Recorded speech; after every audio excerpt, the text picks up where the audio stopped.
Hey everyone, welcome to FanFic Canon. Thanks for hitting play. I'm thrilled to bring this fan-made story to life for you. If you enjoy the ride and want more narrated fanfics, smash, subscribe, and tap the bell so you never miss an episode. And if you want audiobook of a novel of your choice, join my Patreon. Request any title that's freely available online, and I'll produce a full narration just for you. Now, let's dive into today's adventure. You look down on us, northeastern dragons? The demon dinosaur roared in a thick, surprising accent. Li Chengfeng was shocked by the revelation that this creature had been a part of a national exchange program, having been brought to the Republic in exchange for 2 giant pandas. He quickly refocused, confirming his suspicion that the person responsible for creating this twisted reality was the superhero Moon Girl. He tried to reason with the demon dinosaur, explaining that while the reality might seem like a giant playhouse to Moon Girl, it was a disaster for the people caught inside. If they stayed for too long, they would be erased from the original universe when reality was restored. He also emphasized that the sin must be blamed on her, hoping to persuade the dinosaur to help him fix the situation. The demon dinosaur was visibly shaken. Meanwhile, on the outskirts of Fairy Tale Town, Hella and Dr. Liang Liang were preparing their team. Dr. Liang Liang explained that because of their divinity or the nature of their powers, Hella, Thor, Loki, and Wanda were resistant to the reality distortion. The other members of the Star team, however, were vulnerable. Hella addressed the team, but they all looked confused. No one seemed to remember Li Chengfeng, and they didn't know where they were or who their captain was. They thought Hella was their captain. Only Harley Quinn seemed to understand, asking what had happened to Li Chengfeng and why no one remembered him. Dr. Liang Liang was completely baffled, as he believed Harley Quinn was just an ordinary person and shouldn't be resistant to the reality distortion. Ignoring the confusion, Hella ordered the rest of the team to begin their mission. She told Bruce Banner, Pietro, and Captain Carter to seal off Fairy Tale Town from the outside. With that, she turned and stepped into the distorted reality without hesitation, leaving the others to follow.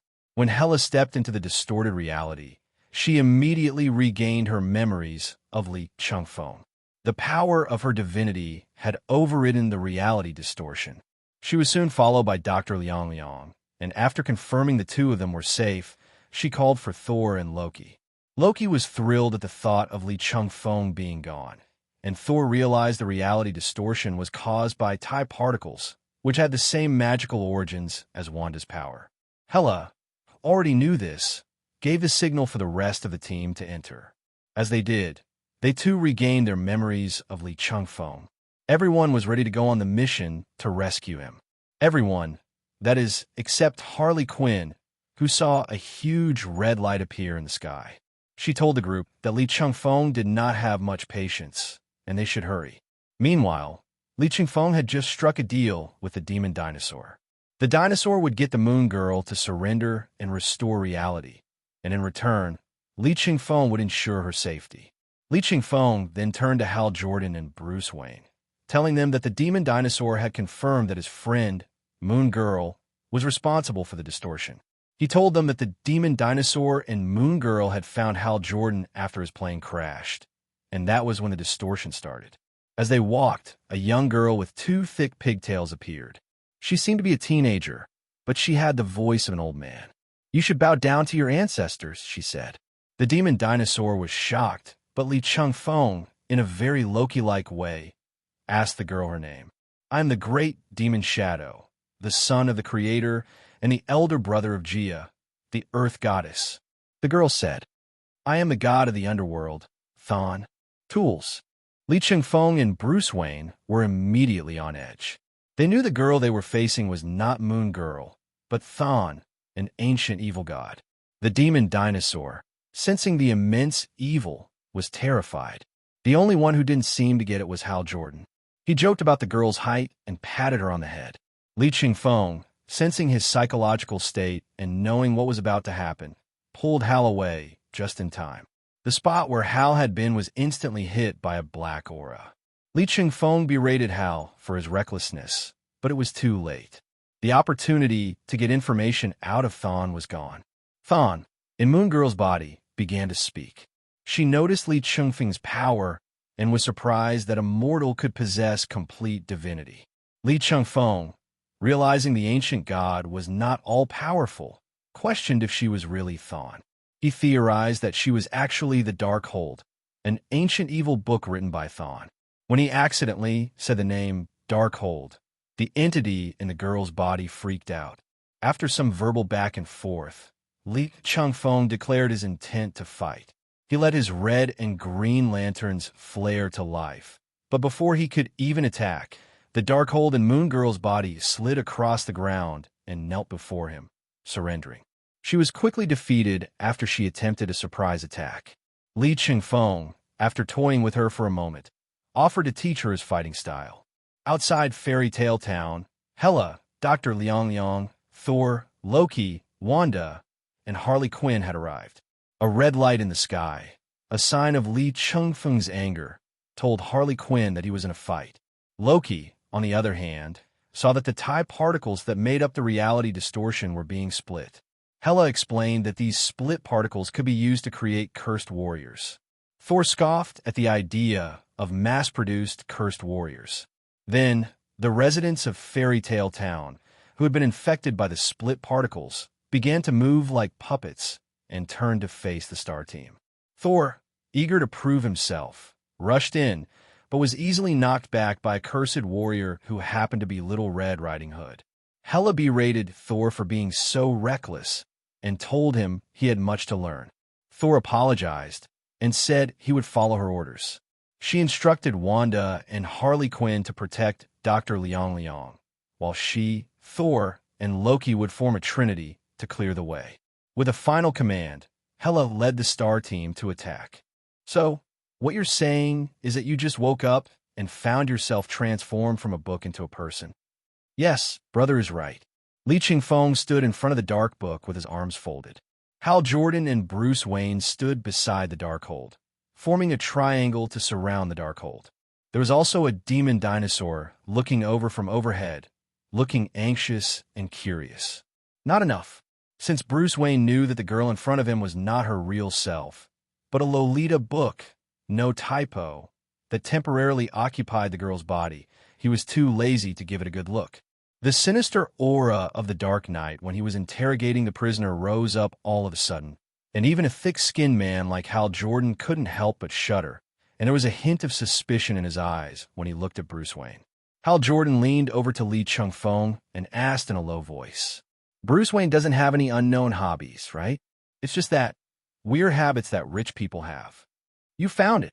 Li Chengfeng immediately perked up when he heard Hal Jordan's question. Bruce Wayne, on the surface, looks like a rich playboy, but in fact he likes to go out at night to look for prey. Hunting prey? Hal Jordan swallowed. Is it so exciting? Yeah, what do you think? Li Chengfeng began to tell Hal Jordan one by one. Counting on his fingers, Bruce Wayne's favorite thing is to put on a black uniform of deep dark fantasy, fight violence with violence in the Dark Knight of Gotham, attack those lunatics and perverts, and when the emotions are deep, he will shout out lines like, stand still, and do you like Van Game, F***K. Is this such a perverted thing to do? The look in Hal Jordan's eyes when he looked at Bruce Wayne changed from fear to dread, and then from fear to admiration. Although he didn't understand, he was deeply shocked. Bruce Wayne looked coldly at the man in front of him who was making up stories. The main point was that if one dared to make up a story, the other would believe it. Moreover, their so-called whispering sounded as clear in his ears as the sound of firecrackers when they came to the community to pick up the bride at 4 in the morning. Damn, these two lunatics. Sooner or later, I will explode with both of them. Bruce Wayne took 2 deep breaths and calmed down his fluctuating mood. As a divine artifact left by an ancient Mephisto, the Darkhold is well known in the magic world. Bruce Wayne stretched out his finger and tapped the Darkhold's head a few times. Now that it has fallen to this point, is it possible that it has no more power? Batman Bruce Wayne. Don't ask me why I know your identity. What I know is far beyond the imagination of all of you. But you guessed it right. Now I have to rely on sneak attacks to kill even an ordinary person. The Dark Book may have known that its situation was not optimistic, so it simply gave up and revealed all its secrets to the Big Brothers. Although I am the Dark Book, the source of all black magic, and share divinity with my master, Scython, but I am now just a consciousness stuffed into this body. The Dark Book spread out his hands. This reality distortion space is related to the power of the Dark Book, but it has nothing to do with me. Li Chengfeng nodded. There is no need for the Dark Book to lie. If it could control this reality distorting space, there would be no need for it to surrender so shamelessly. There is another question. You must answer it truthfully. Li Chengfeng looked at the face of the Dark Book. Where did the soul of the Moon Girl go? I don't know. The Dark Book thought for a long time, but ultimately could not give an accurate answer. Maybe it has dissipated, or maybe it is still wandering in this reality-distorting space. But the most likely possibility is that her soul has been swapped with mine. Soul swap? Can magicians do that? If it's a soul swap between ordinary people, then a powerful black magician can basically do it. The Dark Book said, making a big circle, probably to express the strength, but swapping the soul of this book with that of an alien, no black magician can do it. After Dark God Book finished speaking, he thought for a moment and added, even Constantine, the Black Queen, and even the Sorcerer Supremes of all generations couldn't do it without the help of external objects. Li Chengfeng did not feel confused after hearing this, but instead confirmed the current situation. Although the last sentence of the Dark Book emphasized how difficult this matter was to Li Chengfeng, this is simply explaining how a book and an alien exchange souls. With the help of external objects, Li Chengfeng knew that this so-called foreign object was probably the top secret item that Hal Jordan was secretly ordered to transport to Washington. Something that can distort reality and exists on Earth. F***K. How come TIE particles appeared so quickly? Li Chengfeng muttered bitterly. Although the infinite gems in the movie universe could not be compared with those in the comic universe in terms of strength, a single one of them was enough to cause major events. So, just for creating such a reality-distorting space, I should say thank you. Thank you for knowing that if the matter gets bigger, the FBI's workload will increase proportionally. The person behind is quite sensible. Since you are so sensible, I will just beat you half to death. Damn it. Wait, he didn't know if there were any powerful black magicians here. But wasn't there also a powerful witch named Agatha Harkness? Although this old man has the attributes of teaching and educating people, he is essentially a person who likes to have fun. Before this, people would have just questioned whether Agatha Harkness was just here to join the fun. And now, after discovering that the Dark Book was part of someone's plot, the most suspicious person in the entire fairy tale town is this old witch. From all indications, this Agatha Harkness is obviously more like the Agatha in the TV series Wanda and Vision, the one who has lost her teaching attributes and doubled her degree of fun and evil. To be precise, he is no longer a fun person. He is a typical example of someone who is afraid that the world will not be in chaos, and will only cause chaos if the world is not in chaos. Bruce, remember when we first arrived in this fairy tale town, the little dwarf who passed by mentioned a name, Agatha, when he was talking to your woman. And coincidentally, I know a witch whose name is also Agatha. As we all know, when Superman and Batman talk about the same name, something always goes wrong. Who understands the value of the name Martha? Bruce Wayne wanted to complain about the way Li Chengfeng addressed Selina Kyle, but swallowed it back after hearing the second half of the sentence. Batman is known for considering the overall situation. Without further delay, we should immediately go find that witch and ask her to cancel this space. Guys, I think we may not be able to leave for the time being. Hal Jordan's voice was obviously a little annoyed. He pointed at the door that Li Chengfeng had just kicked open and said, "Look at those things. They look like the residents of Fairy Tale Town, right?" Upon hearing this, Li Chengfeng immediately turned around and looked outside the gate. As a result, several residents of Fairy Tale Town who had been transformed into cursed warriors were seen moving towards the door with stiff limbs. It was obvious that he was attracted by their conversation and the sound of the Dark Book sliding on its knees. especially the sliding kneeling of the dark book. He jumped up and landed on his knees, making a bang-bang sound on the floor. After the moon girl returned to her body, she had to go to the hospital for a thorough checkup. When Li Chengfeng saw the fairy tale characters transformed into cursed warriors, he became more convinced that Agatha had obtained TIE particles in addition to the dark book. Originally, he thought that the moon girl had accidentally come into contact with TIE particles, and the little girl's fantasy had used TIE particles to create a fairy tale town that distorted reality but would not be harmful as long as it was removed in time. But now he couldn't understand what Agatha Harkness was going to do. After all, even in the all-encompassing original storyline, the TIE particles and the dark book have never been put together. Li Chengfeng, what's going on? The Cursed Warrior is a super warrior created from TIE particles. The word warrior is a little inaccurate. It should be a puppet. I didn't ask you that. Bruce Wayne's voice suddenly raised. Why is Selina among them? Why are you yelling so loudly? Li Chengfeng shrugged. It's not like I asked someone to have my sister-in-law steal Lu Dan's car and drive it here. My sister-in-law still owes me a deposit for 2 wheel locks. He doesn't care about all that. He even lost his lock. Important. Bruce Wayne was definitely just a little emotional at that moment.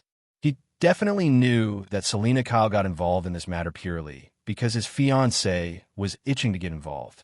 Selina didn't steal these valuable items for money over the years. She usually played with them for a few days and then returned them. F***K. Where did Bai Zhantong come from? Li Chengfeng complained.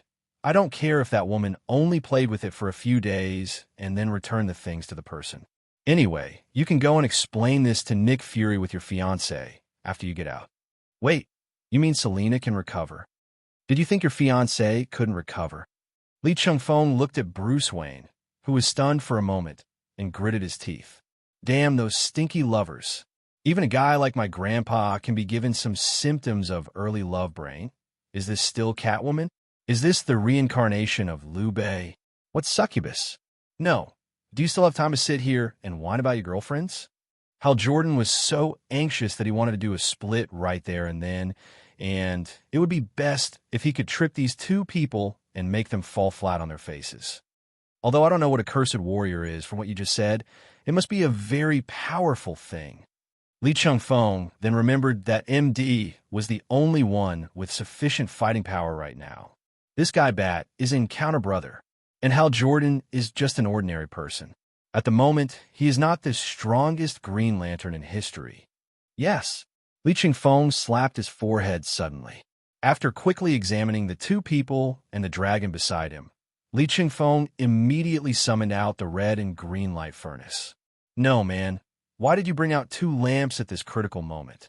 Hal Jordan said this subconsciously, but was blocked by Bruce Wayne with a strong elbow. Li Chengfeng rolled his eyes. Hal Jordan, that idiot, deserved to be elbowed. Nonsense. You know how powerful the Cursed Warrior is, but you still want me to fight alone. The 2 ancestral lamps will not emit lamp rings to those who are qualified, unless Li Chengfeng summons them. After all, due to the differences in the universe, there have been some changes in the lamp furnace and lamp ring compared to the original. Even if Li Chengfeng holds the lantern in his hand all the time, the lantern will only search for qualified members within a few to tens of meters around him. As soon as Li Chengfeng finished speaking, the traffic lights suddenly lit up. After a moment's brewing, several lamp rings popped out from the lamp furnace with a pop sound, circled around everyone, and stopped in front of them. Intelligent life has been targeted. A demonic dinosaur from the wilderness. There's a boiling rage in your heart. You belong to the Red Lantern Corps. The demon dinosaur looked at the ring in front of it and let out a puzzled "whoa." This time it was no longer a meaningless whimper, but a question of how a dinosaur like me could wear a ring. He was still wondering when the red light ring was put on the tip of his tail. Instantly, red rage filled his entire body. The already red devil dinosaur spit out rage blood flames while howling towards the sky. Oh, this time, the howl is the red light oath. Language system, isn't it amazing? Intelligent life has been targeted. Hal Jordan from Earth. You have a strong will to overcome fear. Welcome to the Green Lantern Corps. Hal Jordan blinked. What does this mean? Can I become like you? Same as me? No, you've never been like me. You deserve this. Li Chengfeng shook his head. Although his willpower is strong, it is obtained through the system. But Hal Jordan has his own ability. Whether in terms of ability or character, Hal Jordan deserves the title of the greatest Green Lantern in history. Hal Jordan didn't understand what Li Chengfeng wanted to express, but at this critical moment, he should stop thinking and follow his instinct. The day is bright, the night is dark. There is nowhere for evil spirits to hide. The evildoers and treacherous party are afraid of my divine light. The green light is always on, shining forever. Intelligent life has been targeted. Bruce Wayne from Earth. You have a strong will to overcome fear. There's a boiling rage in your heart. Welcome to the Green Lantern Corps. You belong to the Red Lantern Corps. Bat looked at the two rings in front of him and couldn't help but frown. Will? Rage? But they're all external things. When facing the most vicious criminals in Gotham, the fear that the Bat inflicts on them is the best weapon. But right now, this kind of power is indeed needed to get out of this predicament. Bats has never been a stubborn guy, but he pushed the red light ring aside. He didn't like the feeling of being dominated by anger. Green willpower. Something is better than nothing. The day is bright. The night is dark. There is nowhere for evil spirits to hide. The evildoers and treacherous party are afraid of my divine light. The green light is always on, shining forever. When Li Chengfeng took out the Green Lantern, he was actually a little nervous. After all, he couldn't tell whether the hidden attribute of invincible in single combat, defeated after 3 and wiped out after 5, would take effect inexplicably. If we talk about it based on theoretical strength, it should not be able to overturn. Bat, Hal Jordan, plus Li Chengfeng, who possesses the willpower of a bat. The three of them are probably the 3 strongest Green Lanterns in history. Even though Batman and Hal Jordan were only coming into contact with the Green Lantern ring for the first time, the thing that Li Chengfeng least doubted was the abilities of these two people. Needless to say, the Bat's equipment, which was manifested by the green light of his will, was endless, and he instantly entered the combat mode he was most familiar with. As a martial arts master who is proficient in a total of 127 fighting techniques in the world, he can use the ability of the Green Lantern ring to perfectly match his own fighting skills and make up for the panel values. Batman can be said to be basically invincible among people with the same level of physical fitness. Hal Jordan was a little embarrassed at first, but his adaptability as a test pilot allowed him to quickly adapt to the abilities granted by the Green Lantern ring. Even the green light of will under his control was stronger than when Li Chengfeng first obtained the Green Lantern ring. I can only say that it really deserves to be stamped by the official. Not to mention the demon dinosaur. It's just a standard, non-human Red Lantern demon. Except for a few sounds coming from time to time, the style of painting is quite stable. But even if they all attack in the form of Lantern Warriors, the cursed warriors created by the TIE particles are no pushovers. If we calculate based on the strongest cursed warrior in the movie, that is the second in command of the Dark Elves in Thor 2, his overall combat power is probably more than 4 times that of Thor before awakening. And Thor can be beaten like a grandson. If Loki had not successfully backstabbed someone in the movie, a rare successful assassination case of the assassin Loki, there would be no such character as Thor in the MCU. These mass-produced, cursed warriors in front of him certainly do not have such strength, but the physical fitness of each of them is actually at least 60% of Loki's physical fitness. Some powerful individuals have even reached a level almost similar to Thor. For example, Selina Kyle, who took the lead in rushing into the Storybrooke Library. He was actually able to fight Green Lantern Batman on equal terms during this period of time. Li Chengfeng ignored the passionate fight between the couple and just quickly defeated the other cursed warriors with Hal Jordan and the Demon Dinosaur. After each cursed warrior is defeated and loses consciousness, the power of the ether fragment will leave the body and gather on the nearest cursed warrior who is still conscious. And the surviving cursed warriors will become more and more powerful. As Li Chengfeng and his men defeated all the other cursed warriors, Selina Kyle's power also reached its current peak. Even Green Lantern and Batman changed from the initial offensive and defensive positions to passive defense. Apart from being able to directly extract TIE particles fragments, the only way to defeat the cursed warrior is to rely on brute force. Feeling Selina Kyle's attacks becoming heavier with each attack, Bruce Wayne gradually became overwhelmed and could not help but glance around, only to see the two men, Long and Shu, watching the fun nearby. Sister-in-law is a great boxer. Brother, I really underestimated sister-in-law's martial arts attainments. Oh my God, is this what family conflicts look like when two superheroes combine to form a family? Too scary. My Carol is still the best. She is independent, gentle, and considerate. Ahem, excuse me for being blunt. Hal, I think you shouldn't say this too early. You have to know that the last few years have been boomerang years, and many words can easily become boomerangs and hit you on the back of the head. Li Chengfeng casually pulled over an unconscious fairy tale character and looked at the thick calluses on his hands and the hunting clothes on his body.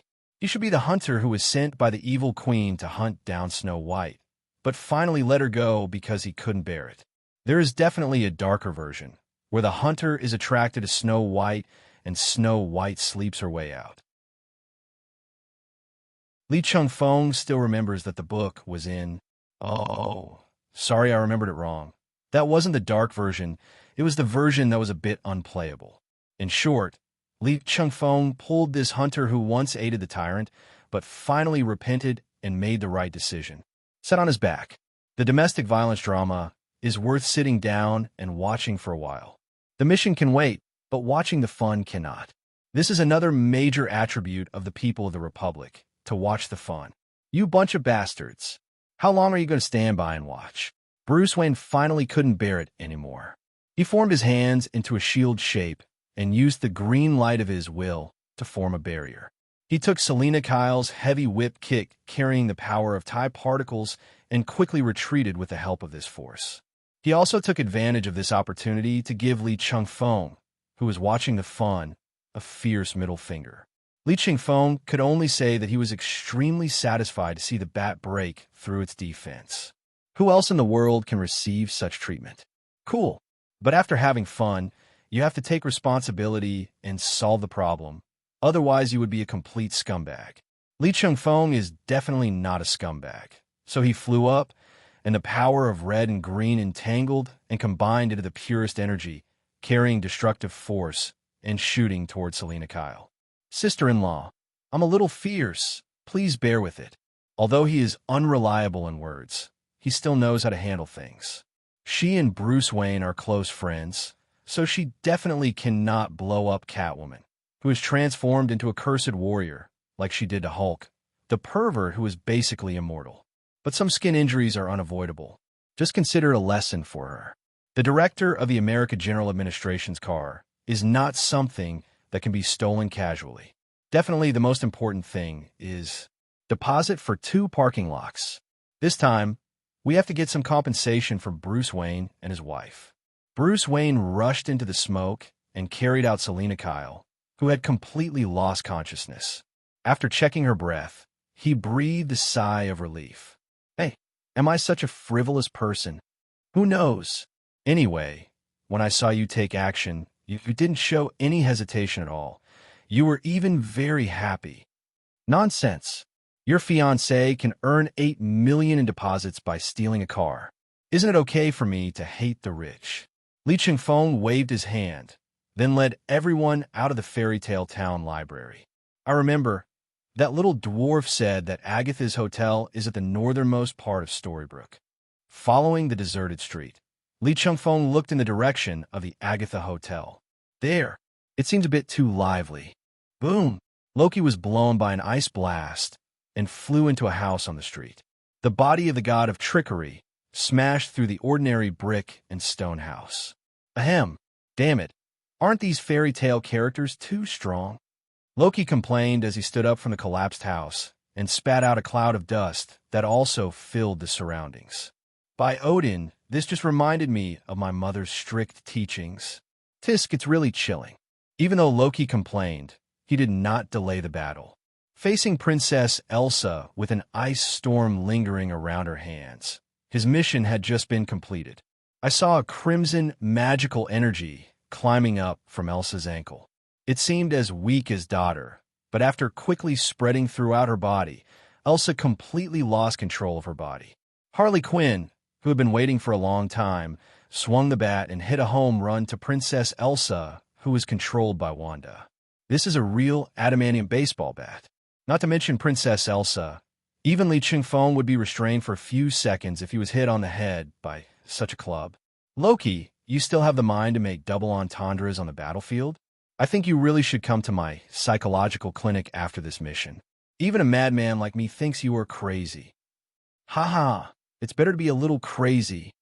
Loki laughed out loud. I have given up on taking out my long-treasured magic dagger on such a grand battlefield. Can I be a little crazy? After saying this, his hands lit up with emerald green magical energy. The Nine Realms #1 magician, self-proclaimed, returns to the battlefield. Actually, I've always felt that Loki's Chinibu may have lasted for thousands of years. Wanda looked at Loki, who had transformed into a destroyer with magical energy, and began to bombard him with saturation energy, and couldn't help but blush. Originally, the Chinibu may have been temporarily suppressed by the god of the world in Metropolis, but it may have rebounded during this period. If we convert his age into human years, Loki is just a kid of 16 or 17 years old. Moreover, he is a royal and a deity. It would be abnormal if he didn't have some Chinibu. Harley Quinn was not surprised by this. Then he rushed towards Loki with the bat in hand. Under the saturation bombardment, there are many enemies with low health waiting for her home run. Dr. Liang Liang, please sit tight. I can only try my best to ensure your safety during the battle. These cursed warriors are a little too strong. Dr. Liang Liang looked very annoyed, but he didn't say anything. Because I can't tell. If you're tied up like a mummy by a magical energy and your mouth was sealed, it would be a miracle if you could speak. He could only say him a few times with all his strength to indicate that you can do whatever you want. Then just close your eyes. When in doubt, sleep well. They have the ability to kill this body. Anyway, if you don't mind the trouble or the violation of human ethics, just find him another body. Dr. Liang Liang knows very well that in terms of bottom line, even Li Chengfeng, the profiteer with the lowest bottom line in the universe, is much higher than the guys in the Foundation. However, there was actually no need for him to come here and step into this minefield. But he just wanted peace of mind. He was afraid that the reality distortion space that appeared here was created by reality benders that drifted from the Foundation universe. To be honest, this universe is more interesting and more vibrant than the Foundation's universe. Compared to here, the Foundation universe is like a grave that has not yet been completely filled with soil. Although in his understanding, no matter what universe it is, it will eventually end up like the Foundation universe. Before that, he hoped that this end would come later. He likes to sunbathe with Nick Fury and Professor X after finishing his experiments. He wanted to get more sun.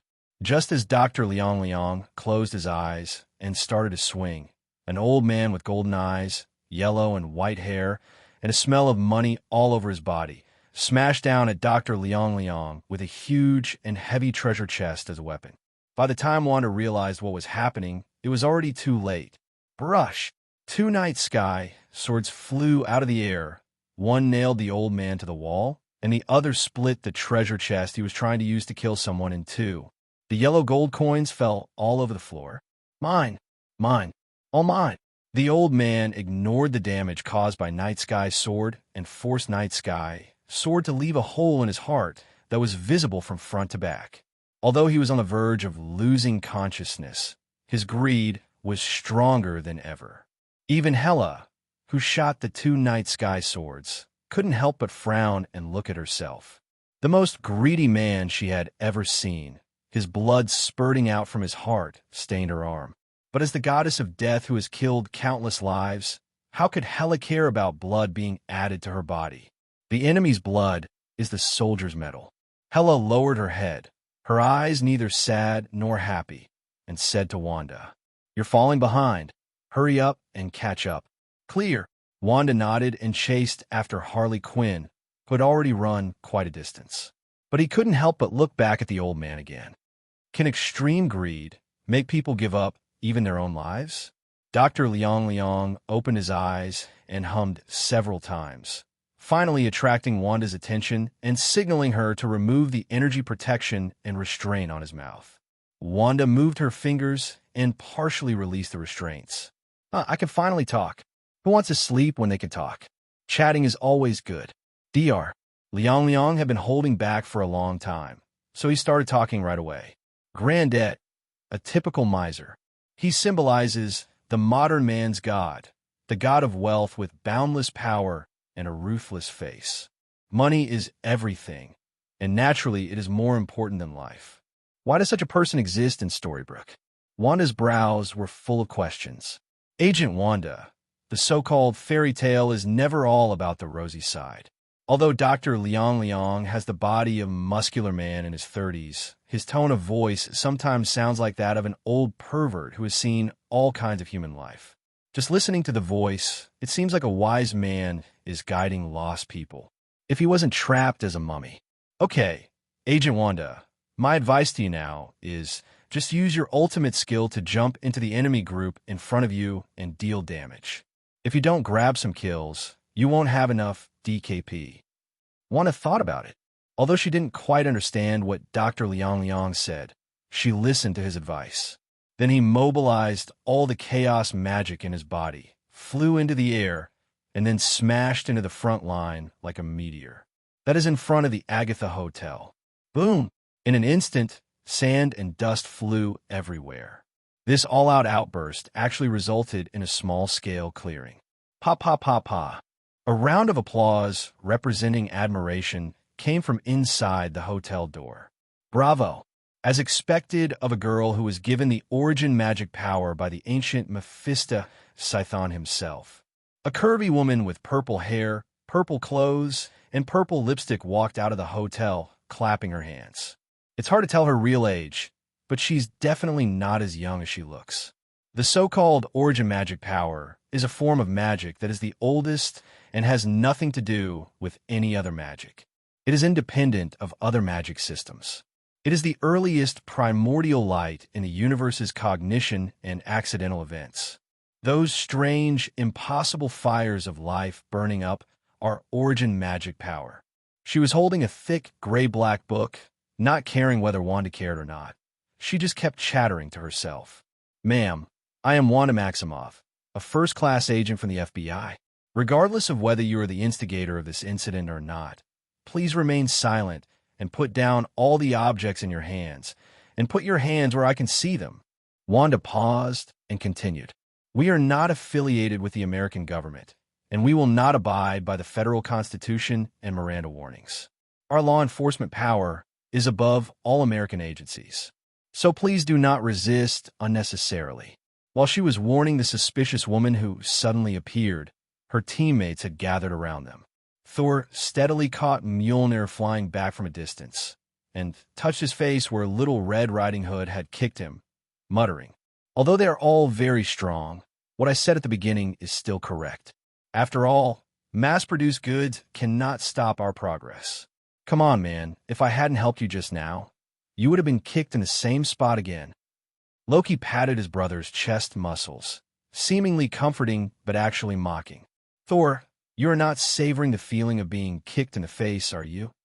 Harley Quinn walked around to Thor and showed the same sly smile as Chengfeng. That Little Red Riding Hood is really cute. After all, she has animal ears. Maybe she hit your strike zone. Agatha Harkness's originally calm, smiling face gradually began to twitch. Some lived in Bungbu. Can't these people just have a straightforward interaction with her before the final battle between good guys and villains? What kind of painting style is this? Where's the leader? Where is your leader? Let your leaders come out. I want to complain.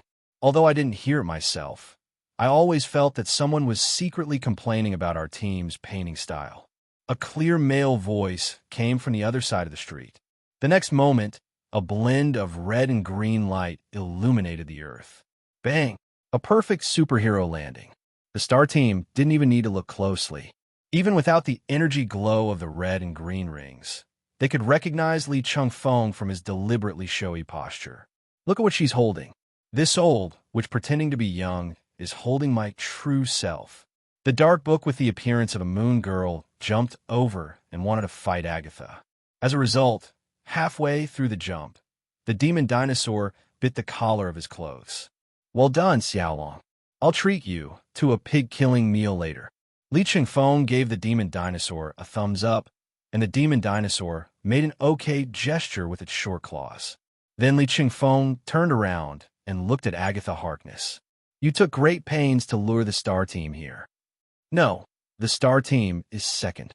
Li Chengfeng patted Wanda's shoulder. Actually, the only person you wanted was Wanda, right? Li Chengfeng's eyes were fixed on the witch in front of him. He did not come to this conclusion suddenly. But for a witch like Agatha Harkness, origin magic power is the most attractive ability. No doubt about it. Even though she didn't know how she got the Dark Book, the black magic and the power of Scython recorded in the Dark Book would sooner or later lead her to the owner of the origin magic power.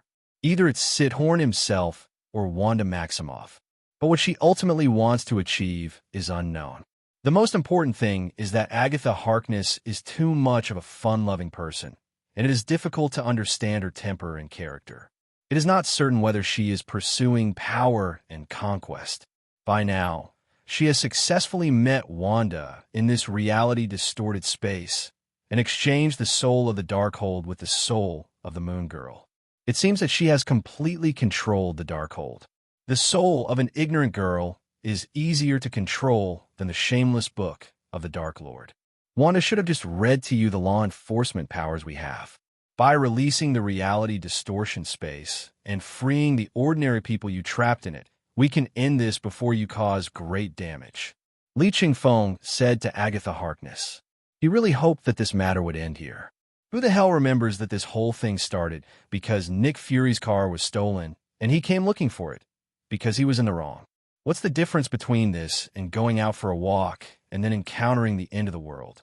Agent Li Chengfeng, you are well known even in the wizarding world.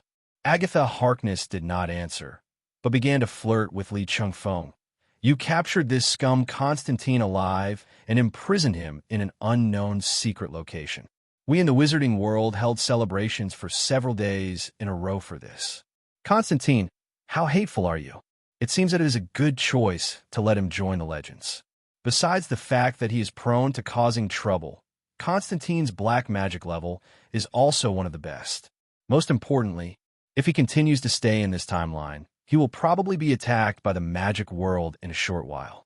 But forget about trying to get close to me. This kind of behavior is just to delay time and has no real meaning. I didn't delay time. Agatha Harkness shook her head. I really want to express my gratitude to you. After all, the cursed warriors just now have successfully delayed time. Upon hearing this, Li Chengfeng frowned slightly. The purpose of the cursed warrior is to delay time? So what did she do with the time she had lost? Agatha Harkness simply opened the Dark Book, and the power belonging to Sithorn and the source of all black magic enveloped the entire reality distortion space. After the cursed warriors were defeated, the TIE particles that separated from their bodies and gathered on other cursed warriors to make them more powerful have now recondensed into one and are drilling into the Dark Book bit by bit. Swish, swish, swish.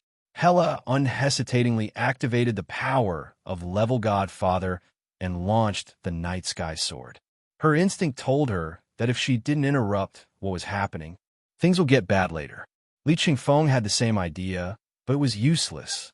Although the strength of complete TIE particles is far less than the reality gem in the comics, it can still affect part of reality.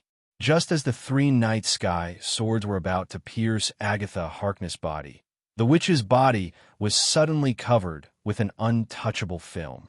The Night Sky sword suddenly hovered in front of her and then turned into powder.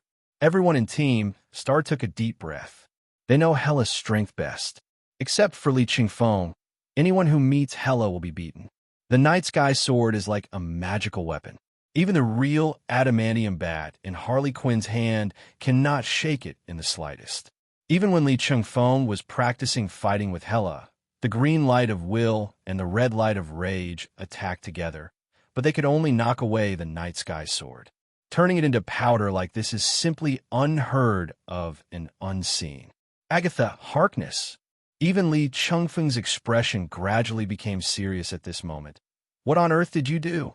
Didn't you want to control the origin magic power by attracting Wanda? Controlling the origin magic power through Wanda. I have to say this idea was indeed one of the options at the beginning. But Agatha Harkness shook her head, with a strange look in her eyes. Too boring. This whole world is really too boring. I hope to make this world interesting. Just a girl who has just mastered the origin magic power can't do it all. Just boring. Definitely not. Agatha Harkness's expression suddenly changed, angry and vicious. All branches of magic are so profound. Why must the magic world stay in a corner? Why can science and technology become the mainstream? Stupid telephones can replace the magician's remote communication magic at the cost of only a few dollars. And the disgusting internet, which shares all knowledge and makes everyone equal and boring. After technology became the mainstream, it even began to persecute the magicians who were once high and mighty.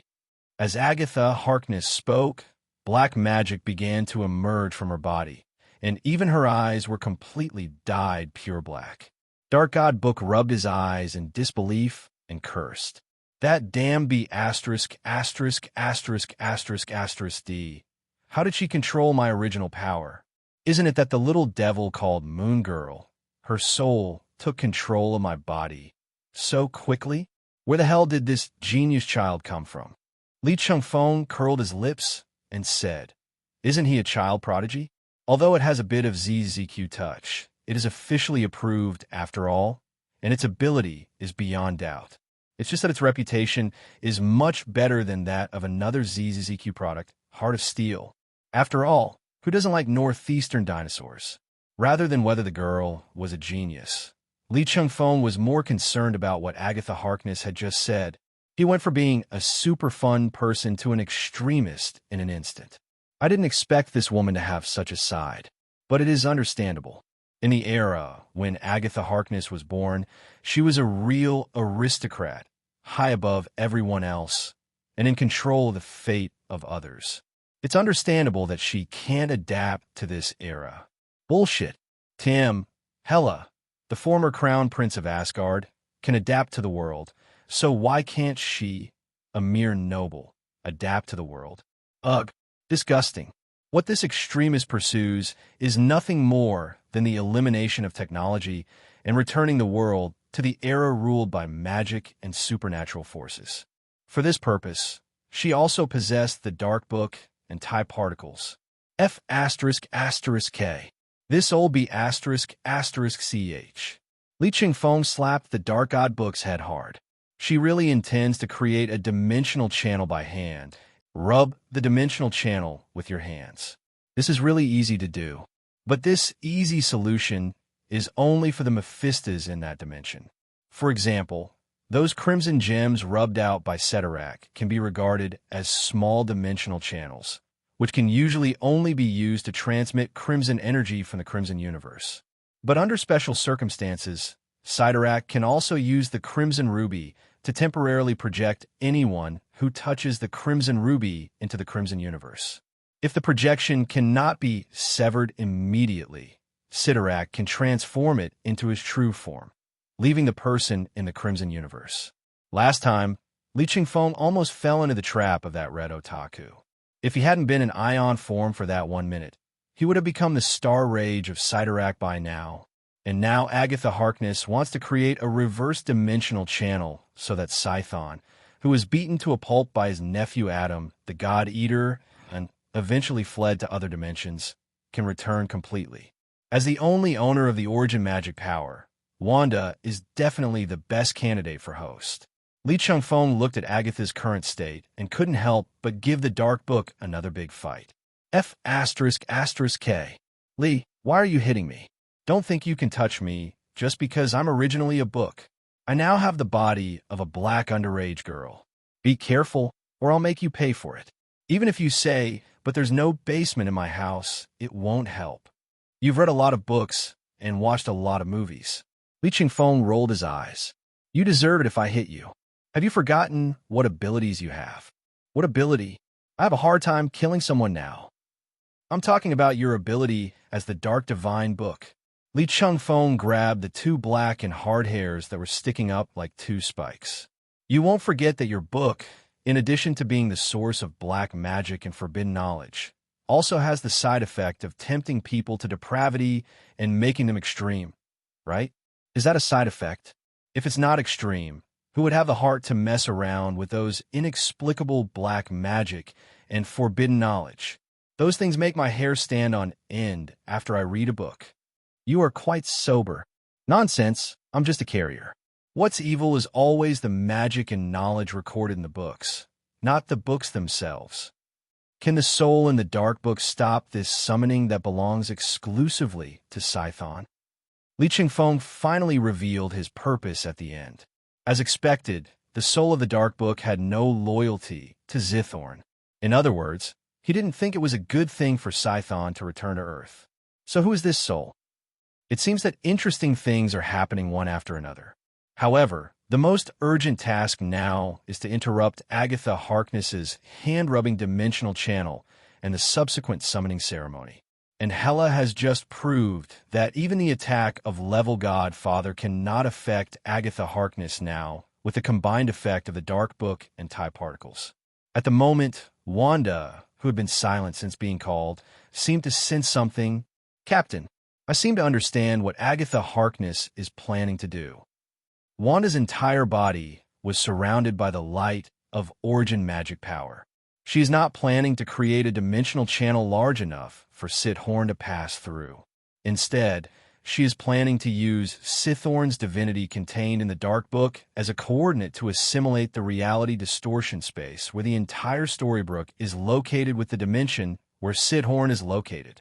After completion, Sithorn can come here directly as a dimensional Mephisto. Li Chengfeng felt his scalp tingling when he heard this. Fairy Tale Town? It should be the Assimilation Town. And it's Mephisto from another dimension. I'm the one who's been arguing with him every day, right? But to be honest, descending in the real body is actually much better than descending in Wanda's body. The reason is simple. Although it was Scython who bestowed the power of origin magic power on Wanda, who was kidnapped by the Supreme Evolutionary. But after Wanda's origin magic power reached its peak, it was far stronger than that of Scython, the god of the underworld. This is not a case of the disciple surpasses the master, but an exponential improvement caused by the combination of Wanda's mutant ability and origin magic power. Manipulation of probability plus origin magic power equals omnipotence. Although after many tests by Professor X and the X-Men team, it was found that Wanda's mutant ability had never awakened and the X gene was always in an inactivated state, Li Chengfeng could not take the risk. It is hard to say whether Scython, an old god who has existed since ancient times, has the ability to directly activate Wanda's X gene. Once activated and reaching the peak of ability, you'll be a god at almighty universe level, and you can manipulate the entire universe as if it were a happy being. Such power is not a good thing whether it appears on Scython or Wanda. Let's not talk about Zithorn. Most of the old gods on Earth are not good people and don't treat humans as human beings. But Wanda, the first major event Li Chengfeng saw in his previous life was the M royal family. After all, not everyone has the character and mentality of a big Kansas guy. Except for the real God, those who possess the power of God will bring disaster after disaster. But now the attack is basically ineffective. Even if the three people with the highest level of willpower present emitted a green light of will, they might not be able to break through. Although type particles cannot directly change the entire reality like reality gem, it is easy to dissolve all their attacks in this reality distortion space, etc. Maybe there's no need to attack. Beneath the opponent's seemingly unstoppable defense, there is the soul of a genius girl. Devil Dinosaur. Li Chengfeng immediately flew to the big head of the demon dinosaur. Oh, well? What are you calling me for at this time? Can you get in touch with the moon girl? Definitely not this occupied body, I mean the moon girl's soul. Whether it is Marvel or DC, abilities such as telepathy, even if they are super abilities obtained through genetic mutation, will be more or less related to the soul due to the type of ability. If we can get the devil dinosaur to contact the moon girl and let her know what's happening in the outside world. As the current soul of the Dark Book, it can directly interrupt Agatha Harkness's ritual from the root. The function of TIE particles is to defend and assimilate the environment, but the core of summoning Zithorn is still the power and divinity of the Dark Book that originates from Zithorn. So it's you, Devil Dinosaur. Use Soul Long Distance Call now. Devil Dinosaur, you better be more careful. This time I leave everything to you. Oh, well? Snacks? What snacks? Meow. Eat, eat, eat. You only know how to eat. You've never been full after hanging out with the moon girl, right? Li Chengfeng directly gave a big fight to the demon dinosaur whose mind was only on food. Those who know it think it is a dinosaur, while those who don't think it is a giant red-skinned wild boar from somewhere. However, although the demon dinosaur was greedy, its original IQ was definitely not low. After being beaten, it immediately understood what was going on. Then he immediately lowered his head and started making a sound in Li Chengfeng's ear. If I just contact my little buddy, there shouldn't be any problem. But now I can only sense the body signals of my little friend. Although I can vaguely feel her soul, it's just a feeling. Even if telepathy is deeply rooted in the soul, if there are too many obstacles in the way, there will still be no way to connect. Li Chengfeng nodded. This matter was very clear. It's blocking the signal. He just needs to learn from Yugong who moved the mountain. Once the mountain is moved, the Wi-Fi signal will naturally be good. Agatha Harkness, who is acting as a barrier, now had TIE particles for all-round defense. Li Chengfeng was uncertain. If their attacks were not effective, wouldn't it be a joke to say that they could move mountains? Li Chengfeng glanced at the team members behind him and suddenly remembered. Yes, there is a bat standing behind me. Although my IQ has basically reached its limit, the bat is still there. Team Star, gather together. Li Chengfeng nodded to Bruce Wayne. Bruce Wayne, I need your help. Bruce Wayne was a little surprised. Why was he involved? Isn't the current situation very clear? Either wait for the opponent to finish reading the bar and then face the big boss directly, or find a way to interrupt the opponent's summons. Li Chengfeng, you obviously have already thought of a solution. Why do you still need my help? Do I need someone to make decisions with me and take the blame together? Then why did you choose me? Don't you have any teammates? Bruce Wayne pointed at the goddess of death standing next to Li Chengfeng. Or do you think your teammates are not trustworthy? No, Bruce. Li Chengfeng held Bruce Wayne's hands. In my heart, you're the person I trust the most, just like my teammates. Li Chengfeng's words stunned the bat, who usually kept to himself. Is this what it feels like to be trusted? This was completely different from the relationship he had with Commissioner Gordon. Gordon trusts Batman rather than him. And Li Chengfeng, although this guy is obviously a habitual swindler and in a sense is the same type of person as Nick Fury, he always has a kind of affinity that makes people subconsciously approach and trust him. And he said, Bruce Wayne, I need your help. Not Batman. I need your help. This definitely has a special meaning to Bruce Wayne. Time is running out. Hurry up and tell us your purpose. There was still no expression on Bruce Wayne's face. As Gotham's most cold-faced boss, he had become accustomed to this setting, which could help him block more than 80% of useless social interactions. However, this method of self-defense and avoidance of social interaction is completely useless for Li Chengfeng, a social terrorist.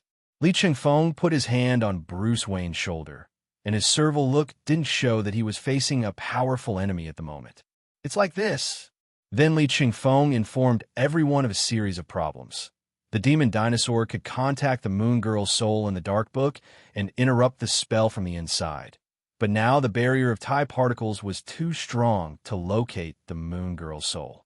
Bruce Wayne frowned when he heard this, then just glanced at Agatha Harkness a few more times, and he already had a rough idea in his mind. Li Chengfeng, I need you to answer a few questions for me.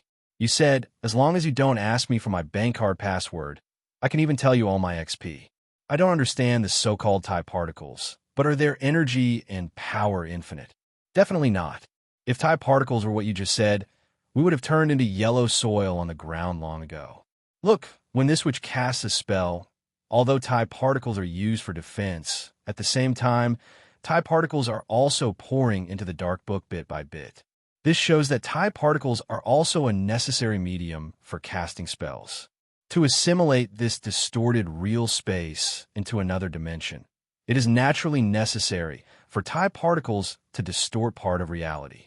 Bruce Wayne even used the green light of will to simulate a simple model of Agatha Harkness' current spellcasting.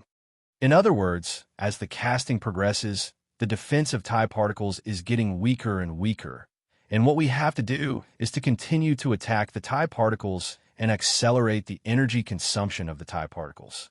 I originally thought you would suggest that when the energy of the type particles is about to run out, that is, when the spell is about to succeed, you should use all your strength to interrupt it.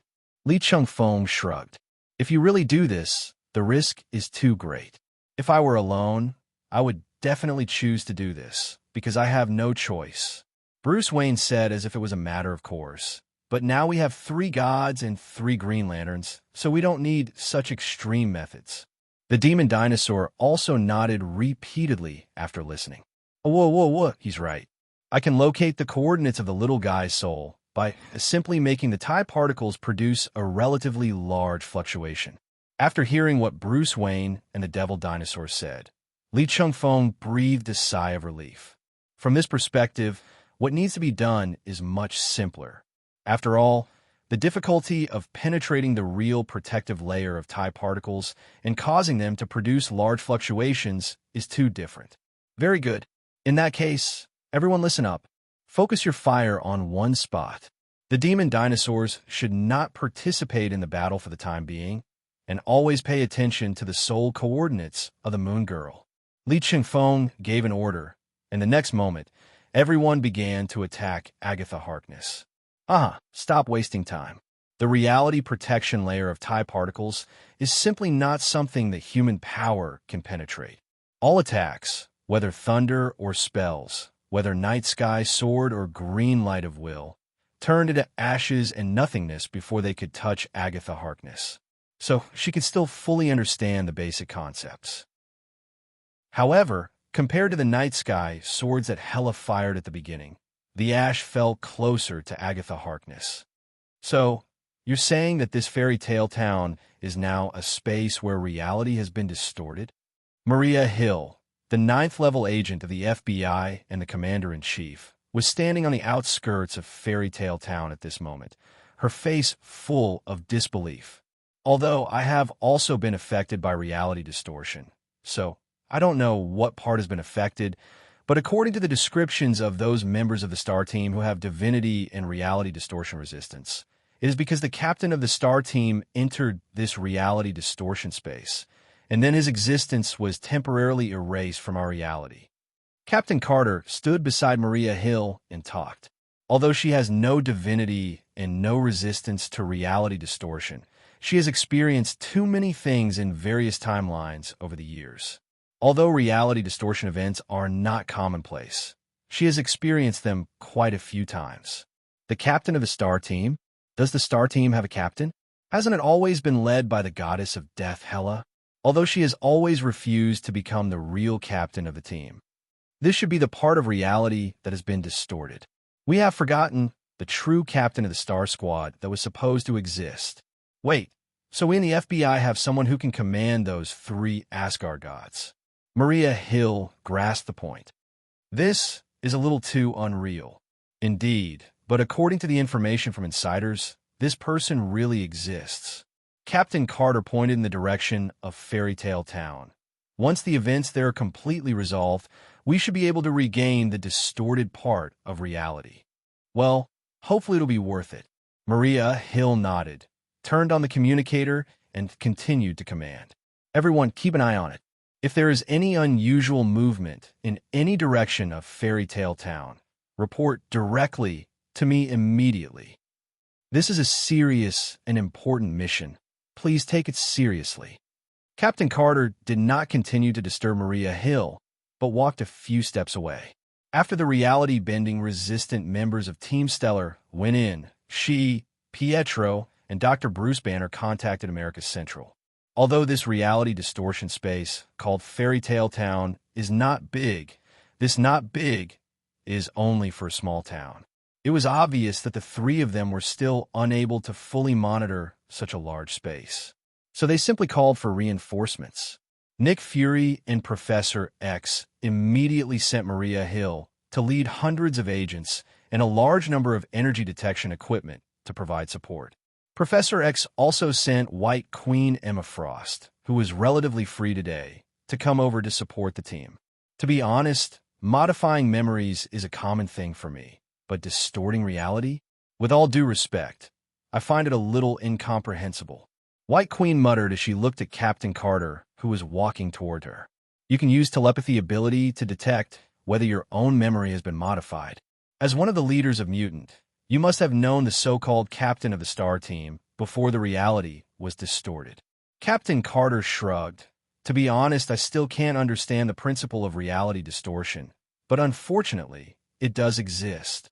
Does this mean there may be a larger reality distortion event in the future, not just covering a small town, but covering the entire country or even the entire world?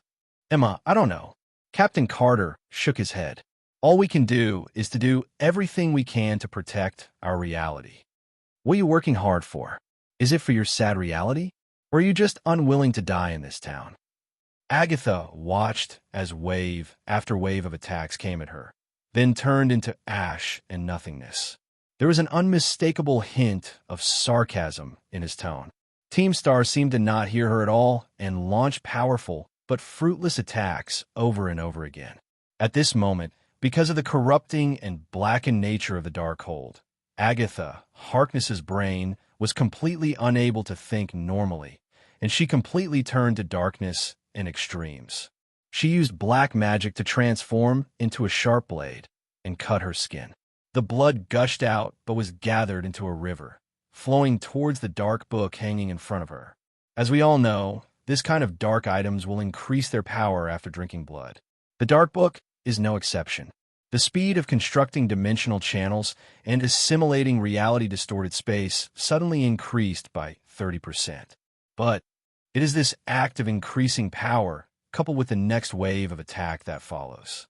The reality protection layer that was originally almost perfect finally experienced a fluctuation of huge amounts. Oh, woo-woo.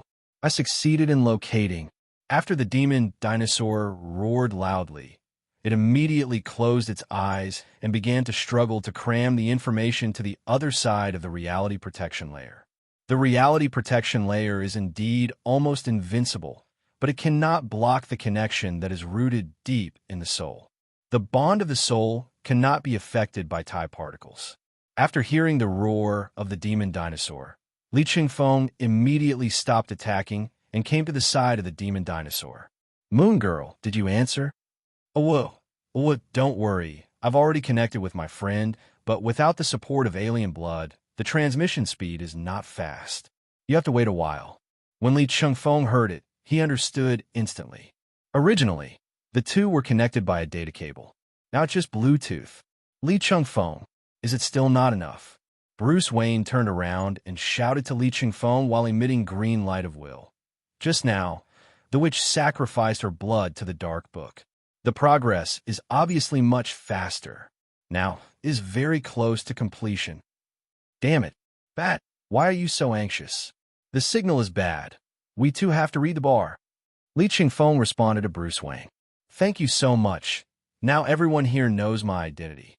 Bruce Wayne gritted his teeth and shot out another green ray of will with amazing explosive power. Just when the two of them found time to have a quarrel, Agatha Harkness on the opposite side suddenly changed her expression. The dark book suddenly slipped out of her control. Damn it, I clearly exchanged the soul of an ordinary person with the soul of the dark book in order to better control the dark book. As soon as he finished speaking, there was a loud boom, and the green light ray of will that Bruce Wayne had just shot out actually broke through Agatha Harkness's reality protection layer. Bruce Wayne was stunned and immediately shouted, "The devil dinosaur succeeded!" And it succeeded at the right time, just before the other party was about to finish the spell. But before Bruce could finish his words, he swallowed the second half of the sentence, because he saw Agatha Harkness looking like a madman. In an instant, she sacrificed all of her organs and flesh, temporarily bursting out with an extremely powerful black magic force, forcefully invading and seizing control of the Dark Book. But the ceremony that has been interrupted cannot be continued. This is not file section compression. Great Sid Horn, use my flesh and blood as a container. Come. Li Chengfeng's brows were still furrowed, although it failed to successfully assimilate the reality distortion space, allowing Sid Horn to descend directly through Wanda's body. The most horrific ending was avoided. But right now, Agatha Harkness was clearly using her own life as a sacrifice to light the spark of return for Sid Horn through the Dark Book. My dear God Queen, the reality distortion is fading. The reality distortion dimension exists due to Agatha Harkness' use of TIE particles. At this moment, with the passing of her life, the reality distortion space naturally began to collapse. In just 3 seconds, everyone returned to real reality. But the witch in front of him, named Agatha Harkness, was holding the Dark Book in her hand and was covered in blood. His expression changed completely. She took 2 deep breaths and then frowned. The air on Earth is much worse now than it was before. But it doesn't matter. As a god born from the natural vitality of the Earth, I will never despise the poverty of my hometown. After saying that, her eyes were immediately drawn to Wanda. Then he showed a look of surprise. It's definitely not because of Wanda's beauty and thunder, but because Wanda has mastered the origin magic power and the unawakened X gene. Wanda Maximoff, a witch from the Gypsy people, the daughter of Natalia Maximoff. Your mutant father never imagined that his former wife was actually the previous Scarlet Witch, the one who was given the origin magic power by me. Agatha Harkness. No, it should be the real god of Hades, Sid Horn, who was walking towards them with a smile. As he walked, he told Wanda how much he missed her. Your mother is the most capable Scarlet Witch of all generations. She is capable enough to block my sight. I was not able to find you until you and your gift brother were captured by that tasteless guy, the Supreme Evolution. So I did a good thing and gave you the origin magic power while sending you back to Earth. Li Chengfeng looked at Sid Horn, who was completely possessing others' body Agatha, without any hesitation, and walked forward to block Wanda. Sithoan, these are just traps for you to truly return to Earth and master higher-level power. Don't be hypocritical, as if you were a good person. Li Chengfeng raised his middle finger, not loving anyone. When your eldest nephew chased you like a dog and killed you, could you still be so sanctimonious? Li Chengfeng, I have seen you in another dimension. You are very capable and possess a power that even I have never understood.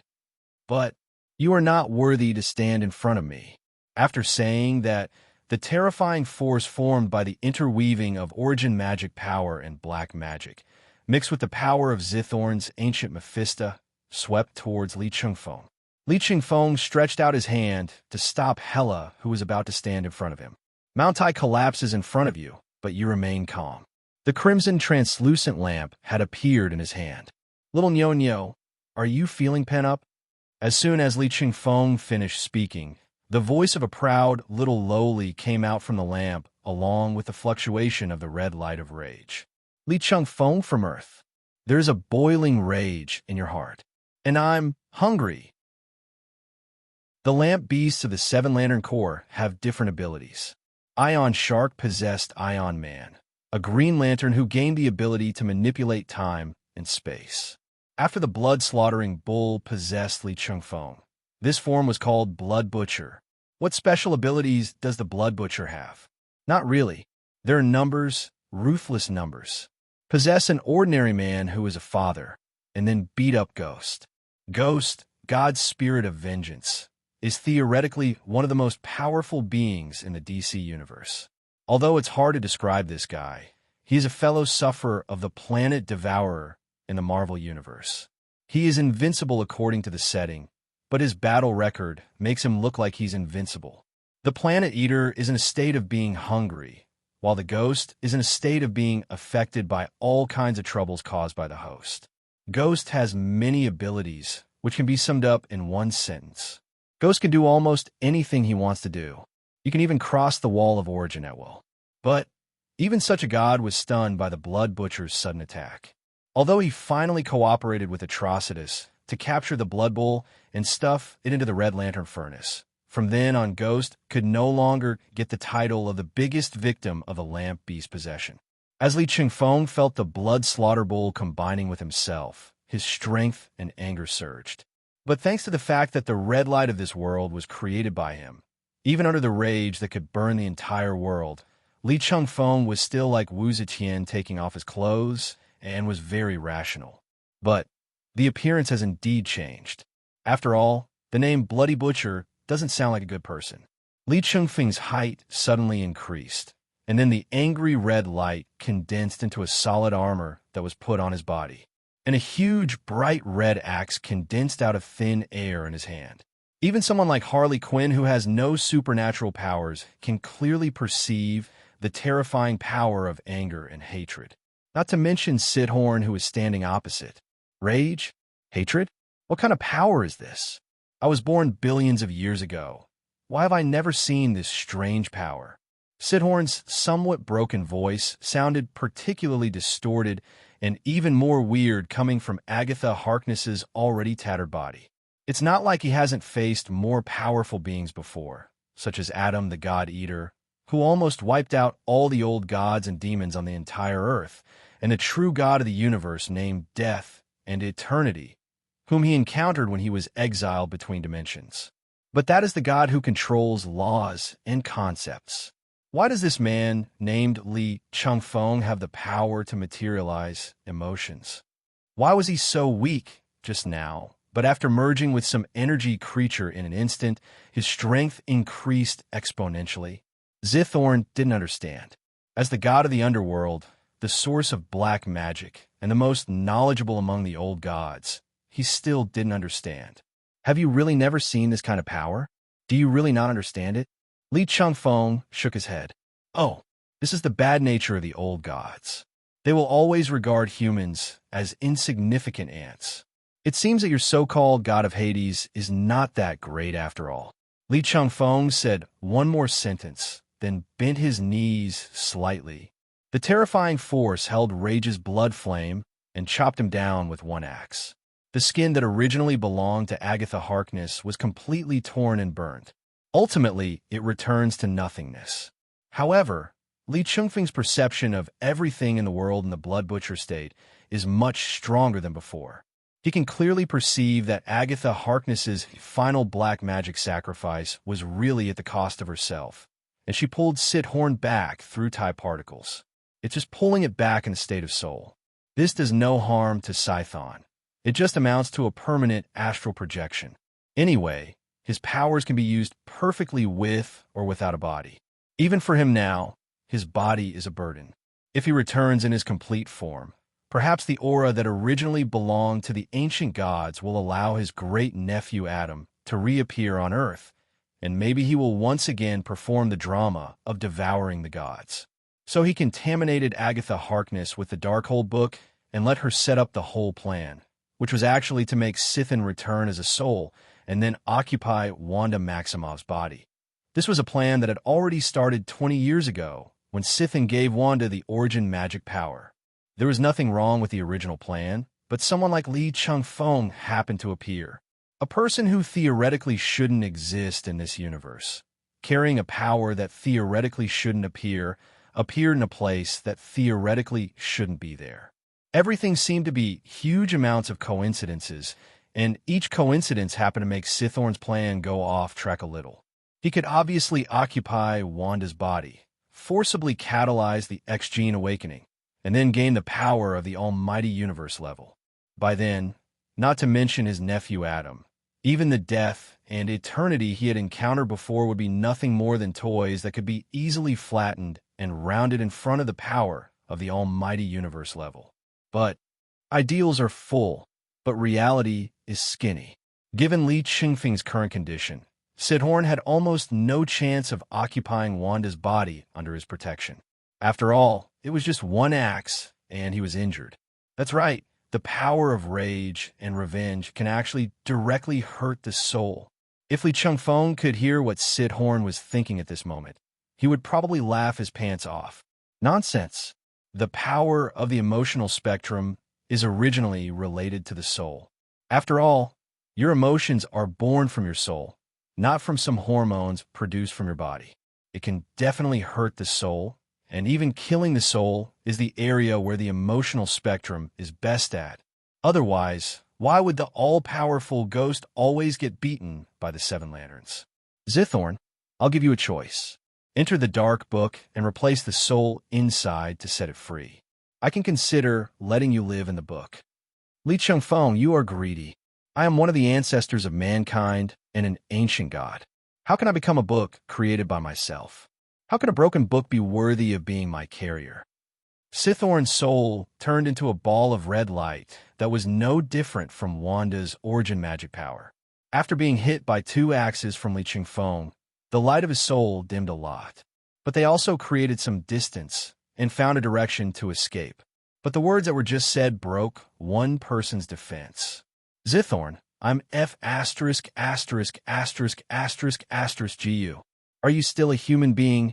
F*******************************************************************************************************************************************************************************************************************************************************************************being F****K. You are not a human being in the first place. You are a god who was eliminated from the earth and put under double supervision. So what if I'm a book? Did I eat your rice? You just ran away. But I, on the other hand, not only stayed on Earth, but also had to find a way for you to return. I have to endure different people touching my body all over. Do you know how greasy the fingers of those big-bellied nouveau riche are? Moreover, they also use all kinds of internal organs and blood, and some are even crazy enough to sacrifice babies. This book is bloody. When the Dark Book heard the evaluation of a broken book, its defense was immediately broken. It beat its chest and stamped its feet, while spewing out all the dirty words it could think of. And at the moment, he is still in the Moon Girl's body. So the scene where a dark-skinned little girl cries about being groped by a big-bellied upstart. It's such a cruel punishment. However, Zithorn obviously only used the Dark Book as a tool, and he did not expect that the tool actually had a soul. What happened to this dark divine book that ended up on Earth? Even if this soul continued to scold him, he would remain indifferent, because he doesn't even know her. But none of this mattered. The doubts did not slow down the escape of his soul, and he must find a body immediately, otherwise his power will gradually flow to the Book of Darkness. Because the Dark Book shared his own divinity, this was a key step in allowing him to remain connected to the Earth. And power can be deceived, so he not only needs to escape, but also needs to get a body on the way. Fortunately, the soul escaped much faster than Li Chengfeng, who transformed into the Blood Butcher. So after identifying the direction, Zithorn immediately rushed in the direction where there were the most people outside. More people means more bodies to choose from. He can hide his own breath for a short period of time after possessing someone, which he can use to escape. Li Chengfeng's condition seemed to be time-limited. As long as he could delay it a little, he would be completely safe. In this way, Wanda's body will be in his pockets sooner or later. As Zithorn fled, he exuded waves of pride from the depths of his soul. Soon he found 2 targets, and one of them was actually an acquaintance. That is the gift brother he mentioned before, Pietro Maximoff. Sidhorn was shocked and did not choose to occupy Pietro's body. Because I can't do it. The soul of a mutant is more difficult to destroy than that of an ordinary person. The reason why he believed he could occupy Wanda's body was because he was the source of origin magic power and would not be rejected by it. That is a special case. In the original book, the reason why Sithorn was able to occupy Quicksilver's body once was because the other party died, allowing Sithorn to take advantage of the opportunity. Under normal circumstances, a young mutant with powerful abilities would also have an extremely strong soul, and the person next to him, he is of a certain age, looks dull and tired, his eyes are a little blurry, and he doesn't look very energetic at first glance. Occupying his body is not only easier, but also more inconspicuous. As Sithorn thought this, a crimson ball of energy pierced directly into the man's head. Bruce Banner paused and pressed his head with his hands. Just now, it was as if something had forced its way into his body. Pietro's keen senses immediately detected Bruce Banner's abnormality. "Hey, Dr. Banner, are you okay? You seem a little tired since we just started. Why don't you go back first? Anyway, our memories have just returned, which means that the incident is basically over." Pietro, I'm fine." Bruce Banner shook his head. "It's just that I seem to have low blood sugar. I really should go eat something." "Okay, then I'll go to the nearest town and bring you some food." "I'm fast," Quicksilver said, put on his goggles, and disappeared in a flash of silver light. But he didn't notice that Bruce Banner lowered his head. His eyes had turned into a ferocious scarlet, same color as Chaos Force. Possessing others' body succeeded. "Bullshit. Get out. Hulk doesn't like you." The next moment, the scarlet color quickly faded, and the emerald green belonging to the Gamma power took over. Bruce Banner Super Evolution. Savage Hulk. Moreover, at the moment of transformation, Hulk also awakened his Red Lantern ring, and then the big green hand was wrapped in the crimson light of rage and grabbed the soul of Sithorn that came out of his mouth in a panic. "Damn it, what kind of monster are you? Why are there swarms of giant monsters in your soul?" Sithorn was restrained, filled with fear and embarrassment. Others have no idea what I went through at that moment. There are countless monster personalities in this person's soul, and even though they were clearly in the spirit world, the punches they hit him hurt more and more each time, and his counterattack using black magic and origin magic power had no effect on these green monsters. As an ancient god, the god of the underworld and the great demon Shadow shed a tear of grievance. "Broken Ball? Were you? Hulk hates you." Hulk couldn't understand what this thing was that he and other Hulks had just beaten up in the soul world, but he instinctively hated this kind of bad guy who broke into other people's homes without even knocking on the door. Even Hulk knows this. You have to knock on the door when you visit someone's house. But Hulk held Sithorn's soul in his hand and found that there was nothing strange about it, and it was not fun at all, so he threw Sithorn out without interest. Sithorn was overjoyed. After being beaten by dozens of big fools in the soul world, his soul had already reached an extremely weak state. With this throw, he was free. A big silly guy is a big silly guy. He doesn't even understand the logic of killing everyone. But this is Hulk after all. Even though he threw it casually, he still threw it a distance away. Even in his current weak state, Scython couldn't control the inertia of his soul. It didn't stop until it bumped into a burly chest. "Hey, Sithorn, you ran pretty fast just now." It was Li Chengfeng who turned into the Bloody Butcher. Li Chengfeng, you were about to run away. Why did you have to provoke this stupid big guy? Want to possess others' body him? Is your brain filled with shit? Li Chengfeng now only needs 2 fingers to easily capture the soul of this ancient god. You are really weak now. So who is the ant now? Without waiting for Sithorn to speak, Li Chengfeng opened his bloody mouth and threw Sithorn's soul in. After chewing for a while, accompanied by a few fragmented swear words, the soul of the underworld god Sithorn completely dissipated in the little calf's stomach. The mission Welcome to Fairy Tale Town has been completed. Various advertisements are pasted on it in a disorderly manner. It seems that the effects of reality distortion have indeed completely dissipated. But when he returned to the fairy tale town, Li Chengfeng felt a little upset when he saw that the unconscious fairy tale characters all over the place had not disappeared. Goodness, it didn't disappear after the reality distortion ended. This means that they were not created out of thin air by the distortion of reality, but were really coolies pulled over from some fairy tale universe. We brothers are so unlucky. We are princesses and princes, but we are dragged to such a small town to suffer. Li Chengfeng felt so sad when he thought about how the princesses and princes in the fairy tale town were always thinking about work. However, the only one who was assimilated, Selena Kyle, was now lying in Bruce Wayne's arms with a calm expression, but she had not woken up for a long time. Li Chengfeng wanted to laugh when he saw Bruce Wayne's anxious expression.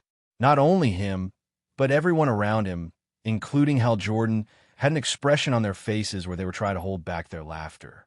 What is a bat that is extremely sensitive when facing others? But how come it is not even as good as Hal Jordan, a husky, when facing his fiancée?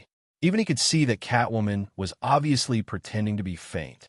However, Li Chengfeng was too lazy to disturb this inexplicable interaction between the young couple. The Book of Darkness, bring the Book of Darkness here. What Li Chengfeng said may sound wrong at first glance, but it is really correct in the current situation. The dark book that occupied the Moon Girl's body walked forward and picked up the dark book that carried the Moon Girl's soul. The dark book even shook off the few drops of blood remaining on the book in disgust. He was numb all over. Here, hurry up and get her souls back. Li Chengfeng nodded and reached out to take the dark book. The moment his hand touched the book, Li Chengfeng felt a warm current flowing from the book into his body. It felt like there was something extra in my body, but it also seemed like nothing had happened. But the dark book knew something and whispered in Li Chengfeng's ear. Zithorn has completely disappeared, right? I found that you have obtained Zithorn's status as an old god, and Zithorn's divinity in the book has also entered your body because of the change of status. In a sense, you have completely replaced Zithorn's position among the old gods. So, I become a god now. Whether you become a god or not is just an identity verification. With your combat power after the transformation, even if you go to the ancient earth and give yourself a godhood, the creator and the goddess Jia will have to accept it. Come on, hurry up. I have already perceived the powerful black magic power from your body. With the blessing of Tai particles, it will be easy to exchange our two souls. Wait, where are the Tai particles? Brother, it's in the dark book. Didn't you see that old woman Agatha casting a spell just now? Upon hearing this, Li Chengfeng opened the dark book. Unexpectedly, the originally empty title page now had a lifelike picture of Tai particles. But although it is called a picture, Li Chengfeng feels that this still picture is moving. Being in a superposition state between 2 and 3 dimensions at the same time, it is also called Tai particles. Although Li Chengfeng found it miraculous, he thought it would be better to let the souls return to their respective places first. The main thing is that the demon dinosaur next to him keeps making what sounds just like a zombie, which is really annoying. Li Chengfeng tried to activate the origin magic power, letting the power of the origin magic power flow through the title page, and then grabbed the dark book and the soul of the Moon Girl at the same time, and then stuffed them back into their original shells. This was definitely Li Chengfeng's feeling. To outsiders, it looked like a burst of crimson magical energy was pouring out from the dark book. Then the Moon Girl's eyes lit up, and she ran towards the demon dinosaur happily. Yeah, that's right, this is what a 13-year-old kid should look like. Li Chengfeng, I feel like you're secretly reading this book. You think too much. Li Chengfeng put the book down and was too lazy to pay attention to the Dark God book. Seeing that Li Chengfeng had finished his work, Harley Quinn and Hela came over. Hela stretched out her hand and pulled Li Chengfeng into her arms. A word suddenly popped up in Li Chengfeng's mind. Like a little bird. Who wouldn't look like a little bird when standing next to a 2.13-meter-tall goddess? Harley Quinn took the opportunity to put a communicator into Li Chengfeng's ear. Then he took the real adamantium baseball bat and poked Li Chengfeng's waist from time to time. Agent Li Chengfeng, I remembered your existence. It seems that the reality distortion incident has been resolved. Commander Hill, I'm glad I'm back. Now we need the FBI to help with the aftermath. Just call me Maria. The relief team has already entered the area where the incident occurred. You will be able to meet them and other members of Team Star soon. Okay, Maria, I'll see you later. See you later. By the way, after you finish this call, please switch to the top secret frequency 114514. He's waiting for you. After the call ended, Li Chengfeng switched to the designated top secret frequency band. Please proceed with the voice sprint password test, Agent. What is your internal code name? F***K. Black sauce egg has to be so awkward. Codename, Immortal. Voice sprint detection in progress. The detection passed, Agent Li Chengfeng has been connected to the frequency band. After a short, busy tone, the familiar voice of the black braised egg guy rang out again. F***K. Why did you suddenly give me such a big task? Nick Fury, please have some shame. Li Chengfeng was so angry that his teeth itched after hearing Nick Fury's voice.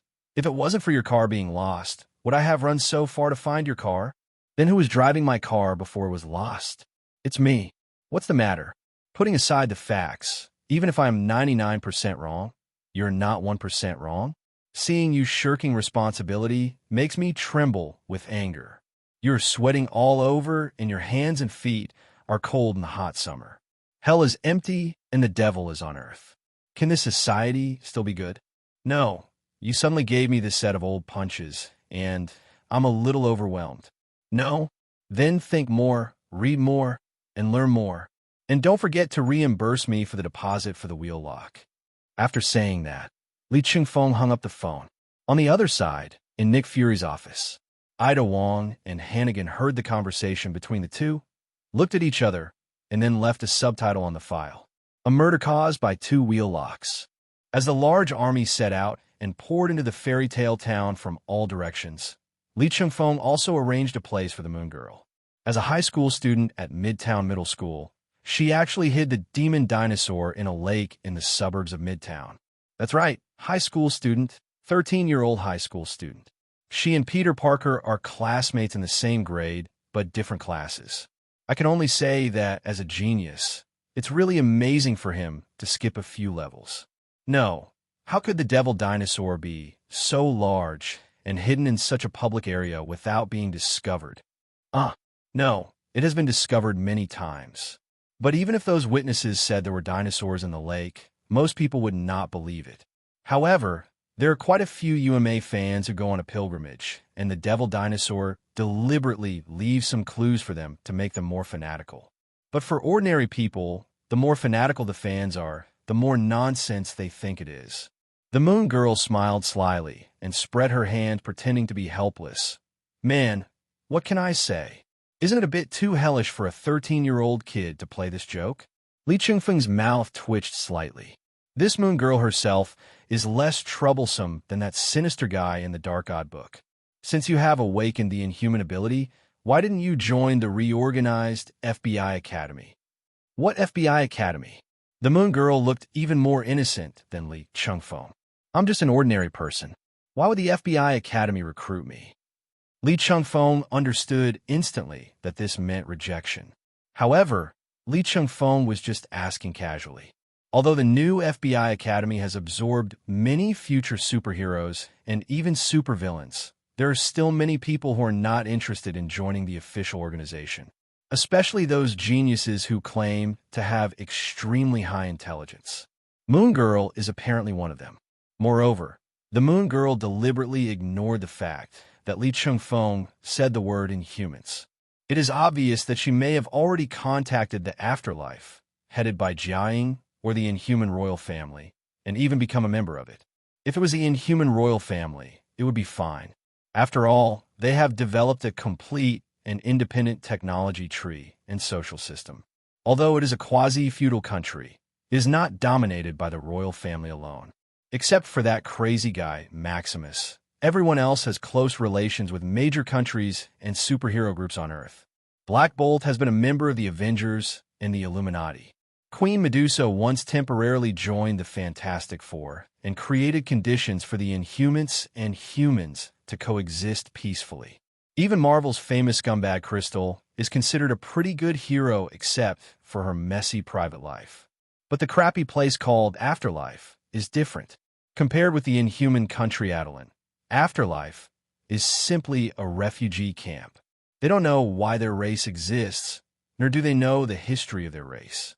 All I know is that they're all outliers different from ordinary people. Although they may behave like good people who stick together to save themselves in the early stages, they will quickly become radicalized with just a little external stimulation. In S.H.I.E.L.D. Agent, the Inhumans in the Afterlife even plan to use inferior Terrigen crystals to cleanse all of humanity. Although Jiaying was once a human experiment of Daniel Whitehall, He was also a survivor of the Nazi HYDRA massacre. But Jiaying after Blacken has even less bottom line than HYDRA. Thinking of this, Li Chengfeng couldn't help but look a few more times at this moon girl who was so smart that she didn't look like a 13-year-old child. As a high-level agent of the FBI, is there anything wrong with Li Chengfeng sending people to monitor those with super abilities who are not within the system? Okay, just ignore what I said.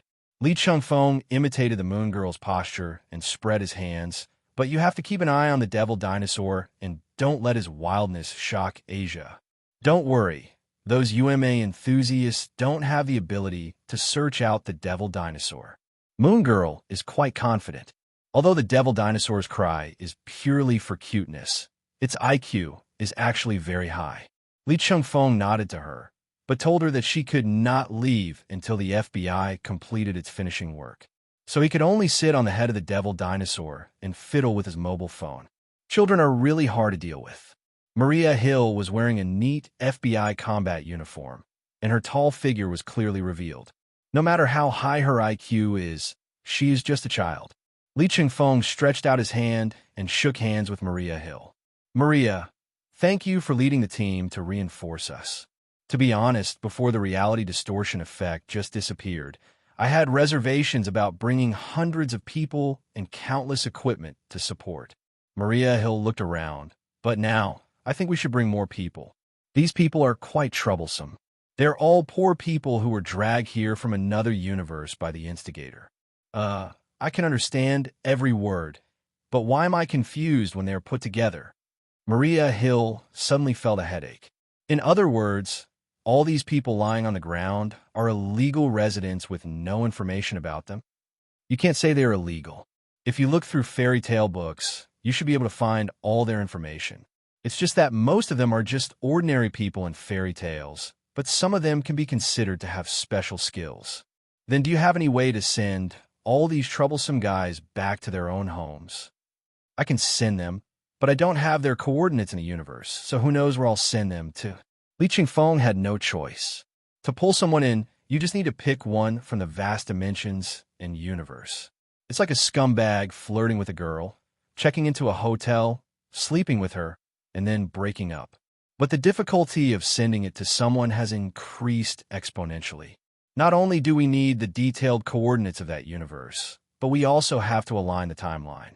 10 times the energy consumption is an understatement. If you give it away, an honest person will take it.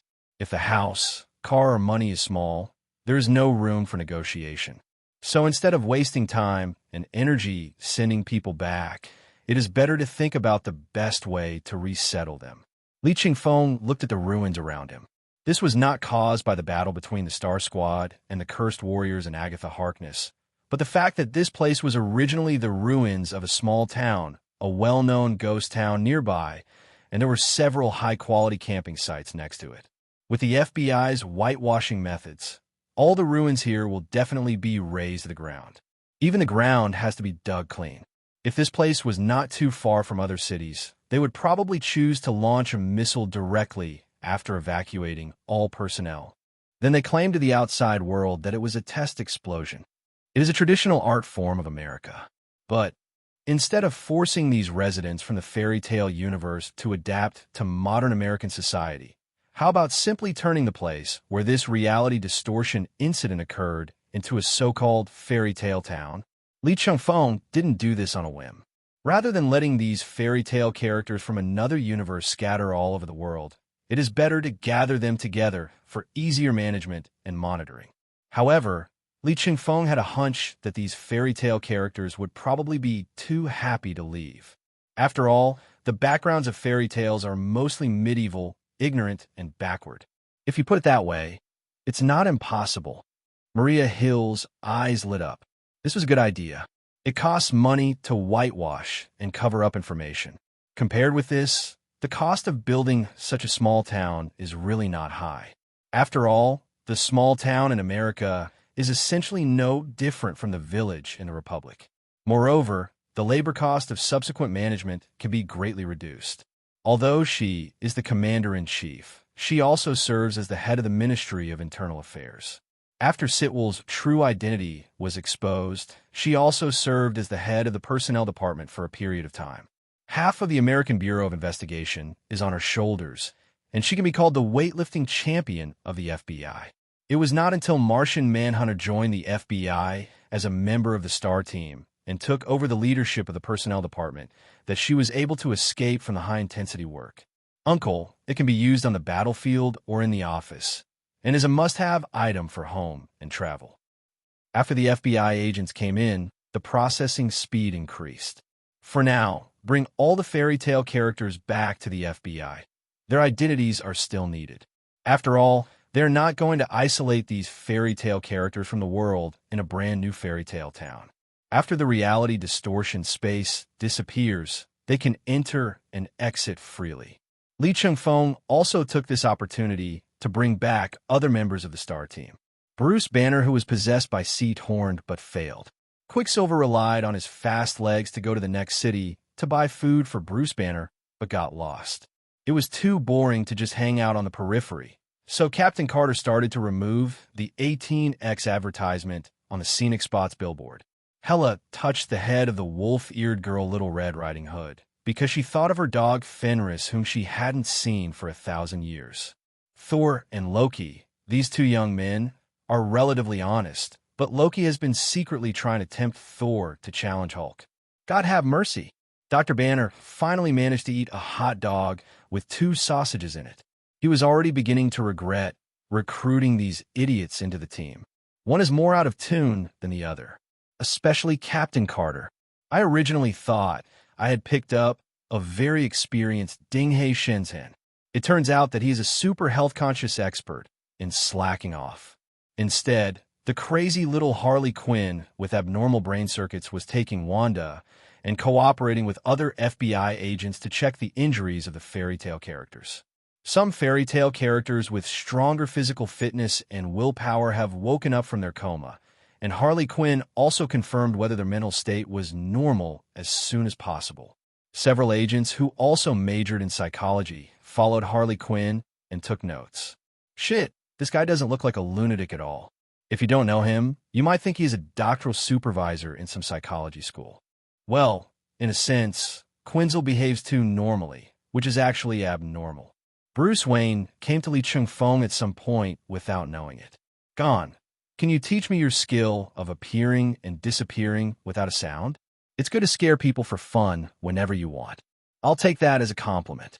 Bruce Wayne said as he took off the Green Lantern ring and handed it to Li Chengfeng. Now that the crisis is over, I should return this Green Lantern ring to you. Li Chengfeng turned his head and looked at Bruce Wayne's face that was overly full of justice. Li Chengfeng was not surprised at all that he did this. When it comes to this kind of supernatural power, Bruce Wayne always pushes it away if he can, and hides it away if he can't, and only uses it in emergencies. That's too much trouble. You can keep this lantern ring. I have no intention of taking back the Green Lantern ring for you and Hal Jordan, or the Red Lantern ring for the Devil Dinosaur. Nonsense. These are just stepping stones to get you into my camp. In this increasingly insane universe, Li Chengfeng had a feeling that sooner or later, a major event that would endanger the entire universe would occur. With a bat with full favorability by his side, Li Chengfeng's success rate can be increased by 30% no matter what event he faces. If we can find a way to get Barry to develop the Speed Force, then we can use the SL method. I trust you. You will be the greatest Green Lantern. Bruce Wayne originally wanted to firmly refuse, but when he saw Li Chengfeng saying trust while showing him a firm and relieved smile, he was shaken. Then he put away the Green Lantern ring. Catwoman, who was bandaging her wound after pretending to faint, suddenly shuddered. Looking back at Bruce Wayne and Li Chengfeng, his bright and cunning eyes revealed an expression like a cat protecting its food. Meow, I don't know what happened, but why do I feel so upset and want to pull the FBI agent's hair? With Li Chengfeng's keen perception of emotions, he immediately felt the look in Catwoman's eyes. In his eyes, Catwoman's body was now surrounded by a layer of purple light. In the emotional spectrum, purple represents love. As the purple light of lust, which is at the opposite end of the emotional spectrum like the red light of rage, although it is not evil, It is usually accompanied by attributes such as jealousy and paranoia. Sister-in-law, I'm sorry. Li Chengfeng secretly apologized to Catwoman in his heart. Just blame that damn system. But he was not originally Nantong, and Bruce Wayne's sexual orientation was quite firm. He wouldn't be turned gay just because of his charm. And instead of guarding against him, it's better to guard against that big guy from Kansas. The big guy has some succubus attributes. What's more, they have been friends for many years. Li Chengfeng thought so, gave Catwoman a thumbs up, then patted Bat's shoulder and walked slowly towards the original location of the tavern in Fairytale Town. Nick Fury's grandson's car is still parked there. When Hulk, who was holding Loki's feet after he knocked Thor away, passed by, he gave him a warm reminder. This kid said you were a big fool. When the work is done, he will leave, hiding his achievements and fame. Listening to Loki's body making rhythmic and intimate contact with Mother Earth, Li Chengfeng suddenly felt relaxed. The reason why famous scenes are famous scenes is that no matter what kind of world collapses into, it should be staged. It will happen eventually. Thief son, you have to taste the pain I've suffered. Here, your car keys. Li Chengfeng sat down on Nick Fury's expensive leather sofa, stretched and collapsed on it. Don't you have anything to say to me? Nick Fury put the keys aside casually. Just gonna find a car. You encounter reality distortion, which I have never heard of. Should I say you are lucky or unlucky? I don't know whether it's good luck or bad luck, but I do have a bit of a troublesome temperament. Li Chengfeng secretly complained in his heart. Apart from anything else, the possession of this so-called system destined him to be a huge troublemaker. Okay, I won't talk nonsense with you anymore. After the incident in Fairytale Town, it seems that we should incorporate this kind of reality distortion incident into the routine prevention system. Nick Fury stood up and sat down next to Li Chengfeng. When I was sunbathing with Dr. Liang, he once talked to me about similar incidents, but I always treated them as anecdotes. After all, if you don't really experience it once, you will never know the harm. This time, the reality distortion incident in Fairytale Town really scared Black Sauce Egg into breaking out in a cold sweat, especially when he lifted the reality distortion space and recovered his memories about Li Chengfeng, Bruce Wayne, and others. He realized the horror of the reality distortion event. The existence of a person or even a group of people can be wiped out without a trace. Especially Li Chengfeng. He is the big daddy of the entire American General Administration. Even though Nick Fury quarrels with Li Chengfeng every day, when he wanted to borrow Nick Fury's car, didn't Nick Fury give it to him just like that? If one day Li Chengfeng proposed to ride Nick Fury to work, Nick Fury would probably agree with a smile. There is no bottom line. It's just G pampering. Li Chengfeng could actually feel this atmosphere, but he was not Long Out Yin, and secondly, he was not a passerby who had seen Long Out Yin too many times, so he felt a little embarrassed. As a result, after a period of adjustment, he and Nick Fury formed their current relationship. To be honest, apart from being a little paranoid at the beginning, Haiwodan is a nice person. Be able to take it and let it go, be reasonable and give face. He is just vague about the origin of his one-eyedness. Maria has already reported to me that there is nothing wrong with your method of local containment. Besides, none of the fairy tale characters in Fairytale Town have very powerful abilities, so there's no need to worry about them causing any trouble. But this is a whole town after all. We need to send a few managers to assist them in the early stage, and then we can let them take care of themselves completely. Li Chengfeng shrugged. After all, no matter how fairy tale it is, there are princes or princesses who have managed kingdoms.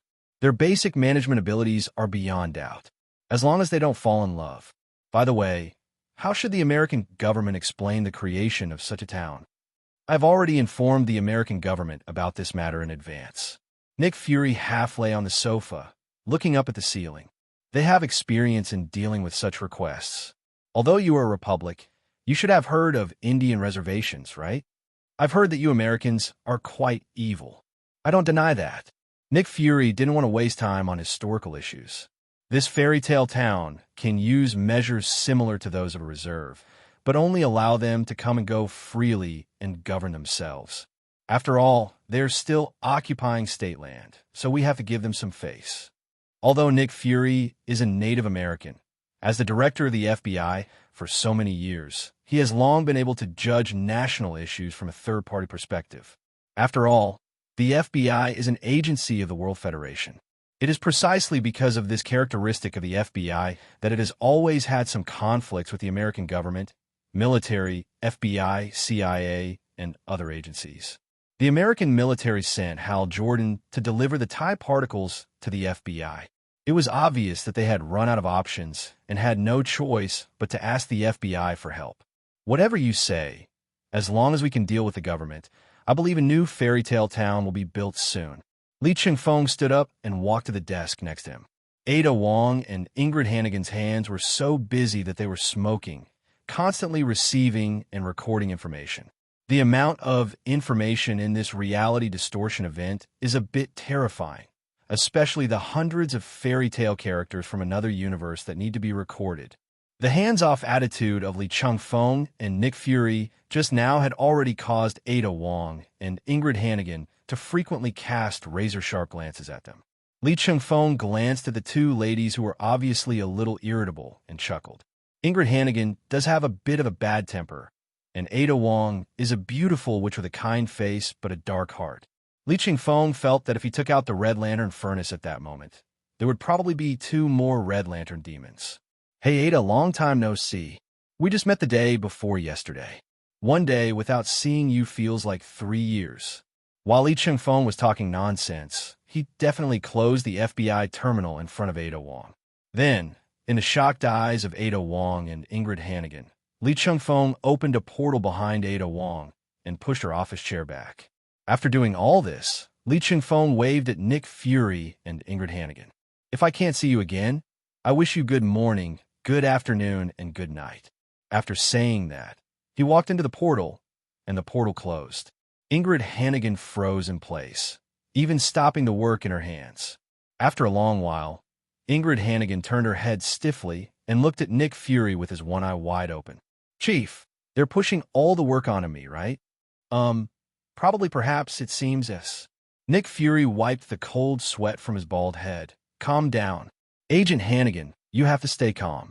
I will immediately transfer someone from the Ministry of Internal Affairs to assist you in completing the paperwork. As a director, Nick Fury is quite insightful. Ingrid Hannigan closed her eyes and took several deep breaths, but she couldn't hold it in anymore, and she slammed the table in anger. You crazy husband and wife. Be careful when walking at night next time. I'll put you in a sack sooner or later.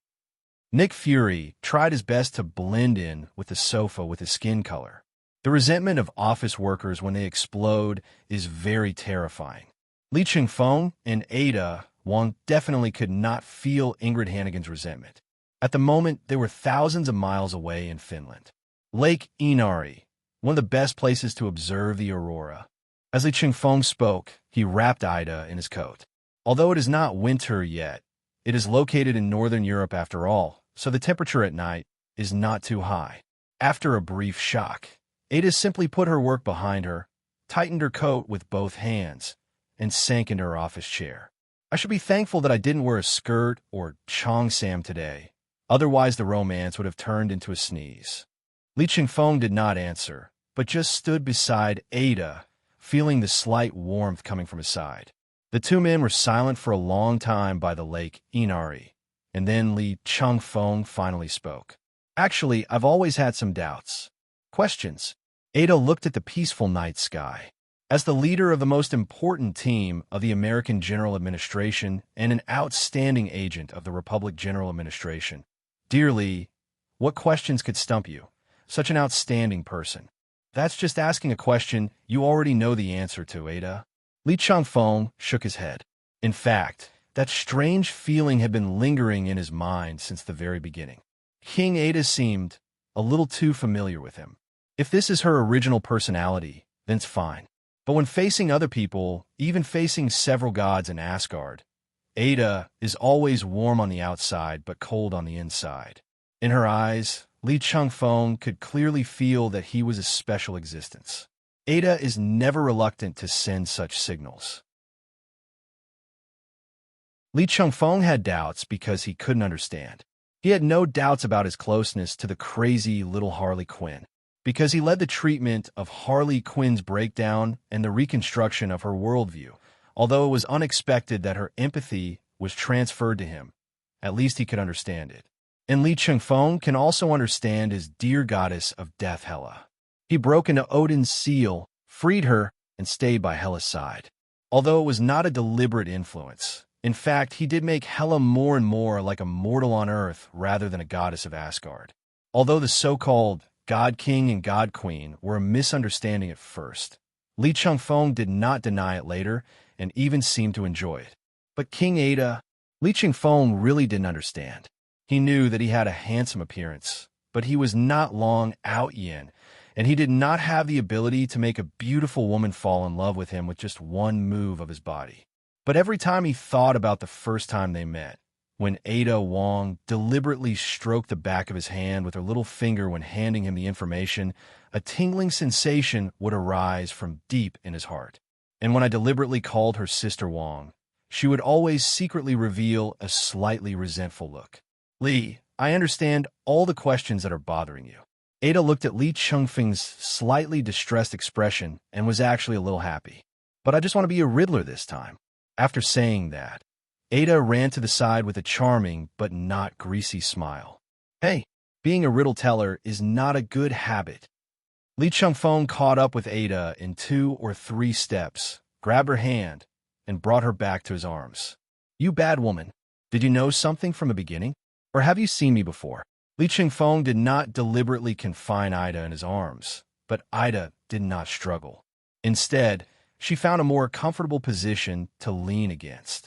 The entire weight of the person was on Li Chengfeng. You said that we would meet in the future. Ada showed a nostalgic look, and you didn't break your promise. When you showed up at the FBI building, you had no idea how excited I was. Ida, I'm very sure I didn't say such a thing. You definitely haven't said it yet. This sentence is the promise you made to me.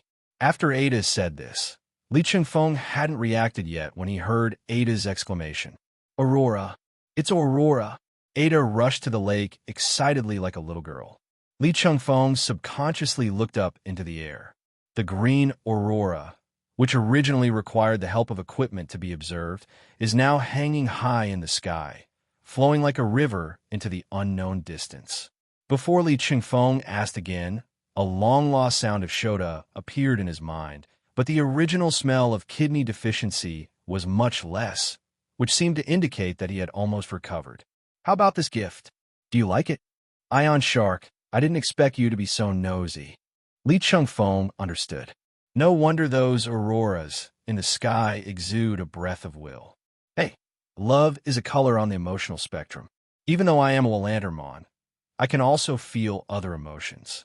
Ion Shark's voice was full of pride. The strong purple light on King Ada's body.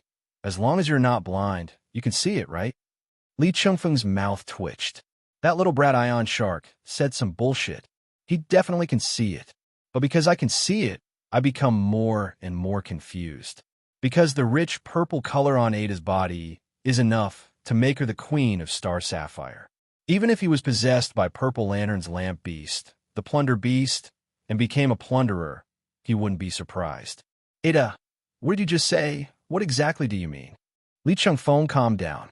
He had used the database of the General Administration of the Republic to complete the part of his memory that he had not inherited in great detail.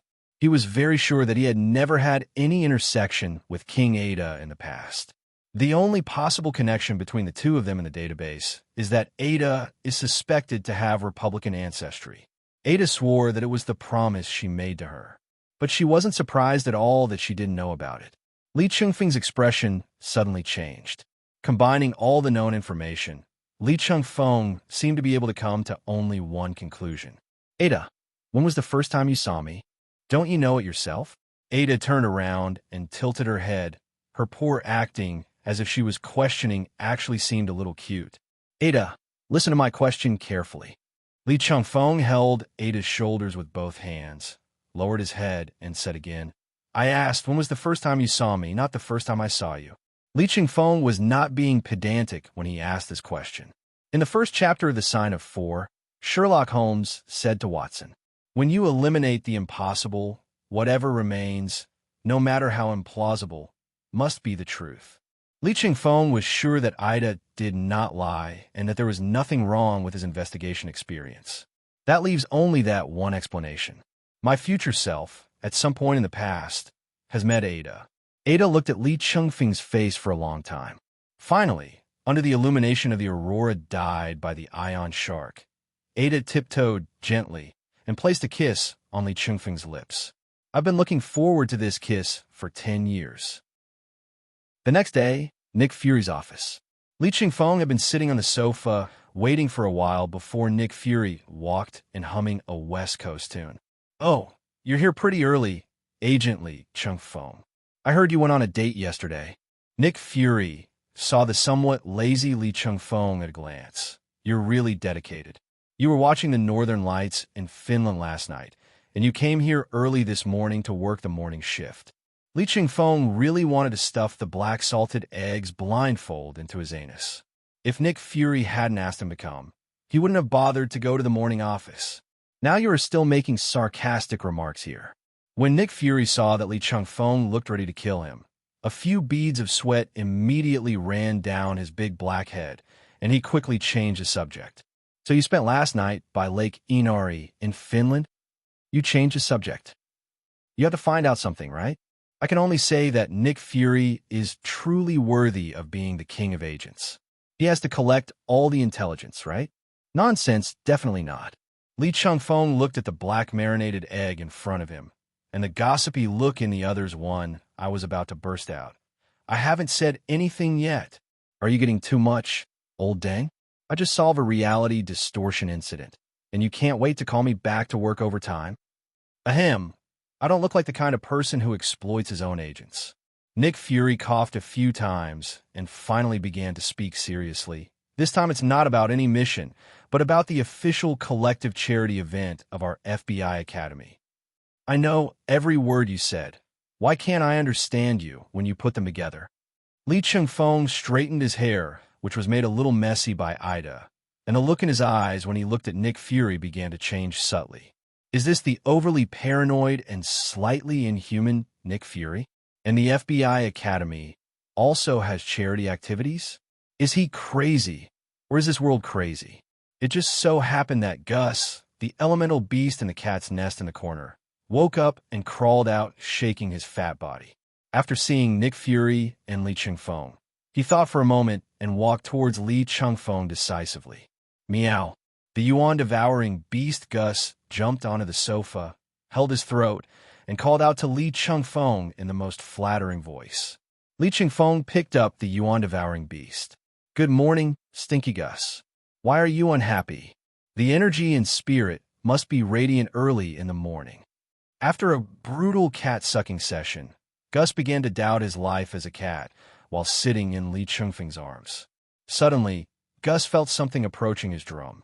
Turning around quickly, he saw a little black cat with half of its body sticking out from Li Chengfeng's waist. He was stretching his neck to smell the scent of the yuan-devouring beast skin drum. Seeing this, Li Chengfeng pulled the demon cat Doug out from his waist and then put Gus and Doug together at the other end of the sofa. Let them do whatever they want. After seeing the two cats start to communicate with each other by meowing, Nick Fury saw that Li Chengfeng had finally calmed down and then said, "Well, it's like this. As you know, when Professor X and I rebuilt the FBI Academy, we recruited a lot of new students through social recruitment. Together with the young students from Xavier's Ability School, we formed the new FBI Academy." I definitely know this, but what does it have to do with the official charity event you mentioned? This is a huge deal, Nick Fury said seriously. As a school, our admissions are open and transparent, and we have formal student status. And tomorrow happens to be the new FBI Academy Charity Day and Parents' Day, and all parents of students are invited to participate. When Li Chengfeng heard this, he felt numb. No. What about the mystery of our organization as an agent?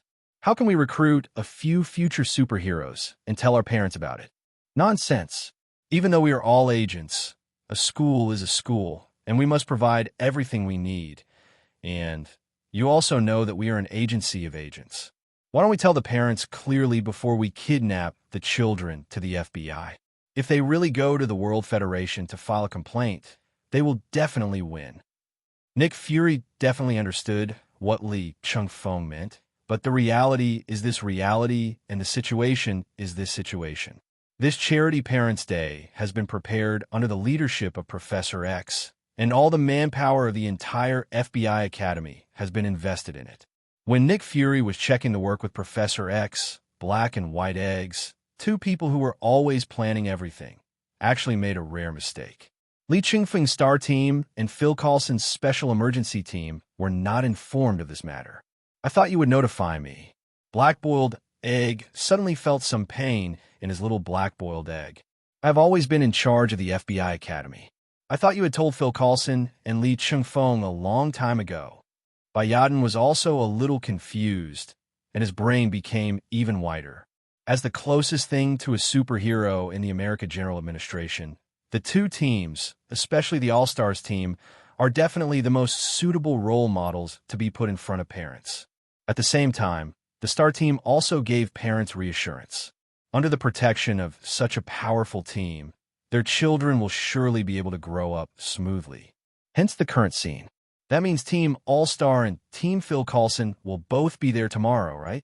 Yes, but you don't need to feel too stressed. Just treat this as an ordinary school celebration. Nick Fury took out a diagram of the Charity Parents' Day. Look, we organize students to design stores on their own and set up a temporary celebration commercial street. Nick Fury handed the diagram to Li Chengfeng. Seeing that the other party did not speak, he continued.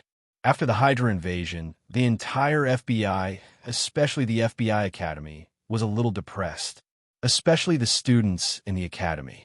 The friends who used to be together day and night suddenly turned into HYDRA. Betrayal and deception made them grow up quickly, but they grew up too fast. Nick Fury smiled bitterly and shook his head. What I want to cultivate is a hero who upholds and promotes justice, not a ruthless killer who puts on a dead man face every day. Well, I need the latter, but I don't need these kids to do it yet. So, we need a celebration-like event to soothe their young hearts, right?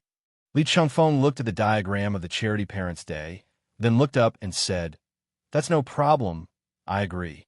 I definitely know you will agree. But since you've agreed to this, there's one more thing. Why don't you also? Damn it, black salted egg. Is it so hard to say everything at once? Ahem, this is actually quite embarrassing." Nick Fury rubbed his hands and smiled apologetically, not looking like the director of the American agency at all. You know, young people are always interested in love affairs, and you're the hottest star in the American agency. So, Li Chengfeng didn't quite understand why the topic suddenly slipped from inspiration to teenage mental health. Nick Fury observed Li Chengfeng's expression, swallowed his saliva, and continued. So, these naughty kids are keen on pairing you with other people. I'll give you 10 guts. Will you say it again? Naughty kids, support your couple. Nick Fury closed his one eye, made up his mind, and blurted out everything. And they support not just one couple, but many couples, and even develop different fan clubs. That can really be called constant party fighting. After thinking about it, Nick Fury added another sentence. It's more complicated than the American election. After finishing speaking, Nick Fury opened his one eye and saw that Li Chengfeng had no sadness or joy on his face. The system is down. F***K it, bro. Please don't die on my couch. Nick Fury ran over quickly, but he didn't expect that as soon as he got in front of Li Chengfeng, he was grabbed by the collar by Zero Frame. No. Is your America General Bureau still capable? I can understand being infiltrated by HYDRA. Everyone has missteps, and you were caught off guard by decades of planning. It was even me who proposed the establishment of a new FBI Academy so that you can train your own super ability agents or even superheroes. Li Chengfeng's face was filled with regret. But how did you guys go astray and end up collectively supporting each other? Are you still capable? Li Chengfeng scolded Nick Fury as soon as he caught him. while the internal affairs agents who came to deliver information to Nick Fury looked calm, as if they didn't see that Li Chengfeng was teaching their director a lesson at the moment. Although Li Chengfeng's hearing is not as good as that of the big guy from Kansas, he can still hear 1,000 meters away like a piece of cake. He clearly heard that the two female clerical agents who had just delivered the information, although their expressions did not change after they walked out of the office door, were talking nonsense. Look, I told you that Agent Lee was having an affair with director Nick Fury. That's right. Agent Lee's hesitant look is really annoying. Director Nick Fury must have let him down. That's why he was grabbed by the collar and lifted up. Humph! Scumbag. That's right, one-eyed scumbag. Come quickly. The elevator is here. Ah, Agent Phil Coulson. Li Chengfeng turned his head subconsciously and saw Zhong Deng, a bald-faced but still handsome man, walking into the office with a steady but somewhat showy step. The two female agents were indeed even more excited, and they even pretended to tidy up their clothes and did not take the elevator down. Wow, Agent Phil Coulson is here too. This is really going to be a three-way battle. There's a new trend you want to hear about recently? Huh? What? Is there something I missed? Agent Lee is in love with director Nick Fury. Director Nick Fury is madly in love with Agent Phil Coulson, and Agent Phil Coulson only has eyes for Agent Lee. He loves him. It's so sad. All the conversations between the two female agents were heard by Li Chengfeng without missing a word. He regretted why his hearing was so good. I would pay a lot for a pair of ears that have never heard these words. Li Chengfeng really didn't expect that Nick Fury would downplay the situation. It's more than just the FBI Academy. The entire FBI is now a den of huge amounts of corruption. And Li Chengfeng and his people are the biggest melons. Phil Coulson didn't know anything at the moment. He seemed to be in a good mood. He walked briskly with a smile on his face and hummed an unknown melody like a cello piece. Li Chengfeng sneered. You are in a very beautiful mood, Zhongdeng. You won't be laughing anymore in a while. Good morning, Director Nick Fury. Li, what are you doing?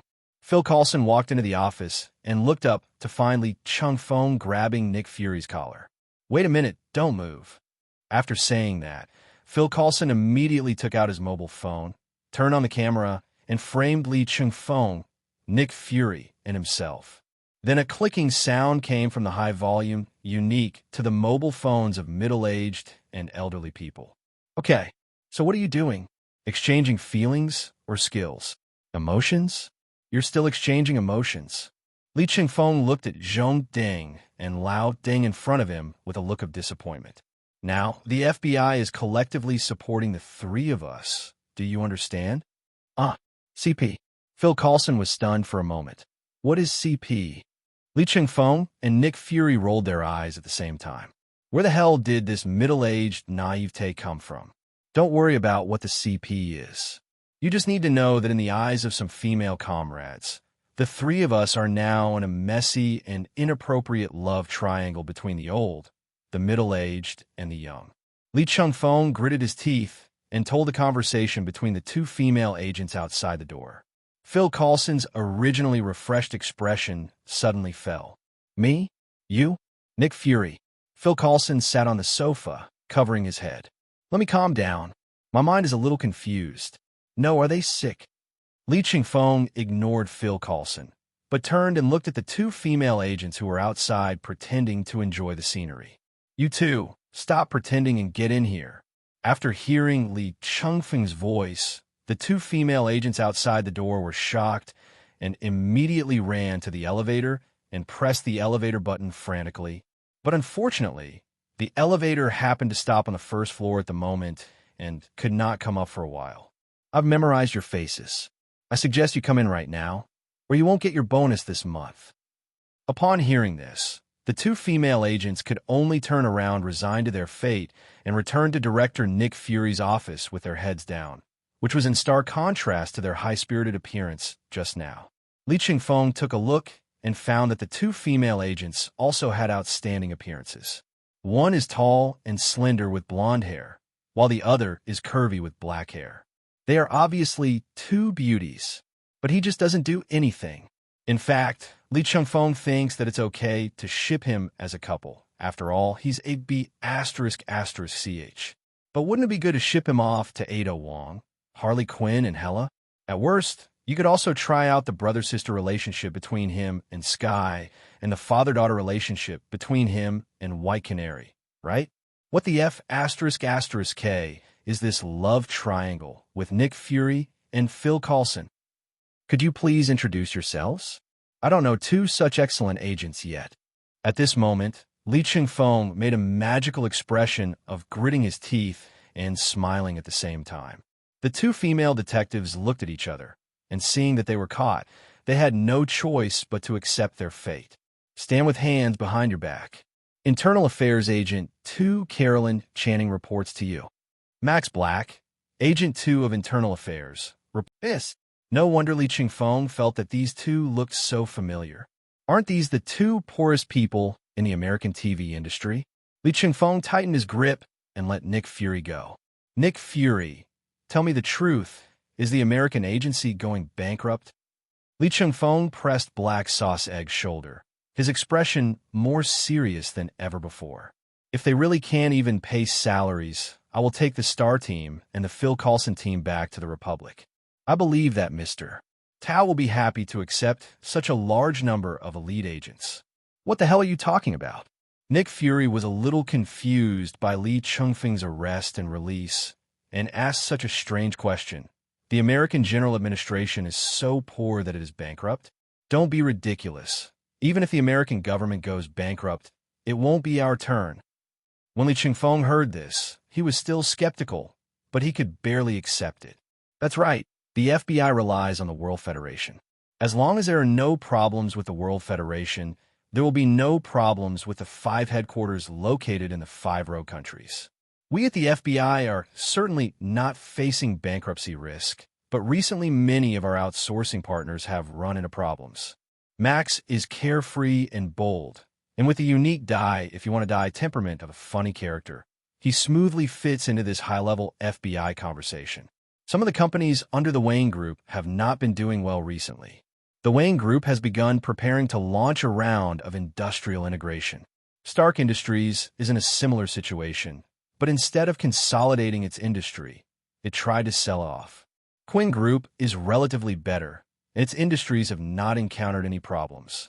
However, the overall economic downturn in Star City has led to an unclear outlook. Other smaller companies are still being counted, but the situation is expected to be even worse. Too weak. Li Chengfeng listened to Max's words and saw Caroline nodding in agreement from time to time. The more he listened, the more frightened he became. Wait, what are you two responsible for in the Ministry of Internal Affairs? Aren't you responsible for communicating with the major outsourcing partners? Yes, we are in the External Liaison Department of the Ministry of Internal Affairs. My God, Agent Lee actually cares so much about us Internal Affairs agents. Caroline suddenly took out a tissue and wiped her eyes. Max, I feel like I'm going to cry. A white girl, you don't have that problem. Max looked at Caroline sympathetically. And Agent Lee has obviously heard about your bad luck. It's not like everyone is immune to your bad luck like me. Wait, I lost 36 knives last month. Isn't it because of you? Li Chengfeng rubbed his swollen head and let the two unlucky sisters leave. He really didn't expect that the small FBI Internal Affairs Department actually had two such geniuses hidden inside. As the saying goes, don't compare your fighting ability with that of a funny character. If you really count them, each of them is like a conceptual god. But this time, it's not like a problem of two broke girls. It's more like someone is tampering with this. In the absence of turmoil and crisis in the overall economy, are there only problems in the industries of the FBI's partners? What nonsense. Huh.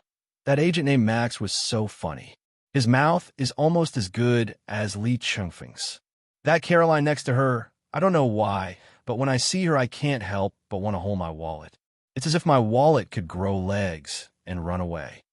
Unlike the worried Li Chengfeng, Nick Fury and Phil Coulson just thought this episode was very interesting. Nick Fury, Phil Coulson, can you two stop laughing? Li Chengfeng looked at Qian Tu Zhongding and Lu Dan Laoding with a look of disappointment. Didn't you notice anything wrong? Ah, Nick Fury and Phil Coulson looked at each other, not understanding what was going on. Didn't they just think those two young agents were interesting? Why are you pouting? Li Chengfeng looked at the three confused eyes and sighed. That's right. I just took advantage of a time traveler. One of these two is the king of agents who is in control of the overall situation, and the other is a high-level agent who is responsible for special tasks. Neither of them has ever been in charge of economic affairs, so it is understandable that they are insensitive to this aspect. It's okay, go play. Li Chengfeng said perfunctorily and fell in a deep thought. Who is secretly targeting the FBI? Hydra was dealt with. Although there are still a few leaders who have not been arrested, they can no longer pose a big threat. The person most likely to cause a big trouble was Lady Hyra, who had signed a contract with Scython, but after the Storybrooke incident, she could no longer cause any trouble. Apart from this, the only one in Hydra who can cause economic damage to the FBI is Gideon Malik. But this guy is now thinking about welcoming the Hive back through the Kerry Monument and has no interest in targeting the FBI. Even when Hydra was collectively mobilized to prepare for a change of situation, Gideon Malik's faction was probably just perfunctory and did not put in enough effort. It seems that this Hydra that originated in ancient times is indeed not the same as the Nazi Hyra that emerged during World War II. But this also put Li Chengfeng's judgment of the current situation into a deadlock. Enemies with motivations have no abilities, and enemies with abilities have no motivations. Fury, don't you think what Max just reported is a little strange? It's obvious that someone is deliberately targeting the FBI, but they don't dare to be too blatant, so they start with the FBI's outsourcing partners. Li Chengfeng looked at Hey Lu Dan, Wayne Group, Stark Industries, and even Quinn Group. The overall trend of these large groups has always been upward. How come they suddenly collectively encountered a small-scale turmoil? Nick Fury and Phil Coulson also gradually stopped joking. You mean there was an external invasion? It's hard for me to say, but this situation is still too strange. Li Chengfeng shook his head. Let the Ministry of Internal Affairs investigate carefully to find out who is behind this. Li Chengfeng wasn't really afraid of the FBI going bankrupt, but I was afraid that something big was about to happen, and I ignored this clue. It will be too late to regret then. This universe is becoming more and more crazy. Even funny characters are starting to appear. The so-called plot has long been unpredictable. Just like the Storybrooke incident, who the hell could have imagined that an ancient god was behind all this? That makes sense. I'll let Maria know shortly, but don't forget there's the Parents' Day at the FBI Academy tomorrow. I wouldn't have scolded you if you hadn't mentioned it. Li Chengfeng angrily pulled Doug, who was shaking his waist, off Gus, the devouring beast. If I hear about any outrageous CP combination again, I will demolish your office. After saying that, he put Doug, who looked resentful, on his shoulder and said, Okay, what are you looking at me for? You're essentially a magical energy creature. How can you have a baby with a cat with a physical body? Then he opened the portal, waved to Nick Fury, and dragged Phil Coulson back to the team base. Phil Coulson? No, are you sick? I just drove here from a squad base. Li Chengfeng shrugged at him. Hey, just leave the car at the headquarters and drive it back next time you go. The focus right now is the Charity Parents' Day at the FBI Academy tomorrow. I was just about to ask, what is this Charity Parents' Day? Oh, to make a long story short, Nick Fury is planning a big party to deal with the students' parents and boost the morale of the FBI. He called us over today just to let us know that both teams must attend. I see. Now I understand. Phil Coulson is worthy of being the new S.H.I.E.L.D. director favored by Nick Fury in the original drama. After hearing Li Chengfeng's general description, I knew what Nick Fury meant. All I can say is that people who are suitable to be leaders have basically very similar thought processes. Li Chengfeng then turned on his personal terminal and connected to the exclusive frequency bands of the two teams. Send an all-channel broadcast. All members of Team Phil Coulson and Team Swarm must gather in the base's operations conference room immediately. Let me emphasize, everyone, especially a psychologist and mental patient who likes to stay in bed, and that lazy old captain, Li Chengfeng said, and suddenly looked at Phil Coulson. Do you have any troublemakers who can't make it to the morning class? Not really. I just need to urge Barry Allen. This kid is good and everything, but his pace is just too slow. Okay, and Barry Allen. Get out of here right now. Run. Barry, run.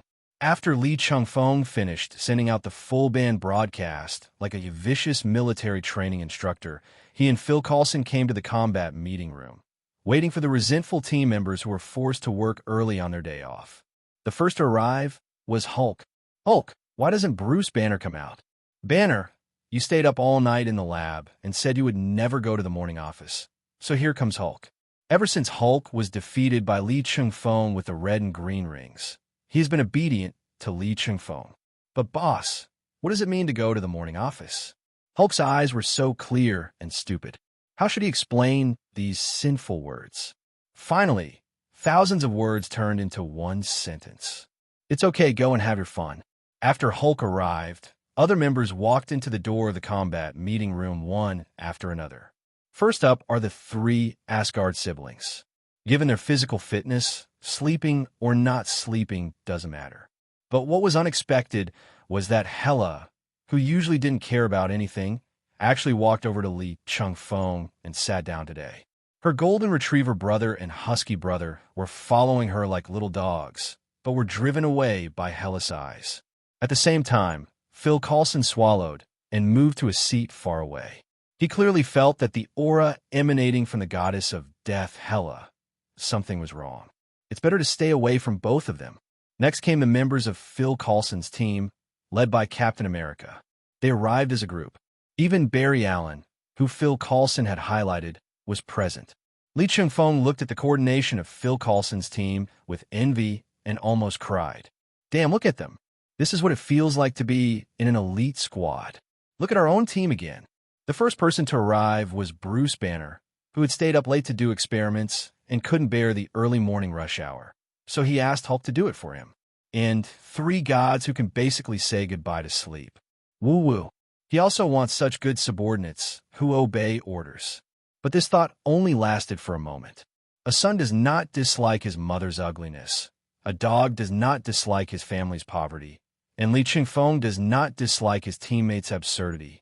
Because when he gets outrageous, these teammates don't worry about it. However, today, surprisingly, no one in the star team had an attack. In just 5 minutes, all members were present. Even Uncle Jiong, who just took over the HR department, came here after clocking in from the headquarters. The only minor problem was that Ada Wong and Harley Quinn played a game for several minutes over who would sit on the other side of Li Chengfeng. In the end, it was Ada Wong who whispered a few words in Harley Quinn's ear, and finally the little lunatic sat next to Ada Wong with an expression that said F***K. I lost on her face. For some reason, when Li Chengfeng saw this scene, he subconsciously looked at Hela, and Hela at the moment actually frowned slightly. Would Hela, who has been domineering and kingly ever since she left the sealed dimension, have such an expression? The gray-green eyes narrowed slightly, revealing a look that was hard to describe. Suddenly, Li Chengfeng seemed to see a very faint light in her eyes. It flashed by and was almost invisible. Okay, agents, I didn't intend to gather you all on this rest day morning. Everything is to blame Nick Fury, the black salted egg, and Professor X, the white duck egg. Revenge is needed, and grievances are needed. Li Chengfeng clapped his hands and continued. But we still have to make things clear today. Tomorrow is the F.B.I. Academy's Charity Parents' Day. The two eggs told me that our two teams must be there. Boss, was Public Welfare Parents' Day. Oh, Hulk, go have fun if you have nothing to do. Just don't forget to go out with us tomorrow. Well, Hulk is going to play the video game. After saying that, Hulk left the combat meeting room with murderous intent. Oliver Queen poked Wade Wilson with a, "Why is the big green guy so murderous just playing a game?" Nonsense. You've died 300 or 400 times at the hands of Marnia, and you're still full of murderous intent. So it seems that Green has a pretty good temper. He didn't even throw the controller. Well, the controller didn't fall, but I've already replaced the 10th game console. Forget it. Including the whispering Green Arrow and Deadpool. Everyone had no objection to Hulk's departure. Everyone is asking what the Public Welfare Parents' Day is. What else can they say? All we can do is obey the mentality of a 3- or 5-year-old child. In short, we will be here tomorrow as the ultimate force of the FBI, which is both a stabilizer and a reassurance. So tomorrow there will probably be a lot of ordinary people from all walks of life participating. So we must ensure the smooth progress of the entire Charity Parents' Day. Li Chengfeng initially wondered what could happen on the Charity Parents' Day, but when he discovered that someone was secretly targeting the FBI, Li Chengfeng became unsure. Tomorrow, there won't be any real trouble, right? The next day, FBI Academy. Today is definitely a big day for these young students. Although it is called the Charity Parents' Day, in reality, the students value the fact that not only do they not have to train today, but they can also have fun. And while you're having fun, you can also see your idol. For example, the X-Men. For example, the Phil Coulson team. For example, the Star Squad. Especially the Star team. He didn't have much contact with the students recruited later, but the first batch of students from a new FBI academy were a big obstacle in Li Chengfeng's short teaching career. In the end, they all suffered a severe beating from Li Chengfeng. But the outrageous thing is that they are actually very proud of it. There were even many students who had doubts about whether to stay in the FBI at the time, but after this incident, they became more determined. The Star Squad is their target. It's not really a collective explosion of M attributes, but the most simple gene of admiring the strong that has come into play. But after that, the students at the FBI Academy rarely saw Li Chengfeng. Only occasionally would I run into teacher Harley and Li Chengfeng alone in the psychological clinic.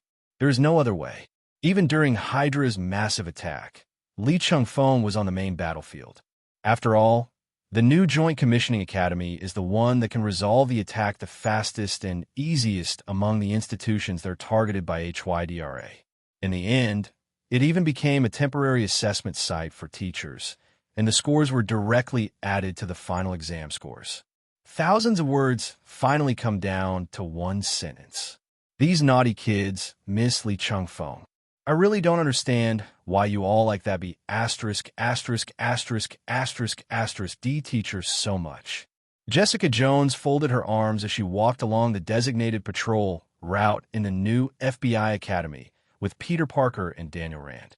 The entire arrangement of the Charity Parents' Day was decided by the students through voting, and the leaders of the FBI only made guiding suggestions and grants. The students are also responsible for maintaining order and safety throughout the Charity Parents' Day. They patrol according to the assigned routes and times, and there are dozens of guard posts at fixed locations. It's definitely a shift system. And now it is the turn of Jessica Jones and the other 3 to go on patrol. Jessica, we don't like Agent Li Chengfeng. The word like is too frivolous. We admire him. That's right. Adoration. After entering the FBI Academy, we spent every day listening to the legendary stories of Agent Li Chengfeng. He dug up Captain America in the Arctic and fought against alien starfish, subdued the gods of Asgard to join the Star Squad, and even solve a reality distortion incident.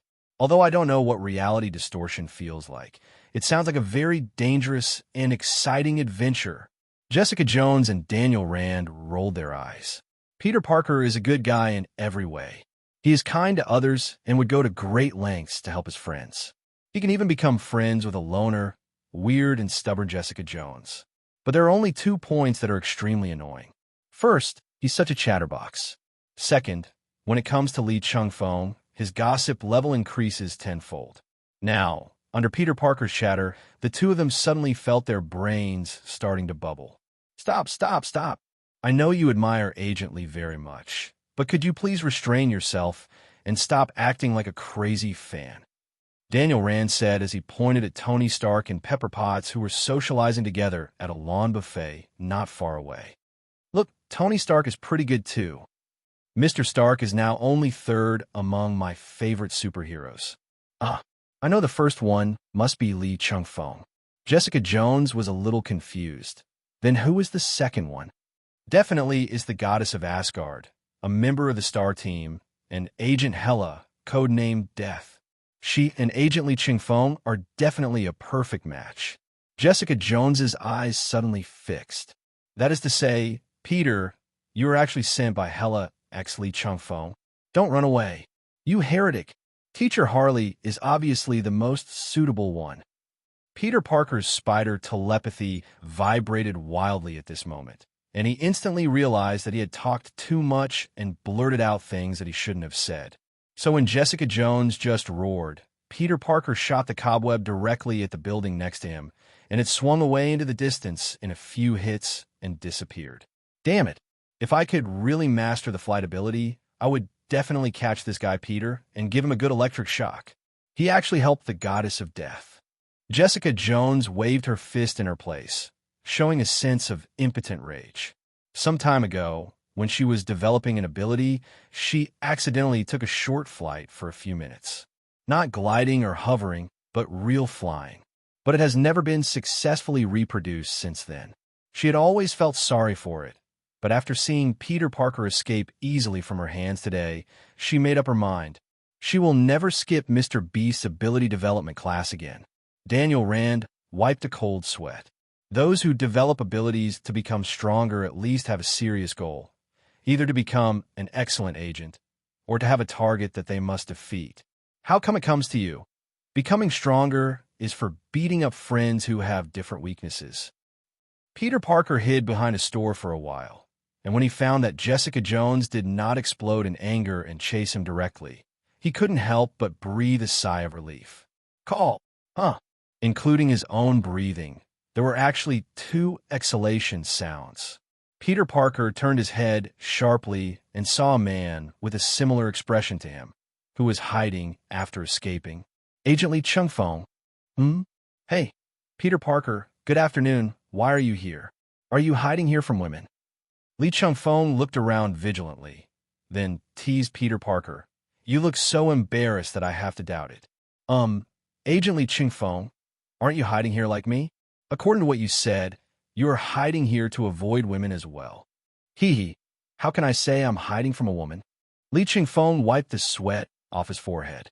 I'm hiding from a humanoid female Tyrannosaurus Rex, the kind that would conquer the 9 realms if she disagreed with me. Conquer the 9 realms. Are you talking about Agent Hella, codenamed Death? SHHHHH. Don't mention her name. Li Chengfeng suddenly felt like he was dying. He relied on black magic to conceal all his aura and was able to dodge it. But if Peter Parker suddenly recites Hella's real name here, her divinity will react. And today Hella is a little, not normal.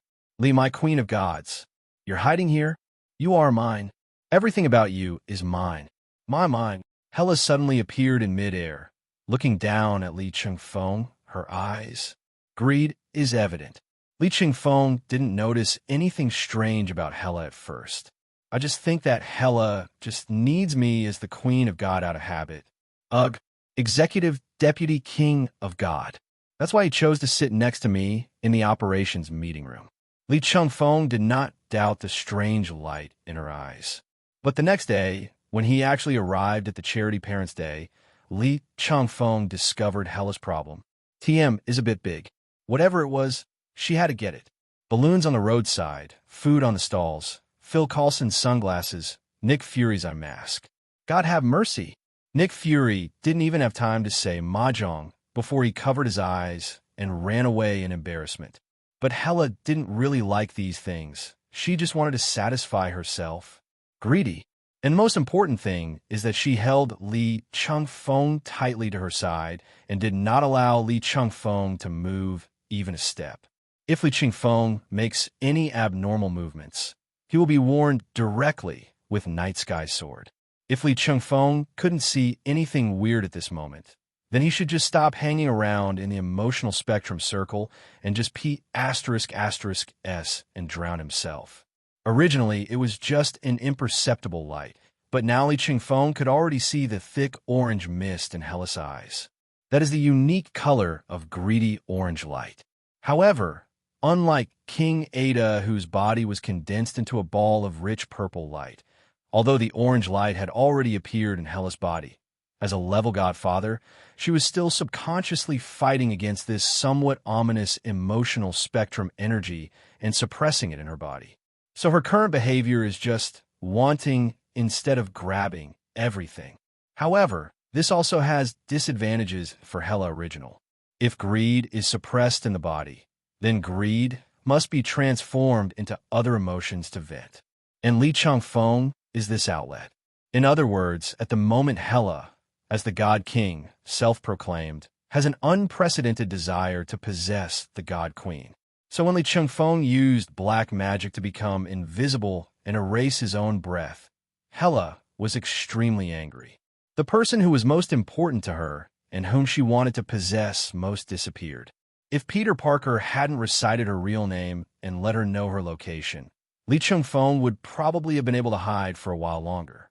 Peter Parker, please leave first. What's going to happen next is not something a high school student can face. Agent Lee, I can't leave you behind.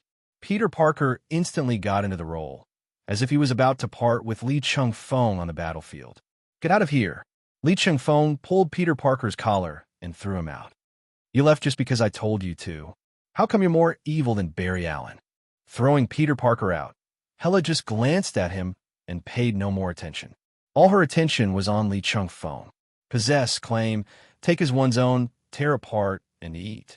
Countless greedy thoughts came to my mind. But she is a true goddess with divinity after all. How can greed completely influence her? Hella fell from the air. Her 2.13-meter height and excellent body proportions made Li Chengfeng swallow his saliva. See, Li Chengfeng didn't even get to say Hella's name before Hella, who lowered her head, blocked his words. He was trapped against the wall. The heartless thief god. It smells really good. As lips and teeth collided, the greed in Hella's eyes became even more intense. Hiss! Li Chengfeng frowned, and his lips were cut open by Hella's aggressive attack. The smell of blood strengthened the intensity and eroticism of this kiss. Only Hella can strengthen her physical fitness to this level. But Li Chengfeng was also a little angry. You bite me? I have to bite it back. It's not that I like this feeling. I just simply don't want to admit defeat. Well, I won't admit defeat. So, have you calmed down for now? Li Chengfeng took a deep breath and wiped his bloody lips. Don't see the blood. The wound will be basically healed before even a few drops of blood can flow out. The Asgard goddess who was sitting on the ground with him seemed to be still savoring the fierce and bloody kiss just now. The greedy orange light in his eyes also temporarily dissipated. Today, I don't know why, but my possessiveness towards everything is skyrocketing, especially towards you, my Queen of Gods. Hella leaned closer. It makes me unable to stop. Did you use some black magic? Believe me, Hella. Li Chengfeng rolled his eyes. If I knew this kind of black magic, I would definitely use it in a private setting where only the two of us are. As soon as Li Chengfeng finished speaking, Hella and he immediately looked in the same direction. Strolling towards them was a spirit. There are not many people who could directly observe spirits with their naked eyes of the scene, but in this corner of the venue where the Charity Parents' Day was held, only the two of them could see it. And this spirit is an acquaintance. Agatha Harkness, you can still exist as a spirit. It seems that even you who have been bewitched by the Dark Book know how to leave a way out. You're too kind, Agent Li Chengfeng. Agatha Harkness, who is in spirit form, smiled. Except for that beastly scum Constantine, no magician would joke about his own soul, even after Blacken. The soul is immortal, Agatha Harkness's trump card. In the comics, she also taught Wanda in this form. You have caused a big incident after Blacken. You should have run away. After all, as long as you don't show up, even I can't find your trace. I definitely fled from Storybrooke the first time, but I later discovered something. I felt I had to talk to you about it. Agatha Harkness walked up to the two of them, thought for a moment, and then stood next to Hella. Even though she was an experienced woman, she couldn't stand calmly beside the person who almost killed her. When I, Blacken, was planning the Storybrooke incident, I had an anonymous sponsor who helped me make all the arrangements, including having Hal Jordan transport TIE particles through the sky above Storybrooke. And didn't you notice one thing?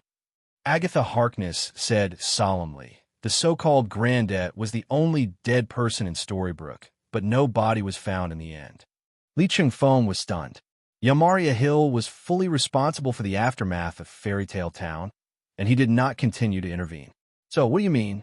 If the purpose of having Catwoman steal Nick Fury's car is to lure out the Star Squad, then the existence of this granddad is for the goddess of death Hela. Agatha paused to observe the expressions of Hela and Li Chengfeng, and found that there was nothing unusual. So she continued, Granddad is not a person pulled from the fairy tale universe, but a cyborg cloned with Mammon's blood as the core. Mammon is the demon in hell that controls the original sin of greed, and his maker is called. Agatha suddenly lowered her voice and uttered a string of notes. At the same time, at the lawn buffet, Clark Kent was holding up a camera, preparing to take a group photo of several famous presidents. Bruce Wayne, Tony Stark, and Oliver Queen are all outsourced partners of the FBI and are very suitable for use as covers. Oh, you guys are here. It was easy for me to find you. Suddenly, a bald man emerged from the crowd. He politely shook hands with everyone present, including Clark Kent. My name is Lex Luthor. Nice to meet you all. Lex Luthor. Tony Stark, the most sociable of the three bosses, took the lead and shook Lex Luthor's hand. Is it the Lex Luthor from Lex Group? I can't say my name is unique, but yes, it's me. Although Lex Luthor has a bald head, he is very confident. Nice to meet you, Mr. Tony Stark. Although I have heard of your name for a long time. Tony Stark's eyes revealed a little scrutiny, but I remember that Lex Group doesn't seem to be an outsourcing partner of the FBI, right? As soon as Tony Stark finished speaking, Bruce Wayne and Oliver Queen looked at Lex Luthor. As the FBI's largest outsourcing partners, the three of them are natural allies. But Lex Luthor is not. To be precise, Lex Luthor can even be considered their rival, because Lex Luthor has in-depth cooperation with the American government and military. For example, when Li Chengfeng asked Grant Ward to assassinate the FBI traitor Sitwell, he also asked him to clean up a group of American politicians. I guess all those politicians have received money from Lex Luthor.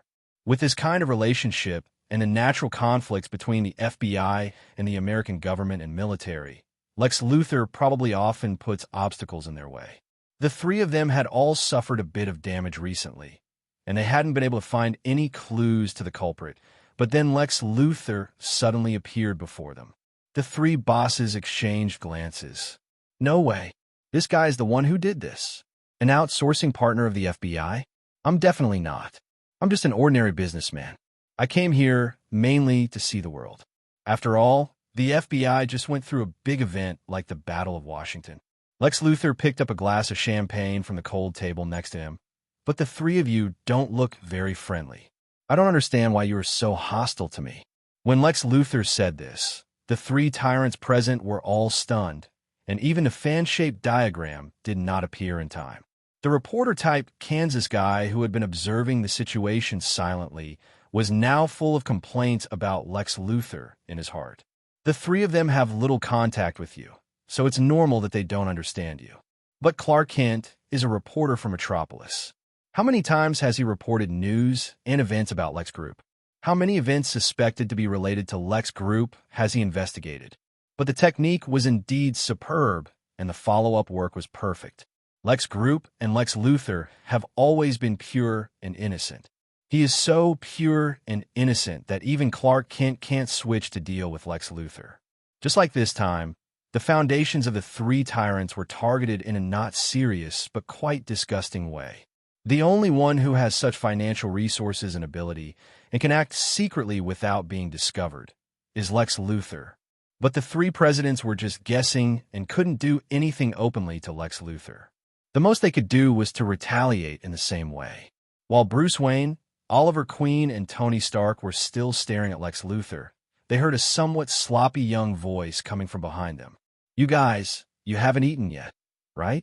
I'll treat you to a meal after this is over. Definitely not the bald guy next to you. I don't like that bald guy. He looks like a profiteer with no moral standards. The three of them turned around and saw that it was Li Chengfeng who came with Hela, whose expression had basically returned to normal. Li Chengfeng gave them a look that said, "Don't worry, then walked straight towards Lex Luthor. When he heard the name Lex Luthor from Agatha Harkness, he actually had to thought that makes sense. I've heard of you. You're the Li Chengfeng agent seconded from the Republic Bureau to the America Bureau. Lex Luthor didn't feel embarrassed at all when he heard Li Chengfeng's blunt sarcasm. Instead, he extended his hand to Li Chengfeng. I've heard of you for a long time. In today's America, your name is widely known among the upper class, but most people have only heard of you but never seen you. Instead, he extended his hand to Li Chengfeng. I've heard of you for a long time. In today's America, your name is widely known among the upper class, but most people have only heard of you but never seen you. Oh, so you mean you are very honored to meet me? Li Chengfeng lowered his eyes, looked at the hand extended to him, and finally shook it. But I don't have a very good impression of you. Haha, I think this must be a misunderstanding. No, I just hate bald heads. Li Chengfeng held Lex's hand and slightly forced him to prevent him from breaking free. With his other hand, he gently tapped Lex's forehead. There are only 2 bald heads I recognize, and you are obviously not one of them. So I hope you can grow some hair, otherwise I will bring people from the Ministry of Internal Affairs to visit your Lex group 14 times a week. The corners of Lex Luthor's eyes twitched continuously, and his perfect businessman face was barely intact, but the sinister look in his eyes could no longer be concealed. Li Chengfeng curled his lips. Is this Lex Luthor so tolerant? I have provoked him to this extent, but he still hasn't broken through the red temperature? Could it be that my skills have declined? The 4 people who were watching the fun, especially Clark Kent, had no expression on their faces, but in their hearts they were almost laughing so hard that their righteous buttocks were about to split. Li Chengfeng is really something. He really is worthy of being the man favored by that crazy senior of mine. All I can say is there's no craziest, only crazier. Li Chengfeng definitely couldn't hear Clark Kent's thoughts, and even if he did, he couldn't beat him up. TMD, this is really impossible to beat. Agent Li Chengfeng, I think the Lex group and I haven't done anything to displease you, right? Lex Luthor quickly showed a hurt expression. I know I'm not an outsourced partner of the FBI, and because of my relationship with the American government and the military, the FBI even considers me to be in the opposing camp, but I personally absolutely respect all the efforts the FBI has made for world peace. Listen. Bruce Wayne, stop whispering with Oliver Queen and Tony Stark and learn from Mr. Lex Luthor. Li Chengfeng turned around and said to the 3 overlords on the side, he is a real big businessman. He can say such high-sounding words. His face, TSK, TSK, TSK, TSK, I feel that even a batarang can't penetrate it. After Li Chengfeng finished complaining to the 3 bosses, he looked at Lex Luthor again. Oh, finally I can't keep smiling and being polite anymore. Agent Li Chengfeng, although I cannot control your words and actions, I will report every word you just said to Director Nick Fury. Although I'm just an ordinary businessman, I also have dignity. You're going too far. Lex Luthor raised his voice quite a bit when he said this, and many sharp-eyed and sharp-eared agents around also heard it. Among them were Maria Hill and Martian Manhunter, who were having an impromptu meeting at the buffet table. After hearing what Lex Luthor said, the 2 of them tacitly stopped discussing the FBI's recruitment work for the new quarter and then smiled at each other. What the hell? Lex Luthor is going to complain to Nick Fury? Who are you suing? Li Chengfeng? Okay, go ahead and sue. I guarantee that if you sue him, he will remain silent. But while watching the fun, Maria Hill and Uncle John were worthy of being the pillars of the American General Administration's civil service work. They immediately associated something with Li Chengfeng's obviously targeted attitude. You know Li Chengfeng well. He is not arrogant or unreasonable. Although he always acts in a fanciful and illogical way, he always has his reasons for doing things, and what he does is usually right. Although you tend to have blind faith in Li Chengfeng, he does. Uncle John nodded to Maria Hill. I remember the Ministry of Internal Affairs reported that the outsourcing companies had suffered varying degrees of blows, suspected to be external targets. Now it seems that this Lex Luthor was behind it. And regarding the FBI recruitment work, it is also this Lex group that has been deliberately targeting the FBI. Maria Hill frowned and glanced at the bald man who was grabbed by Li Chengfeng. The more she looked at him, the more she disliked him. They both have white bald heads, but Professor X is so kind and amiable, while Lex Luthor looks so hideous. 2 plus FAF. Interfering with the FBI's recruitment efforts? Yes, several large security companies under the Lex Group are competing with the FBI for people, but I can't say much. They're just offering double or even triple the salary to snatch them away. We can't stop others from making more money, right? Uncle Jeong was also a little helpless. So Lex Luthor's voice not only failed to attract sympathy, but instead made the two big Buddhas of the Ministry of Internal Affairs and the Ministry of Human Resources completely focus on the Lex Group. Go back and immediately formulate a plan against them. After making up their minds, the two did not continue the meeting and discussion, but instead looked at Li Chengfeng and Lex Luthor intently. Although they couldn't guess what Li Chengfeng was planning, they knew that Lex Luthor would definitely fall into Li Chengfeng's hands today. As expected, Li Chengfeng listened to Lex Luthor's accusation without saying a word. After Lex Luthor finished speaking, Li Chengfeng raised his head, and all those expressions of disgust and targeting disappeared, leaving only a refreshing and kind smile. Lex Luthor, well, I thought that as a genius, you must have some profound ideas. But I don't want to say such vulgar words. Well, you should resign from Lex Group and give your shares to your sister Lena Luthor. I heard that she's also a rare genius. I guess you are not as good as her. Lex Luthor's hands suddenly exerted force, but it was of no avail. What the hell are you talking about? Me? Not as good as Lena Luthor? Not as good as a woman who doesn't even have Luthor blood? Oh yes, my. You probably don't know yet. Lena Luthor is the child of your father and his mistress. Li Chengfeng had a blame me expression on his face and spread the gossip about the Luthor family. So, she must have the blood of the Luthor family. Even if she is better than you, it makes sense. Lex Luthor used all his strength to break free from Li Chengfeng's hand, but Li Chengfeng deliberately loosened his grip, allowing him to break free easily. But in the eyes of the onlookers, it was particularly Joker. You're talking nonsense. Lena Luthor will never be as good as me. Lex Luthor didn't care about that anymore. He threw all the external image he had just created behind his mind. He didn't have time to think about how he could suddenly break free. He directly grabbed Li Chengfeng's collar and said, "You, an agent who only knows how to fight and kill. Do you understand what a genius is?" Li Chengfeng looked at the other person's eyes coldly. Sure enough, he also saw the faint orange mist in the other person's eyes. Funny is the demon blood in the dimension that controls the original sin of greed.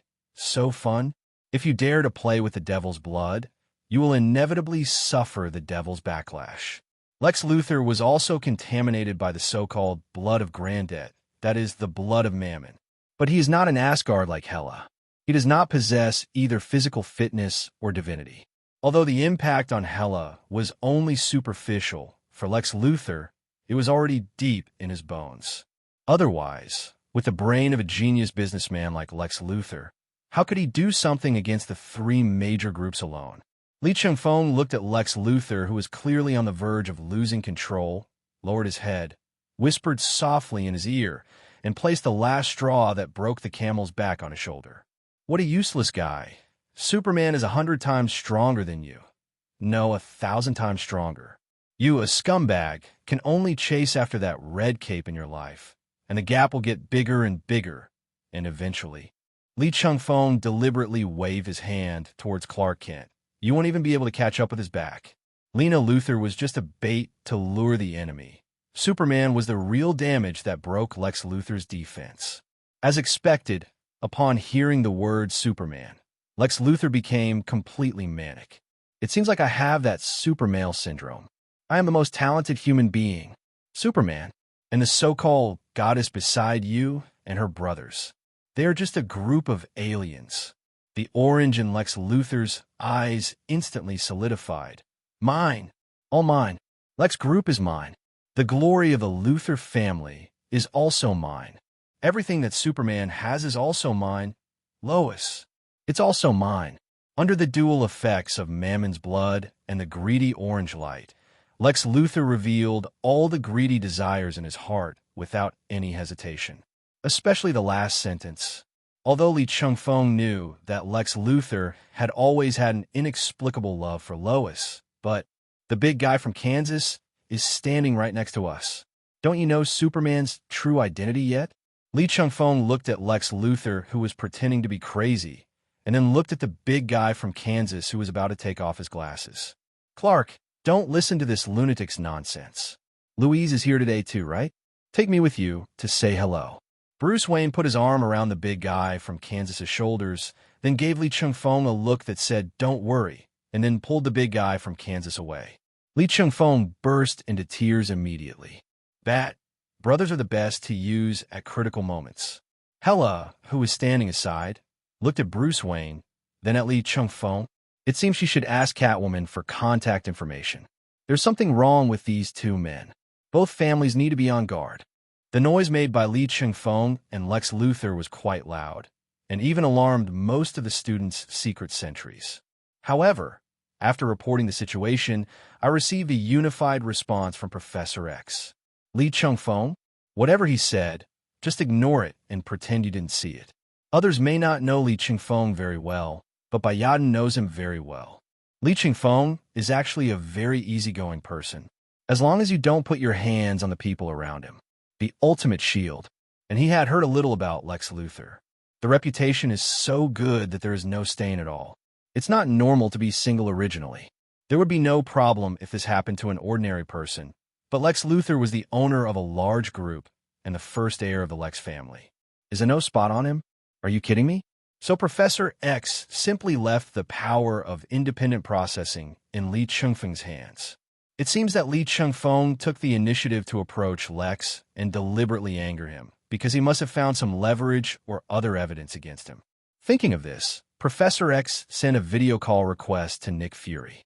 After opening it, Professor X said to Nick Fury, "Fury, Li Chengfeng is causing trouble again. If you're talking about Li Chengfeng and Lex Luthor, I already know that. You really are very powerful, Fury. I don't have any magical powers."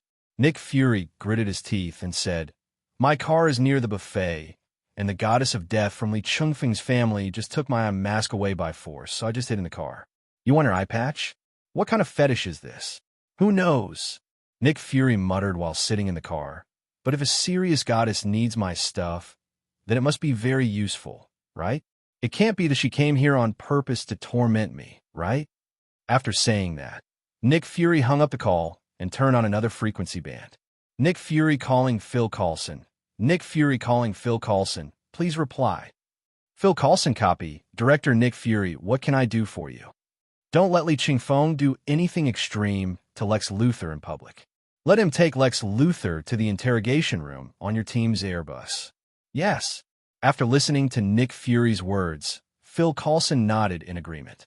Then he raised his head and just saw Li Chengfeng once again controlling the shouting Lex Luthor. Li Chengfeng, take it back to Airbus. There are too many people here. Phil Coulson shouted Li Chengfeng's name and waved his hands so that Li Chengfeng could find him immediately. Seeing Li Chengfeng put down Lex Luthor, who had been lifted high, Phil Coulson winked at the agents around him. What are you doing here? Evacuate. The Charity Parents' Day has just begun, so just do what you should do. Li Chengfeng pushed open the door of the interrogation room with his foot, and then he and Hela pushed Lex Luthor onto the chair. Li Chengfeng still misses the environment here very much. After all, the last time I entered here, I was cooperating with Phil Coulson and acting for Sky. It really brings back a lot of memories. Sky is such a gullible kid. Everything should be mine. Mine. Lex Luthor looked at Li Chengfeng, the orange in his eyes becoming more intense. Superman. And you, sooner or later, will be mine. Thanks for the invitation. I just got off the plane. This is really not non-tone. Li Chengfeng curled his lips. Seeing that the other party wanted to continue to attack, he simply slapped Lex Luthor's bald head with a big fan. Calm down immediately, or I will blow your bald head directly, and then all desires will be dissipated with the wind. I have to say, slaps are really useful. Lex Luthor's eyes became much clearer after being slapped. when Li Chengfeng threatened Lex Luthor with his life. Even Lex Luthor, who was completely dominated by greed, tried to calm down in an instant. Even the orange light dimmed, which was quite human. Look, I knew it.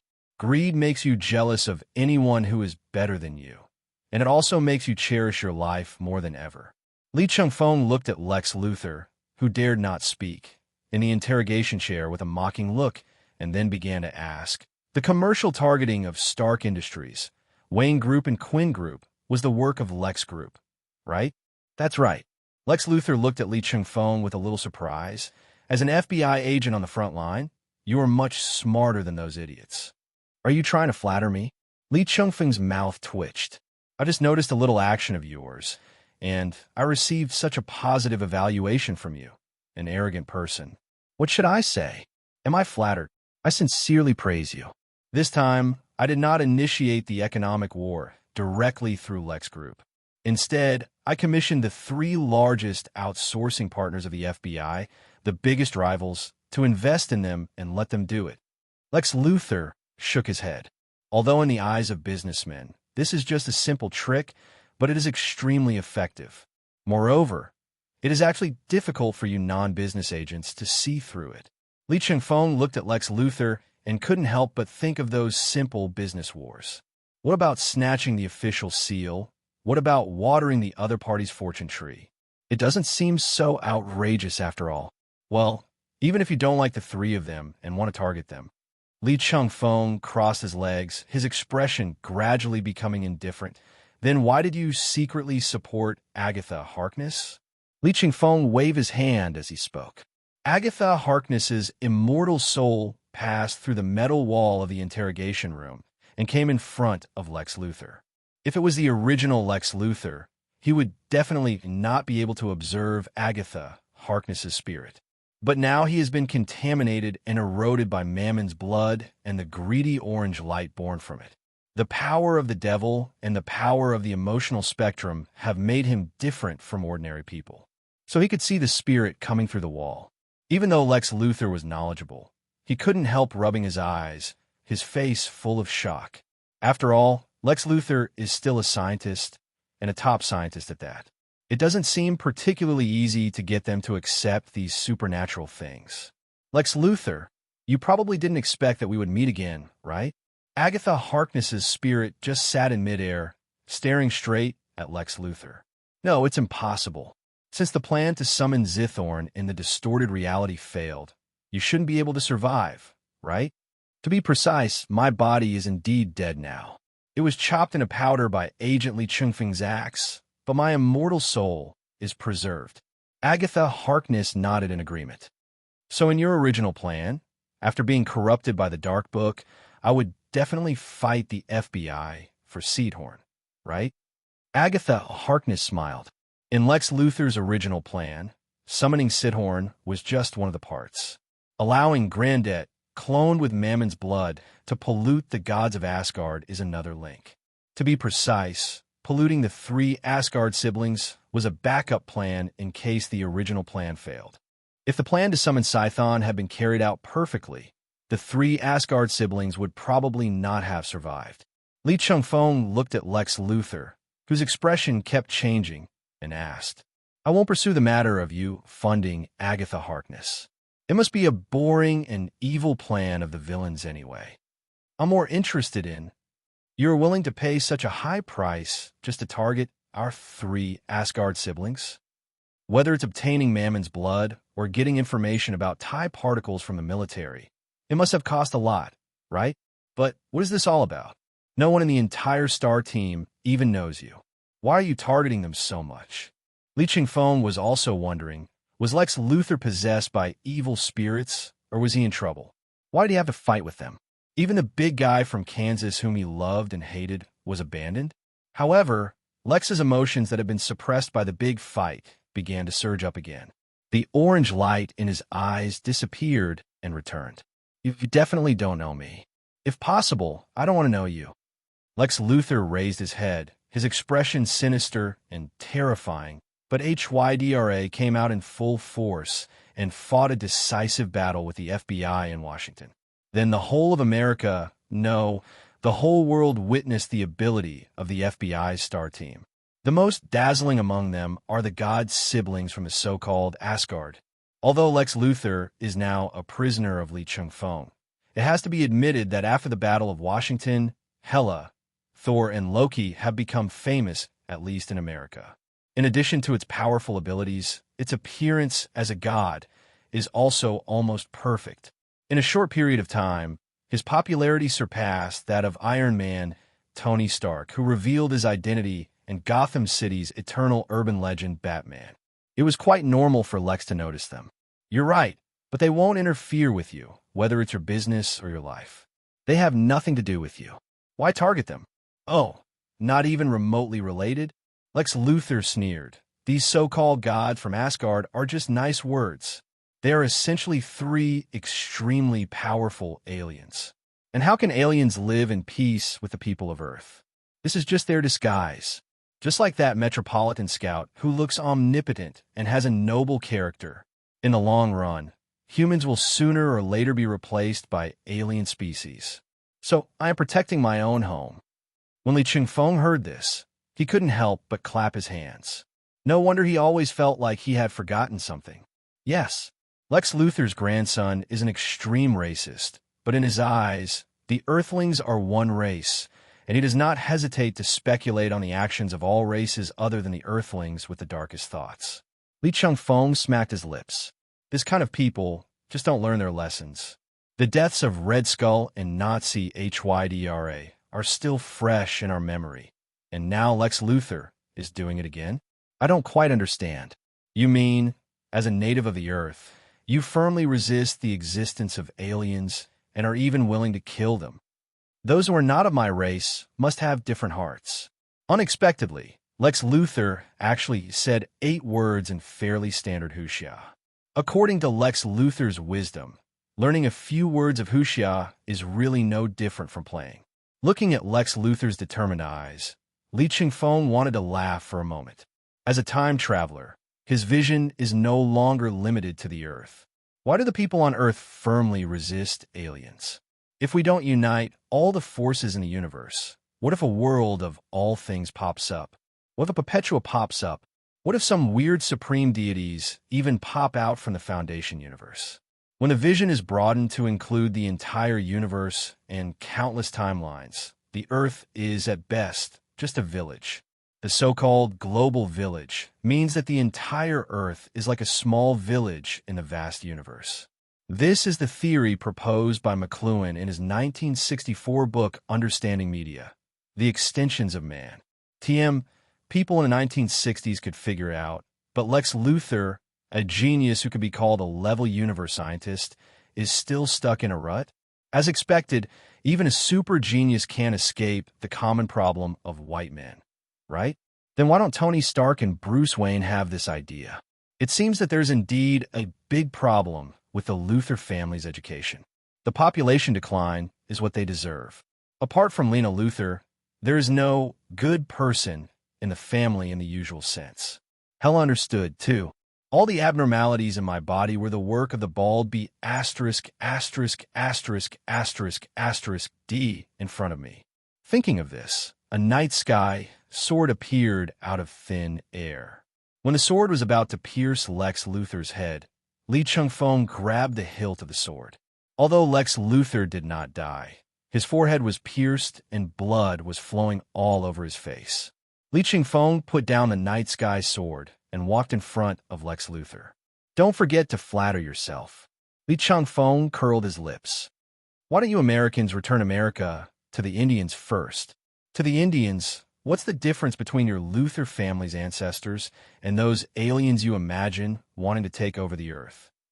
After Li Chengfeng finished speaking, he took Hela and Agatha out of the interrogation room. Seeing Phil Coulson waiting outside, Li Chengfeng gave some instructions. Disable all communications with Lex Luthor, and then inform Lex Group that their boss is in the hands of the FBI. Let them find a new boss. Seeing Phil Coulson nodded, Li Chengfeng left Airbus. The moment she got off the Airbus, Hela was stunned for a moment, and then she held Li Chengfeng tightly to her side. Li Chengfeng knew that the greed that had just been temporarily suppressed had become active again. Eldest sister, what happened? An urgent voice came from midair. It was Thor, who was flying over with Loki in his hand.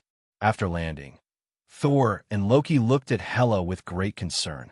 During this period of time, after temporarily ignoring Odin and Asgard, the relationship between the three siblings can be said to be growing stronger day by day. Both Thor and Loki highly admire this powerful and kingly elder sister.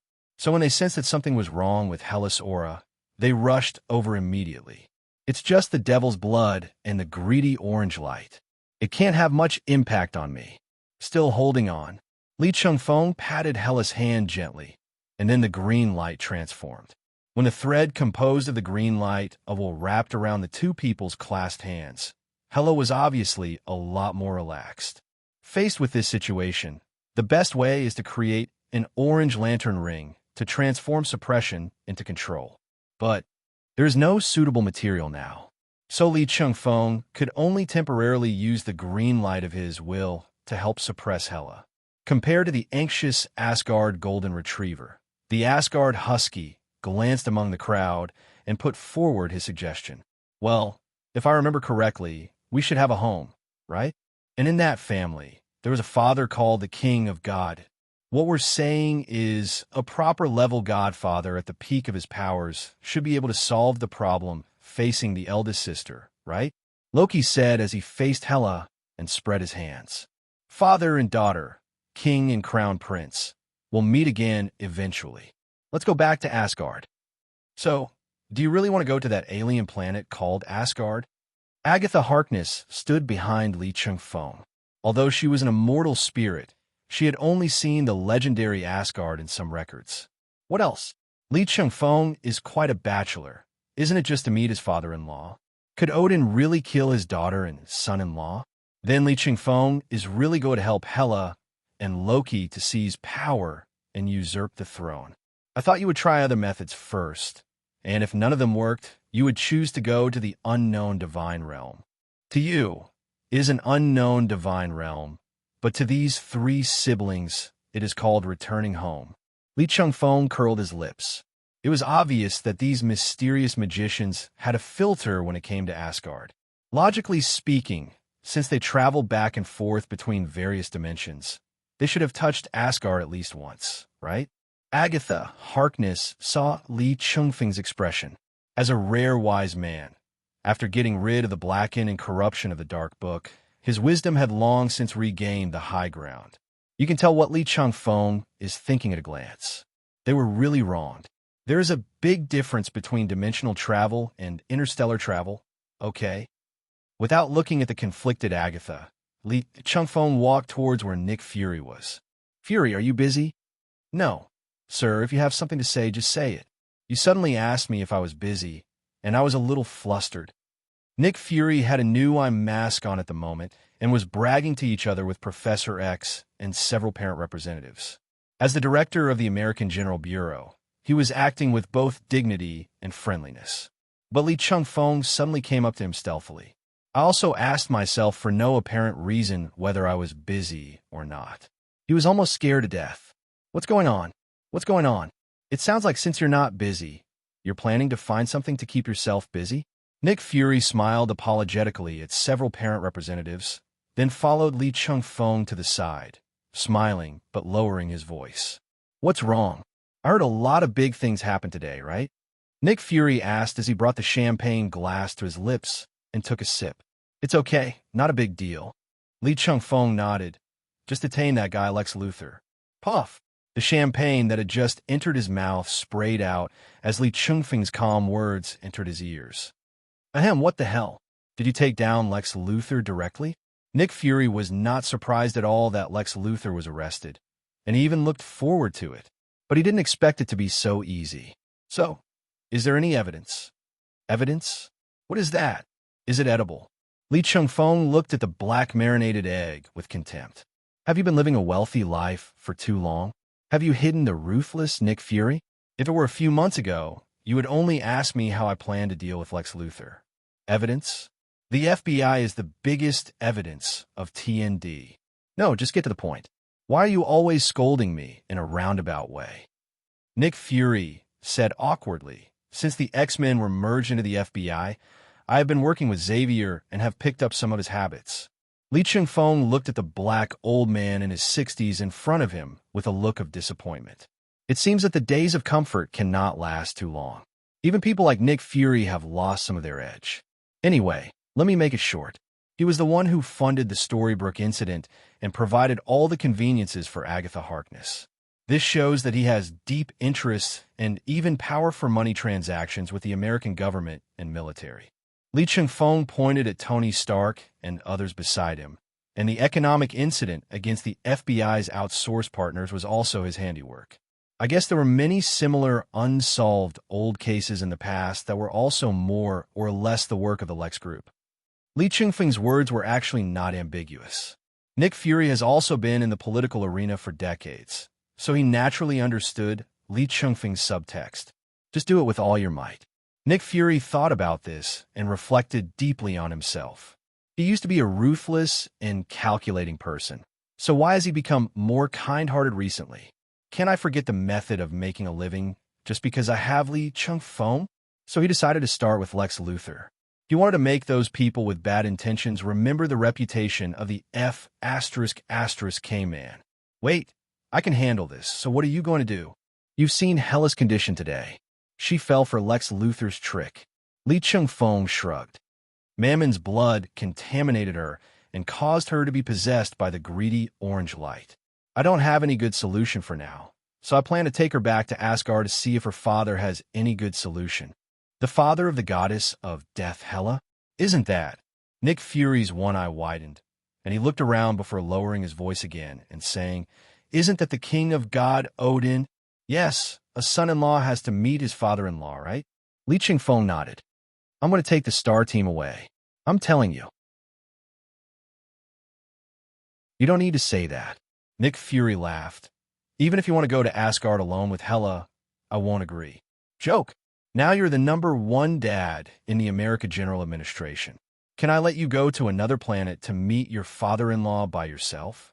He had learned all about Hela and his father's family affairs from Li Chengfeng, and realized that Odin, who was called the King of God, was also a black-hearted person. Otherwise, he would not do such a thing as to abandon his own daughter.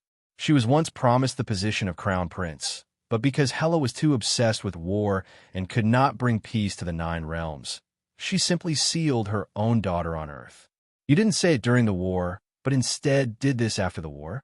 Li Chengfeng is the darling of their American General Administration and also the darling of the Republic General Administration. Even for the sake of the Republic, Nick Fury would never let Li Chengfeng face his cruel and sinister father-in-law alone. No problem. But Uncle John doesn't need to do that, since he still has the responsibility of the Human Resources Department. Good. Seeing that Li Chengfeng had made all the arrangements, Nick Fury nodded in agreement. As the director of the American General Bureau, he has no awareness at all that others are taking over his duties, but is used to it. Sorrow. Nick Fury. Pamper to death. Li Chengfeng reported this to Nick Fury mainly to let him make preparations in advance. After all, the team with the strongest combat power will accompany the captain on a long journey. It's time for these old-timers like the X-Men to take some action. It just so happens that there are many excellent students in the FBI Academy who can already start trying to participate in missions just to increase their internship experience. I just don't know how much trouble these naughty kids with outstanding abilities can cause for the FBI. But this is not what Li Chengfeng can think of now. All he could think about now was getting to Asgard. After greeting Bruce Wayne and others, Li Chengfeng immediately turned on his personal terminal, entered the special team's exclusive frequency band, and summoned all the members of the star team except Uncle John. When they heard that they were going to the legendary Asgard, most people were extremely excited and showed great interest. But there are also very calm players. One was Uncle Jeong, who was busy working in the Human Resources Department. He was even relieved to hear that he had avoided a business trip. Another one is Captain Carter. This old sister has always been so calm. After all, Asgard is a place she has visited many times in various timelines. She can definitely be considered a frequent visitor. After informing the team members of the gathering place, Li Chengfeng returned to Hela again. How's the situation? To be honest, I don't know whether I should say yes or no. Hela shook her head and spoke calmly. But the moment Li Chengfeng appeared, she tightly held him by her side again with her hands. In fact, since the end of the fairy tale town incident, I have always felt that my power is breaking through the limitations of the goddess of death. That greedy power seems to have made me stronger. Li Chengfeng frowned slightly. After all, the real universe he lives in has integrated too many works. How could he possibly know what chemical reaction will occur between the greedy orange light on the emotional spectrum and the divine power of Asgard? But from Hela's own description, no other negative effects have been found except greed and his possessiveness. On the contrary, as the greedy orange light grew stronger, it gradually broke the restriction that Hela must stand on the land of Asgard to truly return to her peak. Thinking of this, Li Chengfeng finally breathed a sigh of relief. It seems that in the 7-lamp core that he gradually built up, the side effects of various colors of light have been tending to decrease. This trend has existed since the beginning of the red light. Not only does the ring not directly replace the function of the heart, it also does not turn the wearer of the red light ring into a killing machine dominated by anger and hatred. And the orange light seems to be no exception. If it really goes as he wants, Hela will not only have the fighting power of an extra Orange Lantern ring, but also break the restriction that she must step on the land of Asgard to return to the peak. Hiss! If the normal Dachau doesn't get more sun, it might not look good enough. You should know that in terms of individual combat power, Orange Lantern can even be said to be the top 3. In other words, the host, Laughlitz, is a bit lame. As an old monster who has lived for who knows how long, he holds a powerful lamp ring that ranks high, but he ends up in such a mess. Becoming stronger, it's good to become stronger. This is what a warrior dreams of. The big golden retriever from Asgard looked like he didn't understand the situation and even looked a little envious. When you go out in the future, can you please not say you are my brother? The Asgard Husky's eyes revealed his disdain without disguising it. Sometimes I really wonder if your mother abandoned you and raised the placenta. Nonsense, retorted the big golden retriever Thor. No one has a placenta as powerful as mine. You're pretty damn proud. Loki suddenly felt a pain in his head. From childhood to adulthood. My brother has been like this since he was a child. He is only growing in height, but not in brains. Unless there are major setbacks in the future, I'm afraid he will be a big golden retriever who does nothing but fighting and laughing foolishly all his life. While the big golden retriever and the husky were bickering, the team members came over one after another to gather. Almost everyone could not hide their excitement. Little lunatic, are you sure you want to go to Asgard instead of to rescue the Martian? Is there anything wrong with my outfit? Harley Quinn patted her clothes, looking confused. Nonsense. Asgard is a planet with advanced civilization and life. Li Chengfeng pointed at Harley Quinn. Why the hell are you wearing a spacesuit? And when did you paint the spacesuit? I don't remember there being pink spacesuits. Harley Quinn fell into deep thought as she was targeted by Li Chengfeng's Great Desolation prisoner's finger. Asgard. No need to wear a spacesuit? Why didn't you tell me earlier? I stole this space suit for nothing. Steal. Where did you steal it from? The FBI's equipment department has been researching and developing spacesuits recently. I don't know what's going on. Harley Quinn complained as she took off the new spacesuit, which was already extremely light compared to traditional spacesuits. I was so anxious just now, but it was all in vain. After Li Chengfeng informed Maria Hill of this matter, he put the space suit, whose paint had not yet completely dried, aside for the Ministry of Internal Affairs to come and recycle it. Although this is the first time that Earthlings have visited the Asgard Divine Domain, I won't say much since I'm not as talkative as Professor X. Now that everyone is gathered, let's set off. After saying that, Li Chengfeng definitely extended his hand to Loki.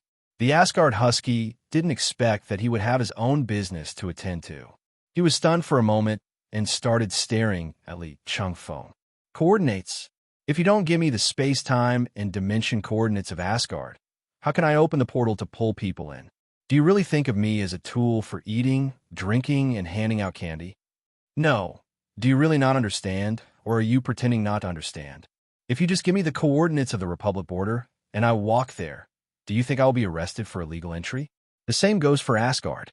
You opened a portal into Asgard without permission, and with the identity of Team Star. Are you asking for help? This is a pure declaration of war. A trace of wisdom but helplessness flashed across the eyes of the Asgard husky. You better be more careful. Hulk immediately raised his head and moved in front of Loki. Snacks? Where the snacks? Hulk, eat. I'll let you eat as much as you want when we get to Asgard. Loki rolled his eyes. Who would have thought that although Hulk gave Loki a Super 8 section throw at the instigation of Li Chengfeng, the two of them became good friends instead. As long as Hulk is in control of the body, he will inevitably be hanging out with Loki, the old naughty boy. Oh yeah, I'll call Heimdall and ask him to start Bifrost to take us back. After that, Thor muttered a few words, then raised his head and pointed to the distance and said, "Wait a minute. Here it comes. Bifrost is coming."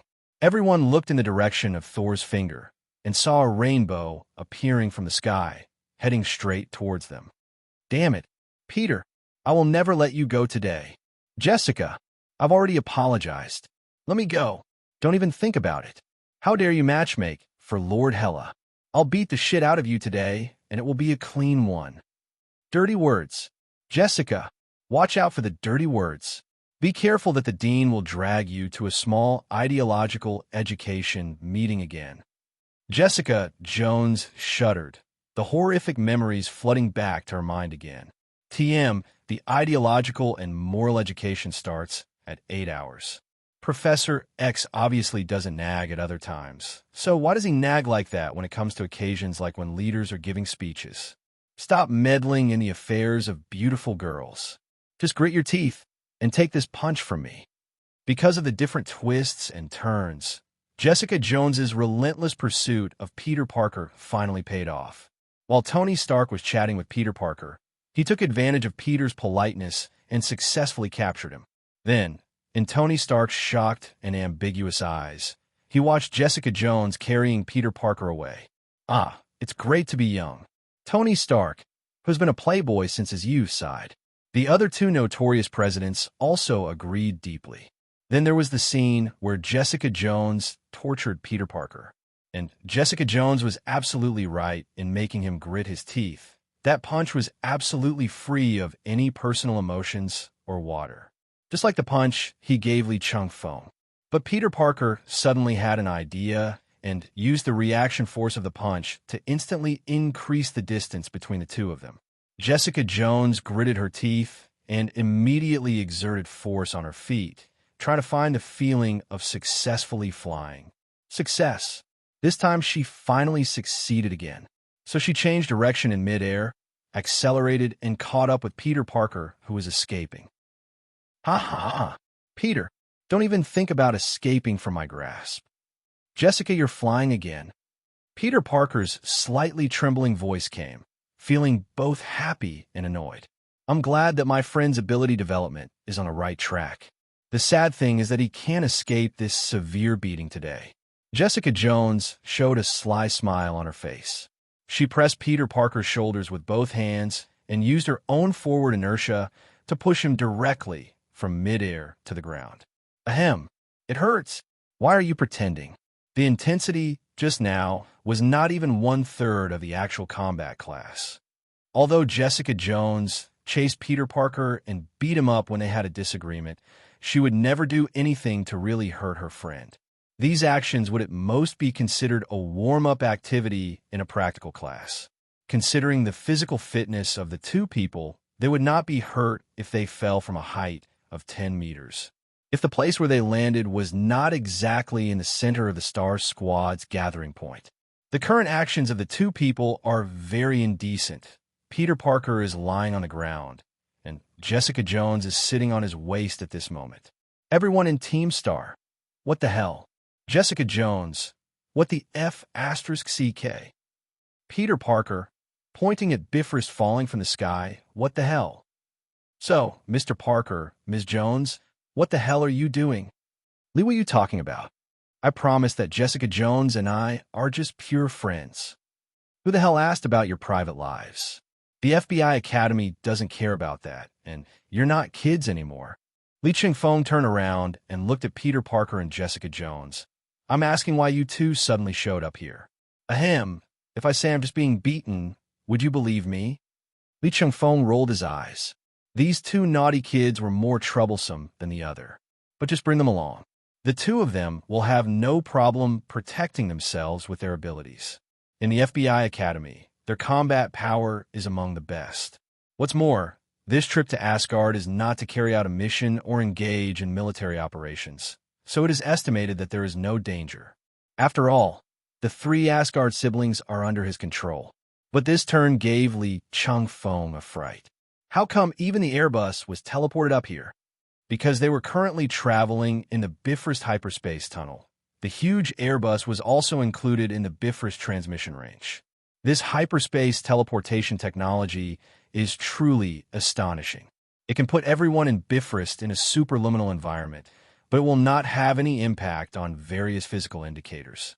The most exaggerated thing is that Bifrost has a wide range of applicability and can be used regardless of the level of physical fitness. And this thing is not just a teleportation device. It can also be used as a dimensional railgun.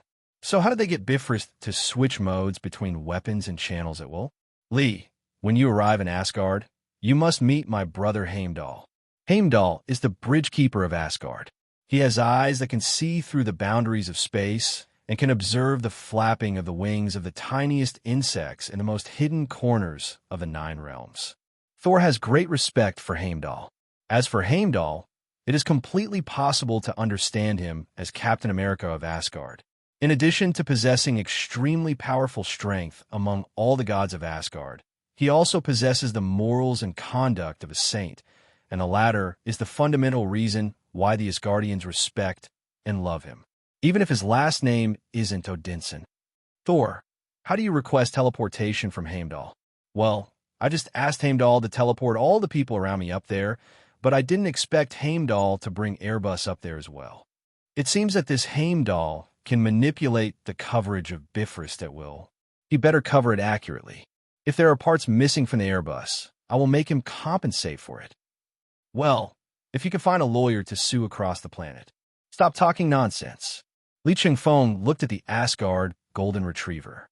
When you are being naughty, you are quite smart. I learned it from him anyway. Thor also waved his hand in a very bachelor-like manner, pointing at Loki standing beside him. No, I've tried my best to minimize my presence, and you can still blame me? Is that right, Laoli? To be honest, you do seem to have some of the qualities of the root of all evil, just like a guy named Sun Xiaochuan. Li Chengfeng patted Loki's shoulder earnestly. You still haven't grasped the essence. As long as you're justified enough and shameless enough, your brother can't really kill you now anyway, right? Loki opened his mouth, but in the end, no words came out. He believed that Thor had really wanted to kill him at some point, and we're about to return to Asgard. He has not forgotten that he is still a defector in Asgard. Although Odin, as his adoptive father, will not kill him, he will still have to go to jail to some extent. But none of this really matters to Loki. Jail? There's really nothing wrong with Asgard prison, except that there's no freedom. Could it be worse than when he was imprisoned by Dr. Doom? What he feared was disappointing his father. What he feared more was his mother's worry and blame, and the contempt of Sif and others. Loki Odin's green eyes, which were like the most beautiful gems, also dimmed, as if they had lost all their luster. This has actually been Loki's obsession all along. No matter how hard he tried, he had to admit that he had been quite inferior from birth to now. Compared with his brother Thor and his childhood playmates, Loki's physical fitness is actually not outstanding. This not outstanding is relative. Although he has a physical fitness level that is above the average, compared with Thor, Sif, and the 3 warriors of Asgard, the best warriors in Asgard, he is indeed not outstanding. Especially Volstagg, the Lion of Asgard, who has the experience of picking up the ultimate universe Mjolnir and becoming the War Thor. So, although Loki is better at the witchcraft magic taught by Frigga, and the control of ice in his blood, he's obsessed with fighting the enemy in close combat with 2 daggers. In his subconscious, he wanted to be more like his brother and childhood friends. He wanted his father to pay more attention to him. He wanted Sif to pay more attention to him. The Asgard prince from Jotunheim was confused and felt inferior for 1,000 years. And finally, he went astray. Family education. Family education, everyone. This is the necessity of excellent family education. What a lesson for you. Although Loki had not yet taken the first step on the wrong path, he was beaten up by the big guy from Kansas and a bald Asgardian for another dimension, and was finally deceived by the profiteer Li Chengfeng in assigning a 250-year labor contract. Although it looks miserable, it made Loki Odin's life go in another direction, a direction where one does not have to sit on the throne of time forever. Li Chengfeng keenly noticed that there seemed to be something wrong with Loki's mood. As his leader, Li Chengfeng actually knew roughly what Loki was afraid of. Don't be afraid. Have you forgotten that you signed a 250-year labor contract? Li Chengfeng smiled. During the period of time when the contract is in effect, you are a member of the F.B.I. and my subordinate. Even Odin can't touch the people I protect. Are you really that domineering?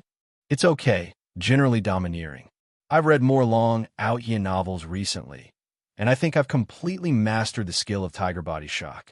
Li Chengfeng talked a lot of nonsense and successfully diverted Loki's thoughts, and all the worries he had just felt disappeared. At this time, Thor, who was at the front, pointed and shouted excitedly. Everyone, we're almost there. The time spent in Bifröst hyperspace tunnel was actually not long. Li Chengfeng just talked a few more words with his team members, and then they arrived at their destination. Asgard Divine Domain, a planet at an unknown distance from Earth. The moment they left Bifröst, another space appeared before everyone. The huge amounts of gates, the towering starry dome, and the rapidly rotating light wheel reflecting the magnificent hall. It's shocking, but not much different from the Asgard I imagined. The only difference is that it's bigger. In the movie, Asgard's Bifröst can only transport a file the size of a Quinjet. But the Bifröst entrance and exit in front of us looks like it would be easy for 2 more Airbuses to come in. Right, this is what a dimensional railgun feels like. The caliber in the movie is not even close to the power of Starburst. And this is not Asgard, but a bridgehead. It is also Heimdall's residence and office. The tall Asgard god, with his hands on the giant sword, stood right in front of everyone. Oh my god, we finally meet again, my dear brother. Thor was very excited to set foot on the land of Asgard again. He walked up and hugged Heimdall tightly. Heimdall calmly accepted the Asgard prince's call him brother, but under his golden helmet, his face was heavy and his brows were furrowed, because he looked in Loki's direction. Hey, Heimdall, although I made some mistakes that were neither big nor small. Loki pointed at himself nervously, but I'm still the Prince of Asgard, so give me some face, right? My brother, don't be so conceited. He is not looking at you now. Hela stretched out her hand and pushed Loki aside, then walked forward and looked Heimdall in the eye. The last time we met was when I was exiled and sealed in Midgard, right? God of the Dawn Heimdall. No, now I should call you Bridge Keeper Heimdall. You have returned from the seal of eternal damnation, Princess Hela. Princess? Heimdall, have you forgotten my identity as the Crown Prince? When I was crowned as the Crown Prince, you were at the front of the gods watching the ceremony. Those are some fond memories, but now the rightful heir to Asgard is Thor Odinson. TSK, then you might as well call me Commander-in-Chief. It sounds much better than being called a princess. The fighting spirit between Hela and Heimdall quickly rose, as if they were about to fight at the next moment. Heimdall was even more nervous. Thor had never seen the usually calm gatekeeper show such an attitude.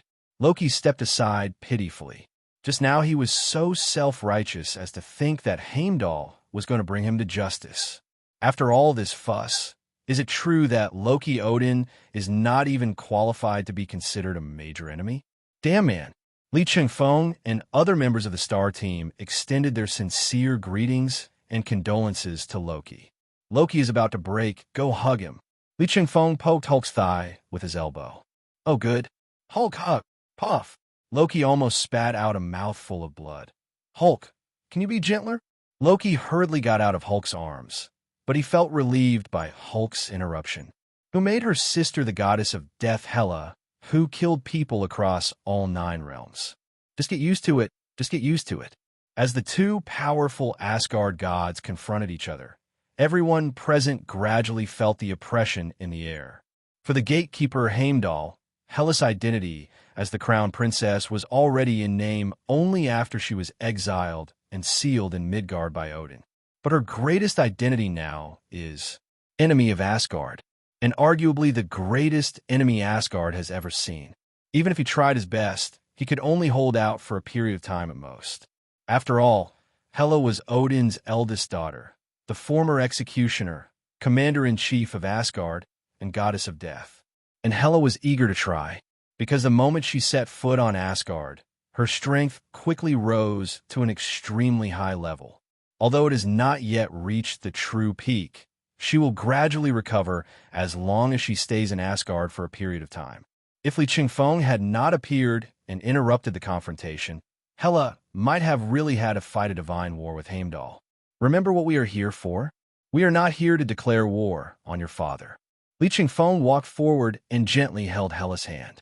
Heimdall's eyes, which could see through all illusions and observe any corner of the 9 realms, suddenly widened. In his eyes, Hela's greedy fighting spirit that was enough to fill the entire Gold Gallon abyss disappeared completely the moment they held hands, as calm as a windless lake. The sharpness in her eyes also disappeared, replaced by calmness, an endless possessiveness for the man in front of her. Heimdall couldn't believe it. Was this the goddess of death Hela that he knew? Is this the Hela who is either killing someone or on her way to killing someone? Now, joining hands with a Midgard man, not only is there no discomfort, but it is even very enjoyable. If he hadn't seen it with his own eyes, Heimdall would have thought he was dreaming, although he never slept. Yes, we are returning to Asgard this time to meet our father. The big golden retriever Thor immediately took over the conversation. Heimdall, we are going there now. I had already informed the king of God Odin of this matter when you contacted me. Heimdall nodded to Thor, signaling them to hurry up. Please don't let Hela, the evil star, block the door, okay? So they moved the Airbus to the side to avoid blocking the gate of Asgard. Then everyone followed Thor's instructions, past the partial physical bridge extending from Bifrost into Asgard, and walked into the extremely tall golden arches. Finally arrived in the luxurious yet elegant Asgard. Although the guards remained motionless, the shock in their eyes was obvious. They had never seen a Midgardian set foot on Asgard alive. In ancient times, there were brave warriors in Midgard who fought alongside the Asgard army, but they did not come to Asgard. My son, you never take my words to heart. The king of God, Odin on the throne, looked at his son deeply with his one eye, not paying attention to anyone else. Mortals are not qualified to enter the Asgard domain. And you, my dear father, are still the same. What is there to defend about the so-called... After Li Chengfeng decided to go to the Asgard divine realm, he had already imagined several scenes of Hela and Odin meeting. For example, right after Bifrost comes out, he rushes into Odin's temple with 2 machetes in his hands. For example, Odin directly led the army to surround the entrance of Bifrost. Anyway, the severity varies, but they all have one thing in common. It was inevitable that the father and daughter would have a fight. But the actual situation was a little unexpected for Li Chengfeng. Whether it was Odin or Hela, although there was some sharp words in their conversations, the overall atmosphere was based on peace and indifference. Li Chengfeng poked Loki, who had just recovered from being hugged by Hulk, and whispered, "As the father, the king of God, are you usually so kind and amiable? What the hell? Affable? Are you full of it? Then take a look for yourself." When your father faced your sister, he appeared calm on the surface, but his eyes revealed his entanglement and guilt. It was obvious that old Deng knew that he was wrong to force his daughter to rebel, but now he couldn't let go of his pride, so he froze. Li Chengfeng analyzed it seriously, but considering the current peaceful and somewhat weird situation, Loki couldn't help but believe it a little. However, Li Chengfeng was not talking nonsense.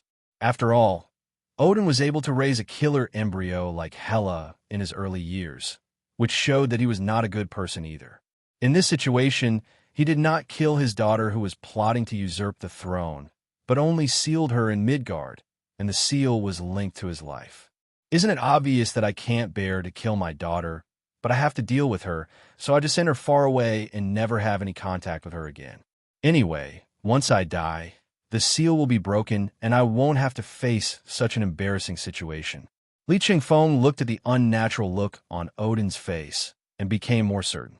Not only are the rough lines inherited from generation to generation, but the TM sunderness is also inherited, right? As for Hela's current appearance, it can only be said to be unexpected but reasonable. After all, the current Hela is no longer the eldest princess of Asgard who only has the throne in her mind, because Li Chengfeng accidentally brought her out of the seal early. She experienced completely unfamiliar emotions in a completely unfamiliar environment. Her interactions with the other members of the Star Squad, with Thor and Loki's siblings, and with many ordinary humans on Earth, have given this goddess, who was originally born for conquest and death, a mortal touch. How much does she desire the throne of Asgard now? Not necessarily. Now it's just that he and his father Odin are refusing to give in to each other and are fighting for their dignity. Thinking of this, Li Chengfeng walked forward, stood side by side with Hela, and held her hand. Just like he said at the beginning, he would accompany Hela, and he would always be the first on the right-hand side of the goddess of death. Let him break this weird and embarrassing situation. Hey, Lao Dang, I parked my Airbus outside your Bifrost. Did you ask our check for illegal parking? Puff. When Li Chengfeng opened his mouth, the entire Star team couldn't help but burst out laughing. Especially Thor and Loki, two Asgardians who were rapidly assimilating to Earth, were filled with surprise. No, buddy, are you really that serious? Are you really going to do this just because Odin doesn't understand the jokes about the Earth's internet? Mortal, although I don't know what you just said means. Odin at the moment finally focused his attention on Li Chengfeng. He definitely saw Li Chengfeng and Hela's hands clasped together, and his eyes twitched. But as the king of God, I can't forgive your verbal offense. Let go of your hand first. Oh, sorry, I'm used to holding it. Li Chengfeng laughed and let go of his hand, then winked at Hela. You see, this breaks the deadlock. It's just a matter of words. Odin became more and more angry as he watched Li Chengfeng flirting with his daughter. Hela, my eldest daughter, although I don't know how you escaped the seal. If you had stayed in Midgard honestly, I could have pretended to be ignorant of it. But you brought a group of warriors and returned to the land of Asgard through the Bifrost with great fanfare. Odin, the old warmongerer, has a very vicious vision. Although he said mortals, he only needed to take a quick glance with his one eye to find that none of the people around his children were good people, especially the green monster and the man who just held his daughter's hand. They're even more powerful than the Midgard warriors who fought alongside the Asgard armies in ancient times. Plus, both of his sons seemed to have a good relationship with their sister whom he had never met before. But Asgard is also my land. My power is still rising. This is the recognition of my homeland and the power I inherited from my mother. Hela's expression was very calm, and when she said this, she glanced at Frigga, who was sitting on the throne of the Queen of Gods. Although Frigga is Odin's legal wife and Thor's mother, she is not Odin's original wife. Odin's original wife was named Jodi, which symbolizes the original Earth. This is why Hela will gain power when she sets foot on the land of Asgard. By the way, don't you know that the ether has already appeared in Midgard? Hela sneered. Back then, the ether caused us a lot of trouble. Wait, what did you say? The ether showed up. Odin's face fell instantly, and worry appeared in his one eye. Seeing Odin's expression, Hela shook her head. My father, are you afraid? It seems that as time goes by, your strength has been weakened to an unprecedented level. Even so, we want a war of gods to kill your father and seize power. Odin, what nonsense are you talking about? Frigga on the side immediately interrupted Odin, then sighed softly and looked at Hela. Daughter, dear Queen Frigga, believe me, I have almost no interest in the so-called divine power of Asgard. After all, if I really wanted to usurp the throne, I would be the one sitting on the throne of the God King now. Hela shook her head, always respectful to Frigga. Although she was not her biological mother, Frigga had always been kind to her. Hela looked so calm that even Li Chengfeng felt something was wrong. For the first time, I couldn't even see what was in Hela's mind. After all, he really thought that Hela would take this opportunity to seize the throne. Li Chengfeng is ready to take action at any time. Hela's next words made Li Chengfeng stunned. I, the eldest princess of Asgard, the former crown prince, the commander-in-chief of Asgard, and the goddess of death Hela, hereby announce that I will give up the inheritance rights of Asgard, because I will open up Midgard as my new domain and rule it together with my queen of gods. God Queen, never stop until your words shock people. Not to mention Frigga. Even Odin couldn't help but exclaim. Even for God, family love is an emotion that cannot be separated. And those conflicts between father and daughter will eventually disappear with the passage of time. Even the king of God Odin, even though he was getting weaker and weaker, he was still the top player among the level God Father players. But after hearing the second half of his eldest daughter's words, he had already forgotten about things like seals and thrones. Now he had only one thought in his mind. Find the pig that has been eating the cabbage for more than 2,000 years, and then make it into a pig-killing dish. After all, Hela is Odin's first child and the one who is most like him. Even though it was sealed at the beginning, I hoped that my daughter would admit her mistake. As long as she admitted her mistake, he would definitely release her without hesitation. He would still be the God King, and his daughter would still be the crown prince. But this father and daughter are so similar.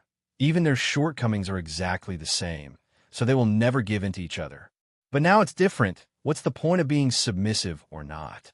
My daughter is about to be kidnapped by a strange man. Why should I care about my face?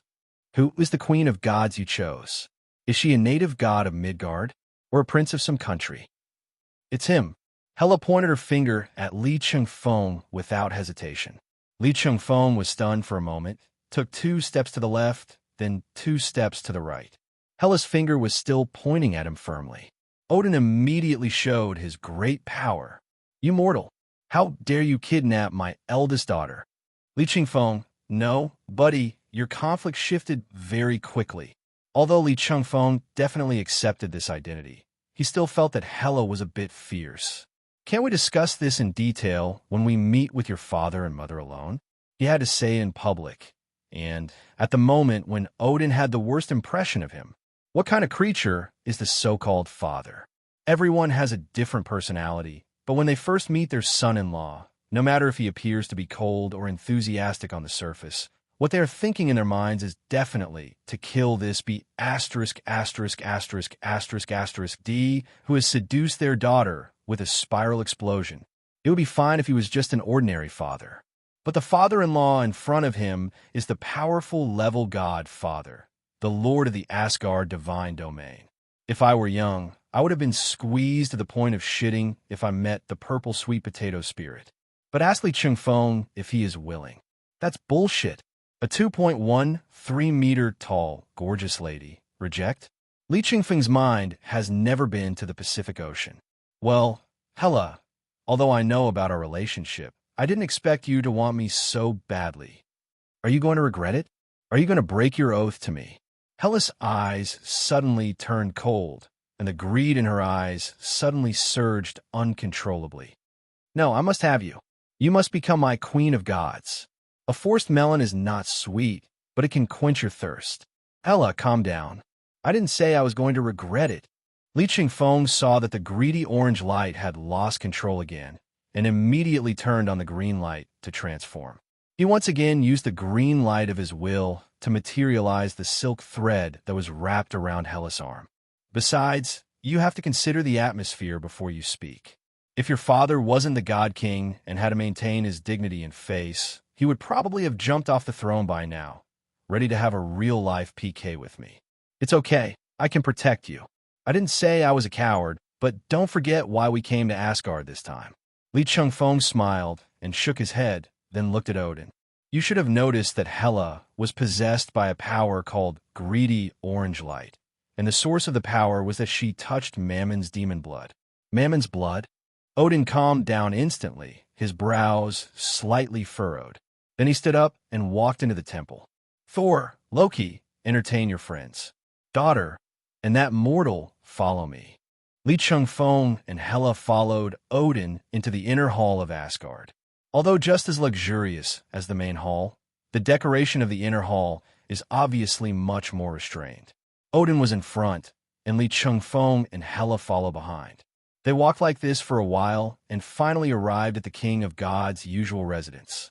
At this time, Odin turned around and looked at Li Chengfeng, not to mention the green energy that even he, the king of God, had never seen before. Even if one only looked at his physical fitness, this mortal was able to rival the strongest warriors of Asgard. But that doesn't matter. Odin first looked at Li Chengfeng's hand, which was holding Hela's hand in order to help her suppress Mammon's blood and the greedy orange light. This is too blatant, sir. Odin subconsciously covered his chest. Even the king of God couldn't suppress the surge in blood pressure at this time. In order to gain knowledge and power, he only had one eye left, and he looked at Li Chengfeng sharply. In fact, after sealing his daughter for nearly 2,000 years, his sanity had long since returned, and the so-called anger at the beginning had long been extinguished by the tide of time.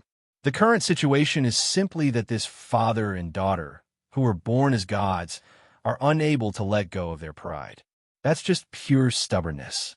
Seeing his daughter holding hands so naturally with this mortal, Odin felt that he could hardly keep his mouth shut. This insidious and cunning mortal. He must have taken advantage of his daughter's weakness and helplessness when she just broke free from the seal and deceived her.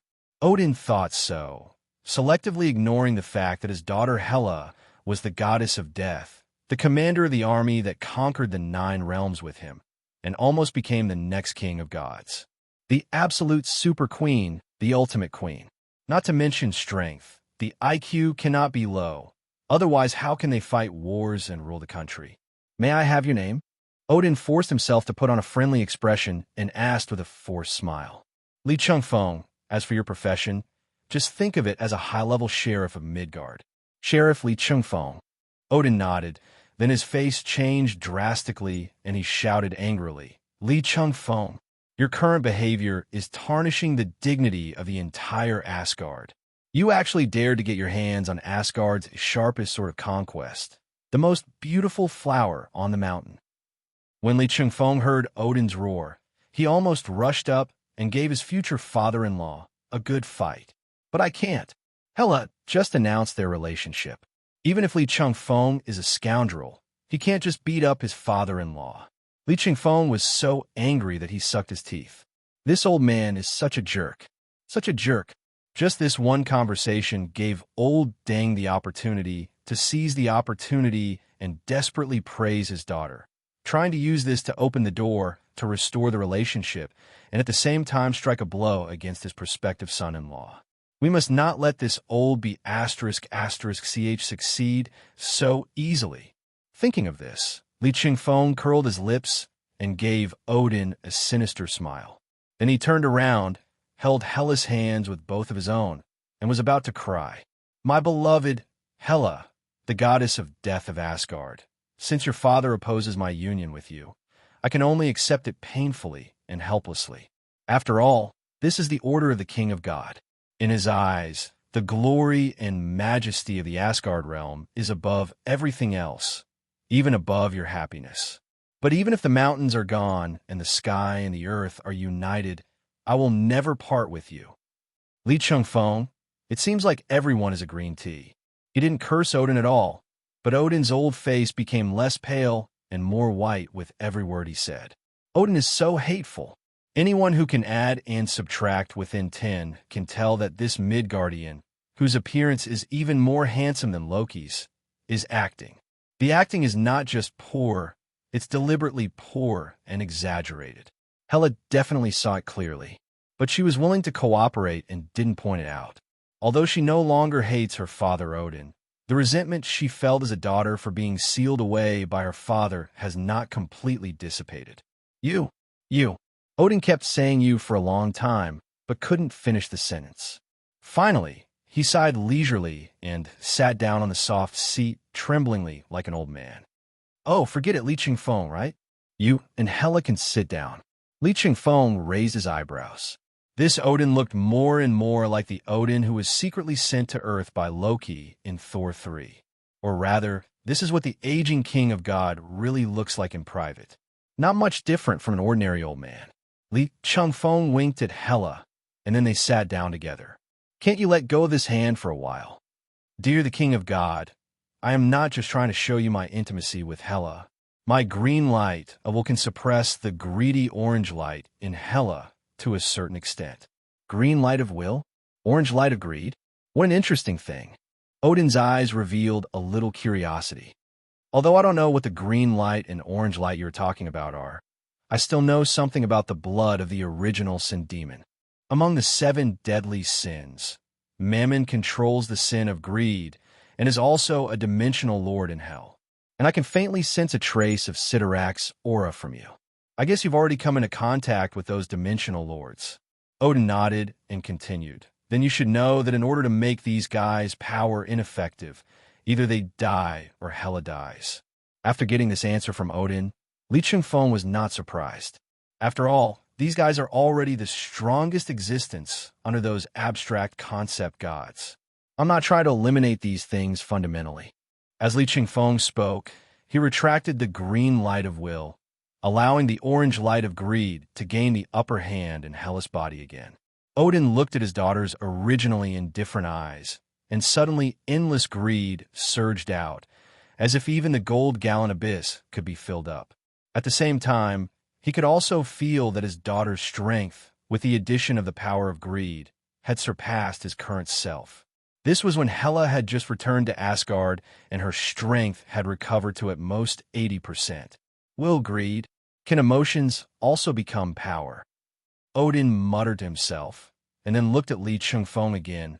I don't plan to eliminate it, which means you have figured out how to deal with it? As you can see, although greed is a negative emotion, it also has extraordinary power. So instead of trying every possible way to get rid of it, it is better to control it. Li Chengfeng said, and once again connected with Hela with the green light of his will. Just like the 2 rings on my hands, the red light ring represents rage, and the green light ring represents will. I plan to make an orange light ring for Hela to represent greed, so that I can control this power and make it my own. So, you already have a solution? Then is there any need for you to ask me for help?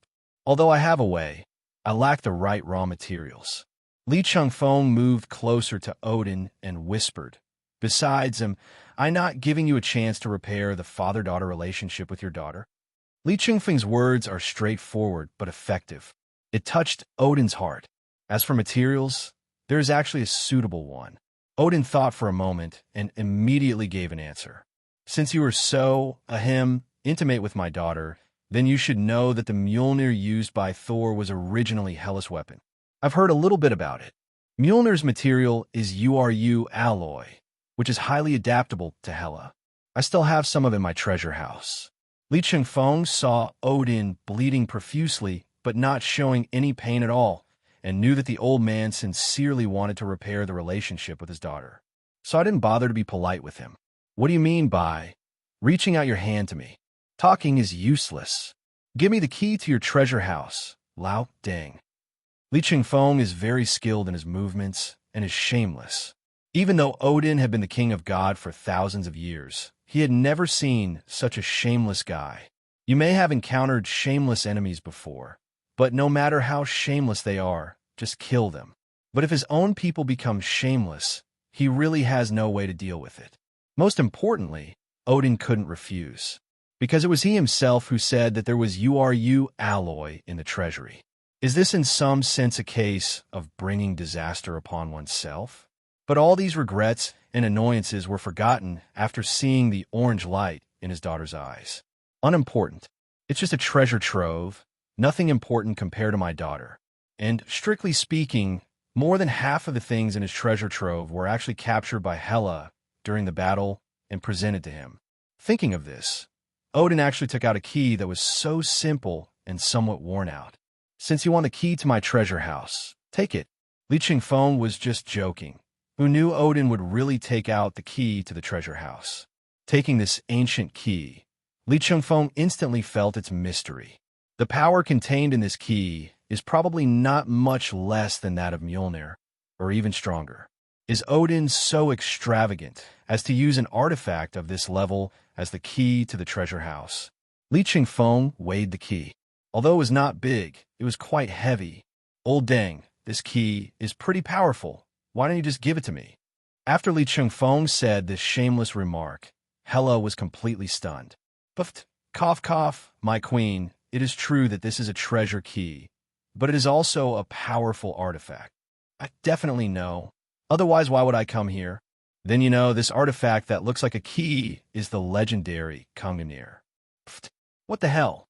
Gungnir, also known as Gungnir. It's called the Eternal Spear. It was created by the dwarfs as a gift to Odin. The material used to make Gungnir is the branches of the world tree. In mythology, it has the property of being sure to hit the target once thrown. In the Marvel Universe, in addition to being used by Odin as a treasure trove key, Gungnir is also a remote control device for remotely controlling the destroyer. But not much is written about the specific combat performances. After all, Odin himself does not appear many times. However, as the life weapon of Odin, a powerful level godfather, possibly even the strongest level godfather, its power cannot be weak. This also shows that Li Chengfeng has no chance of taking this thing away from Odin. But Li Chengfeng still looked at the key in his hand with some excitement. No, it was Gungnir. He felt a little stressed subconsciously when he thought of the name. As for why, but for your sake. It's TNND, but for your sake. After Odin handed the key to Li Chengfeng, he was probably deeply irritated by Li Chengfeng's expression. He quickly sent Li Chengfeng and his daughter out, and sat in the room feeling sad. Definitely, the final secret sadness was Li Chengfeng's own imagination. In fact, Odin was only annoyed for a few minutes, and then he couldn't help laughing out loud. Hela returned, but not only did she not turn against him, she also had no interest in the throne of Asgard, and even asked to continue her exile. That's right, in Odin's eyes, voluntarily staying in Midgard is nothing but asking for continued exile. But after smiling for a short while, he began to look sad again. Damn, of his two sons, one adopted son is not suitable for synthesis to be the king of Asgard, and the other has never had any interest in the throne. After all this, it seems that my daughter is still the most suitable to inherit the throne. Oh, forget it. Let's take it one step at a time. Although he knows that he doesn't have much time left, at least he can still hold on for 1,000 years. By then, maybe we will have grandsons or granddaughters. If that doesn't work, then we can pass the throne to the next generation. Isn't there a saying in Midgard? A good grandson can bring prosperity to 3 generations. This is Odin. Although he is the majestic and powerful king of God in front of others, when he is alone, he is just an old man who likes to worry about other people's things. However, Li Chengfeng and Helen naturally could not see this scene. The two of them walked in Asgard, led by Hela, to the location of Odin's treasure house. On the way, Li Chengfeng looked at the key in his hand and asked Hela, "Tell me, what would your fate be like if I had never appeared? What if you hadn't appeared?" Hela was stunned. She had never thought about this possibility before. After thinking for a long time, she finally sighed. "If you hadn't appeared, the day I was freed from the seal would probably be the day Odin died. I think Loki will still come to Midgard to cause trouble, and Thor will chase him to Midgard to capture Loki back to Asgard.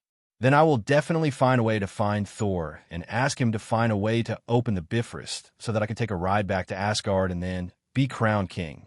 Hela's description was concise, but it seemed to be no different from the Thor, Ragnarok that Li Chengfeng had watched.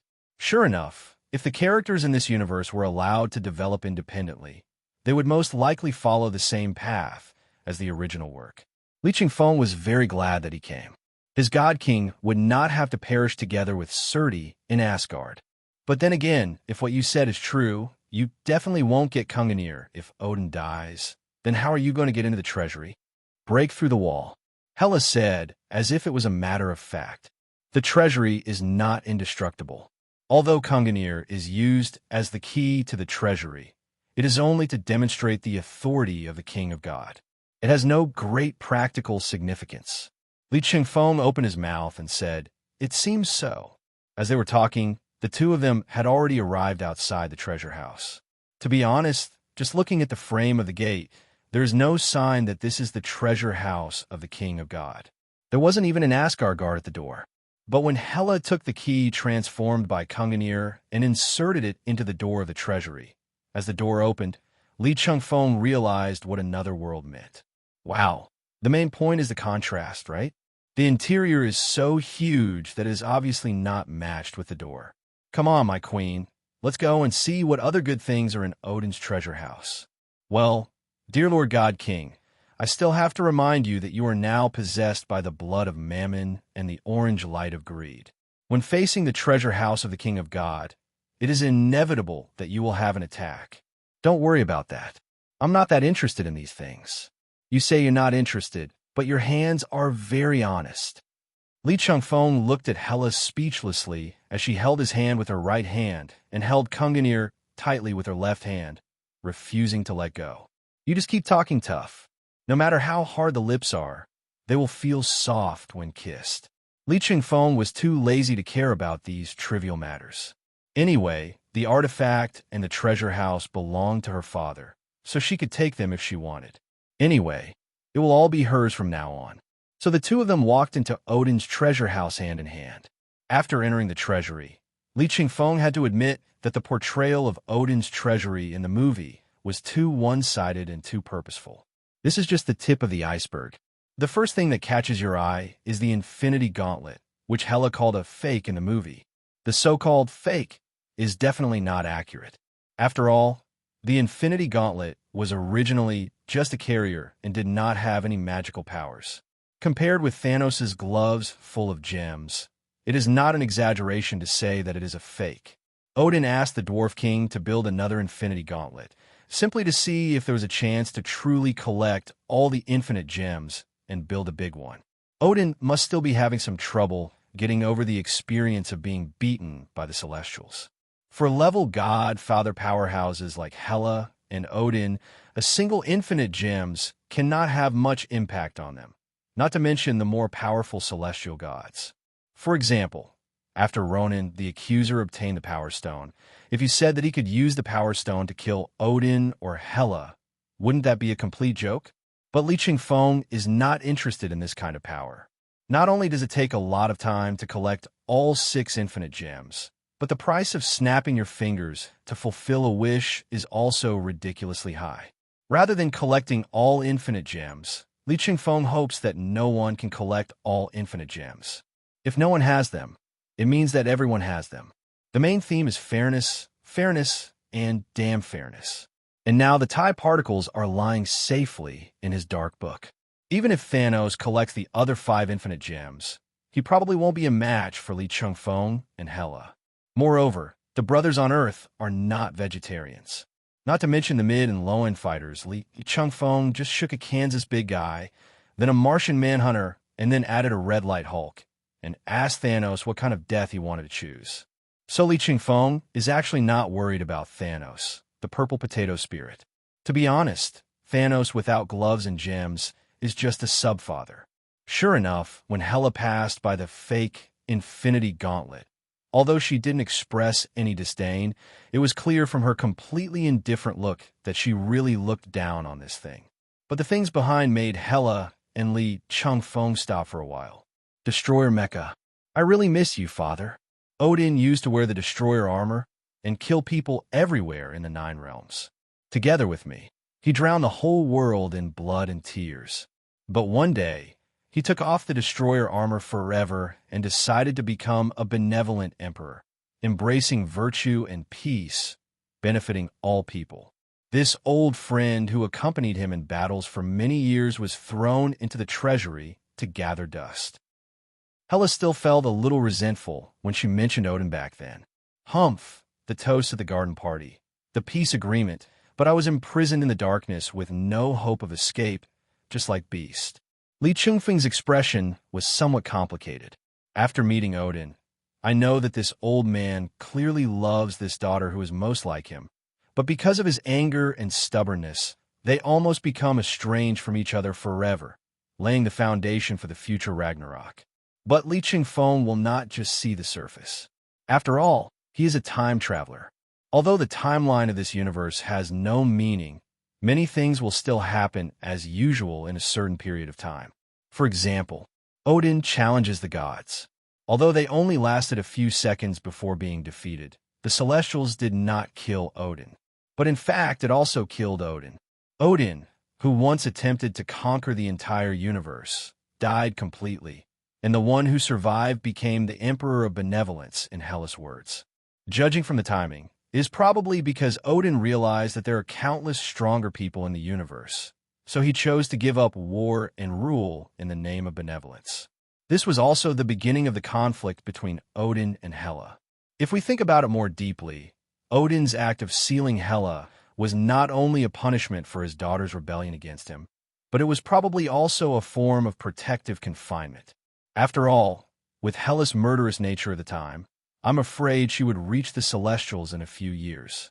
By then, Odin couldn't be sure whether his daughter could escape alive from the hands of the Celestials. But can this be said openly? I'm afraid Hela won't believe it, even if I tell her. Li Chengfeng shook his head. Let the father and daughter resolve the conflict themselves. At least they are on the road to reconciliation now, aren't they? But after 2,000 years of being sealed, do you still firmly believe that your original idea of continuing to conquer the universe through war and force was correct? If there was no you, no Thor and Loki, no Harley and Ida, no Star Squad, I might still think this way. Hela sighed and said nothing more. Instead, she took Li Chengfeng and continued to walk deeper into the treasure house. Looking at the treasures displayed along the way, Li Chengfeng couldn't help but secretly sigh at the wealth of Odin's family. Casket of Ancient Winters from Jotunheim, an artifact of the giants of Jotunheim, is said to be able to freeze an entire planet under extreme circumstances. The Ball of Agamotto, also known as the Eye of Eternity, can detect dangers from throughout the universe and uncover the source of all magic. Odin can even use this artifact to make predictions. The prophecy of Ragnarok was obtained through the Ball of Agamotto. Just as Li Chengfeng was observing whether the Ball of Agamotto was related to Doctor Strange's Eye of Agamotto, he heard Hela's voice beside him. Found it. Li Chengfeng turned his head and looked in the direction Hela was looking. Several items were displayed on one side. First up is Tesseract. Li Chengfeng was surprised when he captured Loki. Why didn't he have the Tesseract? After all the fuss, Loki in this universe didn't succeed at all. It is estimated that he opened a wormhole through other means for the Chitauri to invade the Earth. Then there is the silver medal placed aside. Although it is an irregular piece of metal, runes are naturally engraved on its surface. Finally, there is a brazier with huge amounts of the eternal fire that Odin looted from Surti when he defeated him. After seeing the last two things, Li Chengfeng suddenly became energetic. Combined with Hela's other power, the power to drive the undead, Li Chengfeng suddenly discovered that the orange lantern was not a last resort for Hela at the beginning, but rather the most suitable lantern ring. No doubt about it. This time, our own God King really got a great bargain. I'm afraid that in the future, if I really want to beat her father, I can do so. My dear father-in-law, thank you for your hard work. Li Chengfeng walked forward and extended his hand towards URU metal. A large piece of URU metal was held in his hand. It looked easy, but in fact he was exerting force secretly, and it took a lot of strength to lift up the URU metal. It's worthy of being the raw material of Mjolnir. It's just such a small piece, but its weight is so amazing. Li Chengfeng's eyes flashed with surprise. But as your Asgard's special mineral, this thing should be more than this, right? What's going on? Not only do you want to take away all the URU metal in Odin's treasure house, you also want to figure out the source of the URU metal, right? Hela was speechless after hearing what Li Chengfeng said. I think this greedy orange light shouldn't be attached to me. You became the host of the greedy orange light. What are you saying? I'm not greedy. I just want to help my sister make an orange lantern ring, but I'm afraid that I don't have enough materials. So I asked this question. Hella's eyes twitched as she looked at the waist-high hill of mud in front of her. Others don't know, but doesn't she know? How could you possibly use up so many materials just to make a lamp? Li Chengfeng pretended to be stupid, then used dark magic to open a pocket space and stuffed all the URU metal into it. Not even a grain of metal was left for Odin. URU metal may not be the most precious thing in Odin's treasure trove, but for Hela, it is the most practical thing. Now that we have the main body of the ring, we need to find the necessary things to strengthen the ring. Li Chengfeng then turned his gaze to the pot of the eternal fire. In the movie, Hela used the eternal fire to bring her Asgard army to life directly, rather than using necromancy. After all, the former truly grants eternity, allowing the bodies of those warriors whose souls return to the Soul Castle to have the strength to stand up again. But they still need the goddess of death to give them orders. Although they're all ordinary undead warriors, they were Asgard warriors when they were alive. If the power of the eternal fire could be integrated with the Orange Lantern Ring, the remains of the Asgard army that have returned home could become Hela's Orange Lantern Ghost Army. Hiss, please explain what it means that one person can form an army? Li Chengfeng's action was also very simple. He directly picked up the huge amounts of braziers and stuffed them into the temporary pocket space. Then he turned and smiled brightly at Hela. Dear God King, next we should find a place where we can make lamps and rings. Li Chengfeng initially thought about transforming into Ion Man again, and using Ion Man's power to directly create the Orange Lantern Furnace and ring. But this is still a bit too luxurious. When Ion Man's power was used to create the original Red Lantern ring, the situation was quite urgent, and there were no good forging conditions at the time. But now it's different. They have come to Asgard, and Asgard is seriously protecting the planet above the World Tree. One of the planets belongs to Dwarf. Nadavi, the Forged Star. This is the place where Thanos came and forced them to build the Infinity Gauntlet. After the incident, the dwarfs on the planet Nadavi were almost wiped out with a single click. However, those things happened after the Bifrost broke in the movie and Asgard was cut off from other planets. Today, Nadavi is still that lively and bustling planet. Who did you research? Choo Choo Choo, the Eternal Fire. Choo Choo Choo. Li Chengfeng sat on the deck of a spaceship known as the Realm of Asgard, holding a handful of lamb skewers in his hand and eating them with such delicious taste. After Li Chengfeng got the Eternal Fire, the first thing he did was to grill skewers. Thor and Loki were sitting not far from him, also chewing on a handful of lamb skewers in their hands. But they are not as leisurely as Li Chengfeng. Even for them, it was their first time riding in the Asgard realm. This legendary superluminal spaceship had been lying in Odin's treasure house, but now it was dug out by Li Chengfeng. Even start a barbecue right on the deck with the Eternal Fire. Well, no one is as wasteful as you are, right? What do you mean by wasting natural resources? As long as these items can be used by us, it is not wasting natural resources. Li Chengfeng curled his lips. Really, 2 dead light bulbs have the nerve to accuse him of wasting resources. If Li Chengfeng had not met 2 idle Asgard princes after coming out of Odin's treasure house, he would never have gone with them. Unfortunately, I was relied upon. Thor and Loki didn't know that they had been disliked by the captain and brother-in-law. They were just curious about the birth of the Lantern Ring. Neither the Green Lantern Ring nor the Red Lantern Ring were born in front of them. This time, Li Chengfeng used URU alloy and the Eternal Fire to create the Orange Lantern Ring, which they absolutely could not miss. So he shamelessly followed Li Chengfeng and Hela and reached the realm of Asgard. Looking at the rapidly receding cosmic scenery on both sides, Li Chengfeng couldn't help but sigh in his heart. FDL spacecraft is a nice thing, but it doesn't make any sense, because the energy source of this thing is none other than Bifrost. Is it possible for Asgard to share access to Bifrost? Funny. So Li Chengfeng finally gave up the idea of tricking Asgard into giving him their superluminal spacecraft technology. Thor, you should have heard that Loki and I signed a labor contract to work in the FBI for 250 years. Li Chengfeng looked at Thor, who finished a handful of skewers in 3 bites, and continued. How about it? Are you interested in joining the FBI and becoming a teammate with us? Although Thor's identity has been taken for granted during this period, in fact, Thor has always been a free man. I can't even start paying salaries, so I can only spend Loki's salary. Loki couldn't win the fight and finally had to accept his fate. Am I not an official FBI agent yet? Sign this, and you're it. As Li Chengfeng spoke, he took out something from his pocket that had been prepared long ago, and a labor contract printed on A4 paper appeared in his hand. The content and term are exactly the same as the one Loki signed originally, but the only difference is Li Chengfeng, UB ******* D. Why did I have to use the parchment scroll cursed by Mephisto when I signed the labor contract? And Thor only has A4 paper.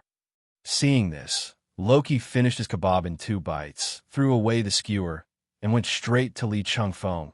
This is too much discrimination. Aren't you bullying an honest man? You are talking nonsense. Can you be like him? Li Chengfeng glanced at the indignant Loki. Judging from your cunning and shamelessness, if there was no parchment scroll for you to sign the labor contract, you would have definitely run away. Though Thor is a bit stupid, he always keeps his word, Li Chengfeng said as he handed the labor contract to Thor. Don't you agree, Thor? Thor took the contract in a daze, and then at Li Chengfeng's urging, he signed his own name as a god in a daze. Okay, welcome Thor Odin to join the harmonious and friendly family of the FBI. Li Chengfeng even shook hands with Thor in a serious manner. Even Hela couldn't bear to watch this scene. Does she really think her 2 younger brothers are fools? I promised myself 250 years. This episode was just Li Chengfeng taking advantage of the opportunity to complete his KPI. Before Thor could fully realize that he was tricked by Li Chengfeng, the domain of Asgard had already reached the forging star Nidave. Li Chengfeng and others didn't even need to say hello. They were directly allowed to pass by Nadavi's outer guard forces.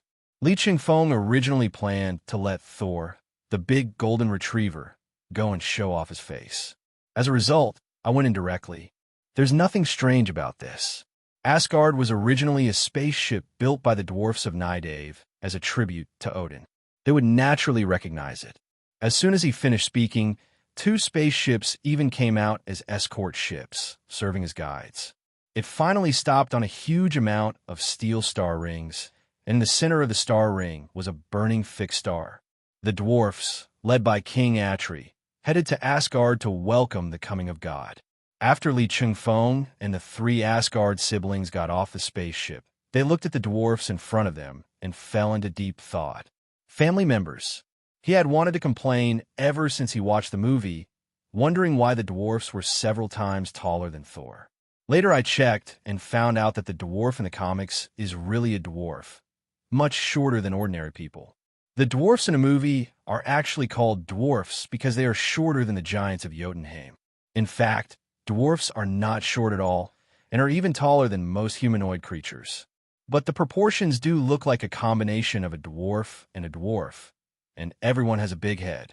You say this is so unlucky. How did they come up with this race?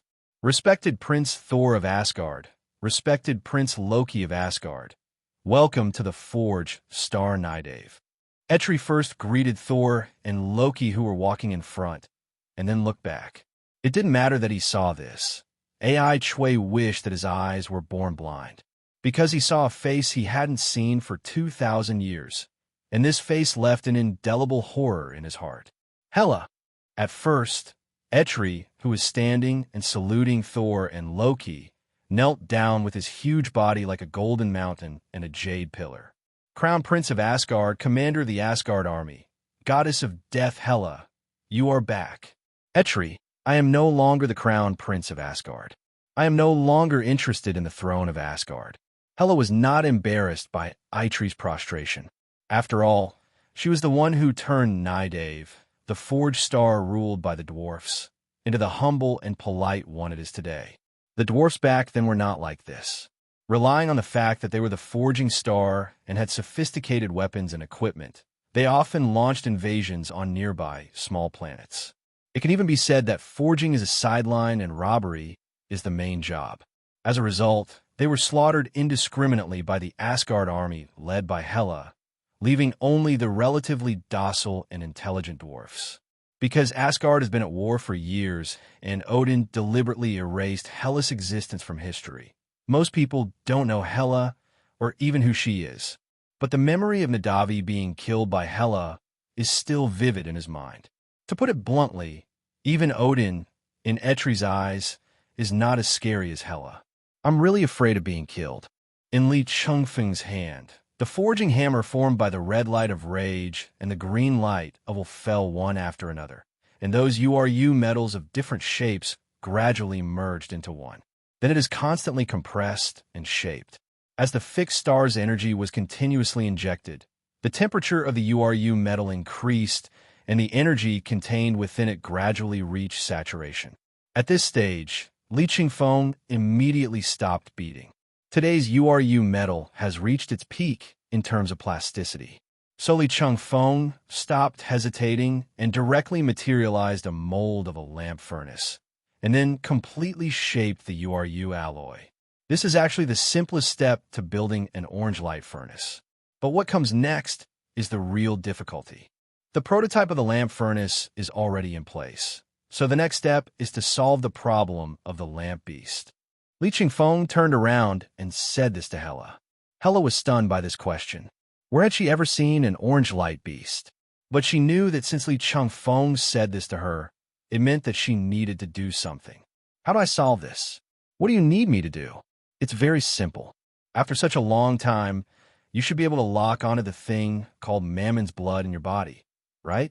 The greedy orange light in your body was born because of the extreme greed induced by Mammon's blood. Li Chengfeng said as he held Hela's hand. Then he lifted it up. There was a faint orange mark on the arm, shaped like blood sprayed on it. This was the blood of Mammon that splashed onto Hela's arm when Granddad died during the battle in Storybrooke. Use your divine power to wrap the greedy orange light and Mammon's blood in your body, and then expel them from your body through the blood. It's that simple. Why don't we do this in Midgard? My dear God King, this is the orange light that represents greed. It is almost impossible to expel these tarsal maggots for no reason. Li Chengfeng said, holding up the lamp furnace that had basically taken shape. But now, there's an inexhaustible supply of fixed star energy and URU metal that can accommodate huge energy outside. As long as you use your divine power to isolate the blood of Mammon and the greedy orange light from the energy in your body, they will naturally leave your body and enter the lamp furnace because of their profit-seeking nature.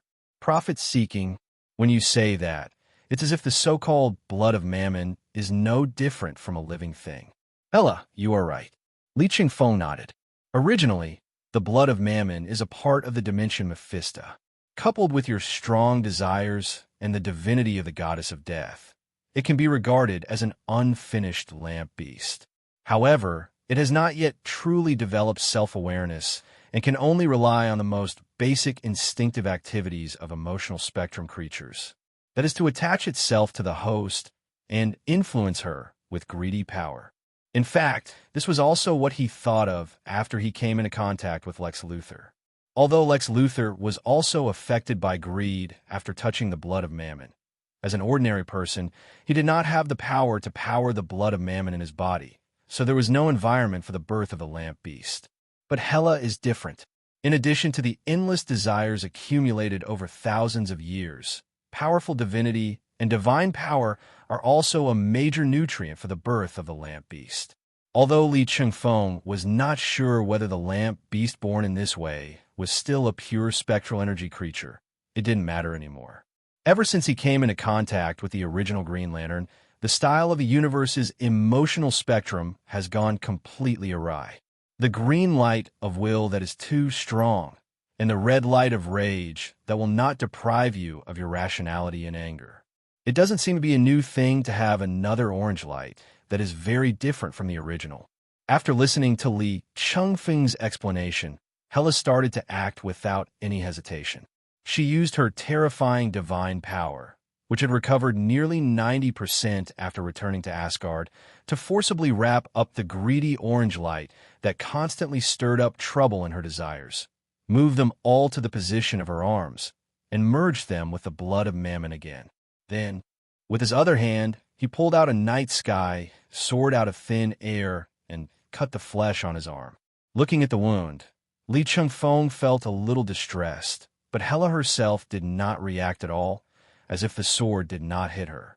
After seeing the trace of heartache in Li Chengfeng's eyes, Hela felt a sense of joy rising in her heart. To be honest, this kind of injury is nothing to her. When she was fighting on the battlefield of the Nine Realms, she had suffered injuries more serious than this countless times. Okay, let's get started. Bring the lamp closer. Li Chengfeng nodded, removed the concrete mold, and then held it in front of the wound on Hela's arm. As soon as the distance was shortened, a stream of orange blood, as if alive, immediately appeared in the wound. After poking its head out for a while, the orange blood wanted to jump into the lamp like a newborn animal smelling its mother's milk. But he was still attached to Hela's desire, which had accumulated for thousands of years, and was unwilling to give it up.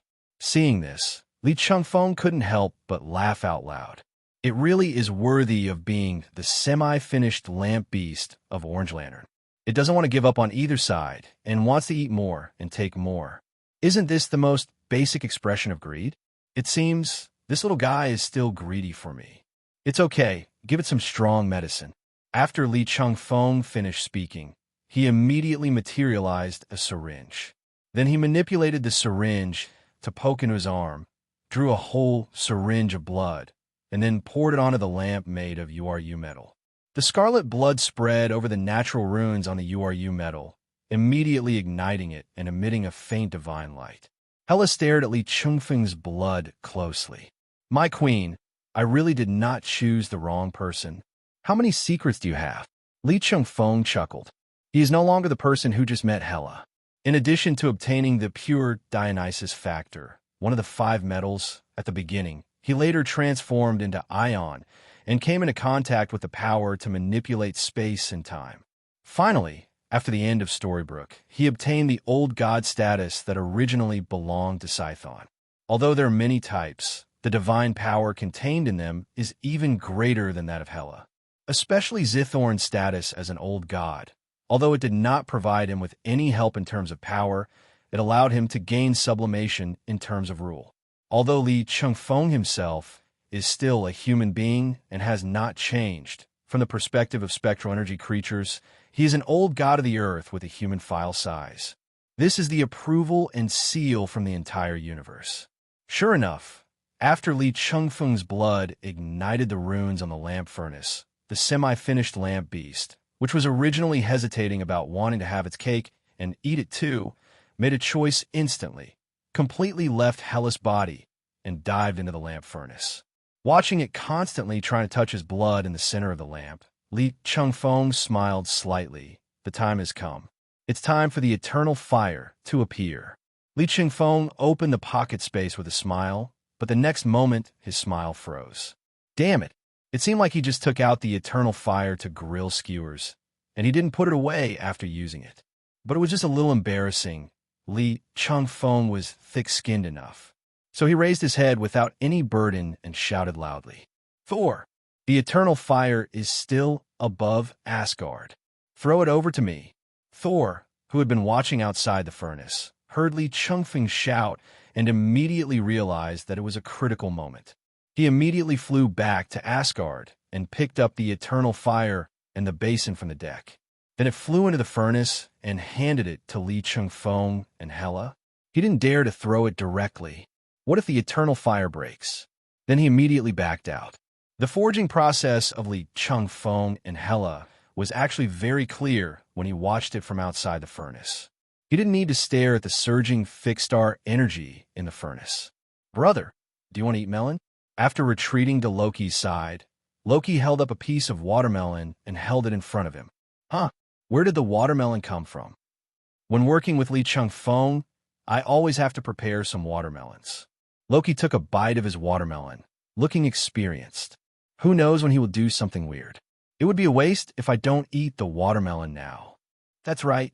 Yeah, this melon is really sweet. They did not hold back on their voices at all, especially Thor's big voice, which sounded like thunder even to Li Chengfeng, who was standing on the furnace. After taking a glance at the two idle Mao gods, Li Chengfeng didn't bother to care about them. Just take out all the eternal fire in the brazier.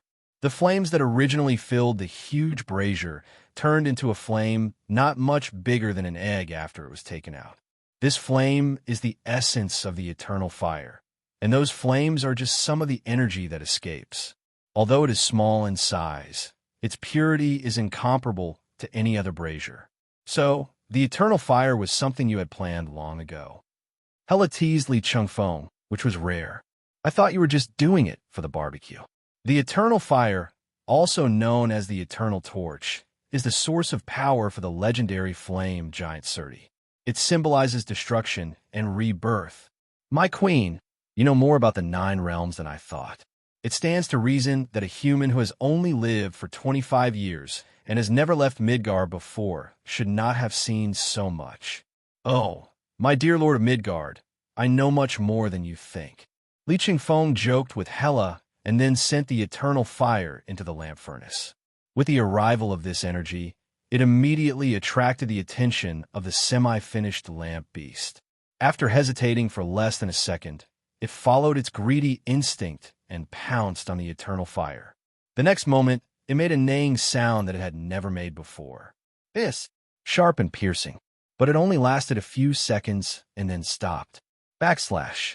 Li Chengfeng and Hela at the moment. They looked into the lamp furnace again. The eternal fire had completely penetrated into the interior of the semi-finished lamp beast, and under the effect of the eternal fire, its body, which was originally like sticky orange blood, underwent drastic changes. The blood sublimated bit by bit and gradually turned into the purest greedy orange light. From a creature originally made up of a mixture of blood and spectral energy, it completely evolved into a pure spectral energy creature and became a true orange light beast. The shape of the body also began to change. Although it was made up of greedy orange light, every detail was as delicate as that of the ionic shark and the blood slaughter bull. Is this a snake? Hela looked at the completely reborn orange lantern beast and asked uncertainly. Yes, it's a snake. Li Chengfeng nodded. He didn't expect that even the orange lantern beast created by artificial means would be a snake like the lustful python in the original work. But this snake is much more beautiful than the python. The delicate scales reveal a hint of dominance in its beautiful appearance. If the lustful python in the original novel is just a street urchin, then this little orange snake is definitely a fair, rich, and beautiful lady. After all, both Li Chengfeng and Hela could clearly feel that in addition to the power of Mammon and the eternal fire, the body of this little orange light snake also contained Hela's divinity and part of Li Chengfeng's old god status. Although it is an artificially created lamp beast, it is probably not weaker than natural lamp beasts such as the ionic shark and the blood bowl. The newly born orange lantern beast, just by stretching, can release a large amount of greedy orange light, which fills the entire lamp furnace made of URU metal in an instant. The natural runes on the URU metal gradually turned into a greedy orange color. After the last rune was completely transformed, a childish voice appeared in Li Chengfeng's ears. Father, mother. Li Chengfeng was stunned for a moment, and subconsciously looked at Hela, and found that Hela was also looking at him with the same eyes. Same shock. As the two looked at each other in shock, the orange lamp furnace was completely filled with greedy orange light. The original orange lamp furnace is completed. Then, the orange light in the lamp furnace surged, and then spit out an orange lamp ring, but the pattern on it was exactly the same as the rune on the URU metal. Li Chengfeng originally thought that the orange lantern ring would fly directly to Hela. But what was unexpected was that this ancestral orange lantern ring actually hesitated for a long time between the two of them, and finally differentiated into 2 orange lantern rings, and then came to Li Chengfeng and Hela respectively. Intelligent life has been targeted. Li Chengfeng from Earth. You have insatiable desires. You belong to the orange lantern core. Intelligent life has been targeted. Hela from Asgard. You have insatiable desires. You belong to the Orange Lantern Corps. Li Chengfeng and Hela put on the orange light ring that represented desire without hesitation.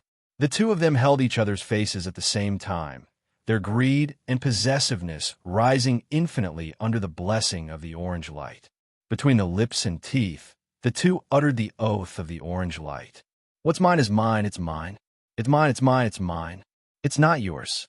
After the two of them uttered the Orange Lantern Oath, which made people want to complain, no orange uniforms appeared. Instead, orange runes slowly covered their original attire. As the two turned into orange lights, the little snake in the lamp furnace began to get excited. Under the mutual attraction of the two orange lantern rings in the orange lantern furnace, the little snake began to absorb the remaining energy in the fixed star furnace. The little snake opened its mouth, and the fixed star energy was sucked into its mouth like a siphon. Baji, father. Mother, I'm still hungry. Li Chengfeng held the lamp in front of him, and the little snake swam around excitedly in the lamp. The cute little baby voice kept ringing in my ears. This name, it's really exciting. Li Chengfeng smiled and looked at Hela, only to see Hela observing the little snake carefully. She calls me mother, and I also feel that I have a blood connection with her, or even a divine connection.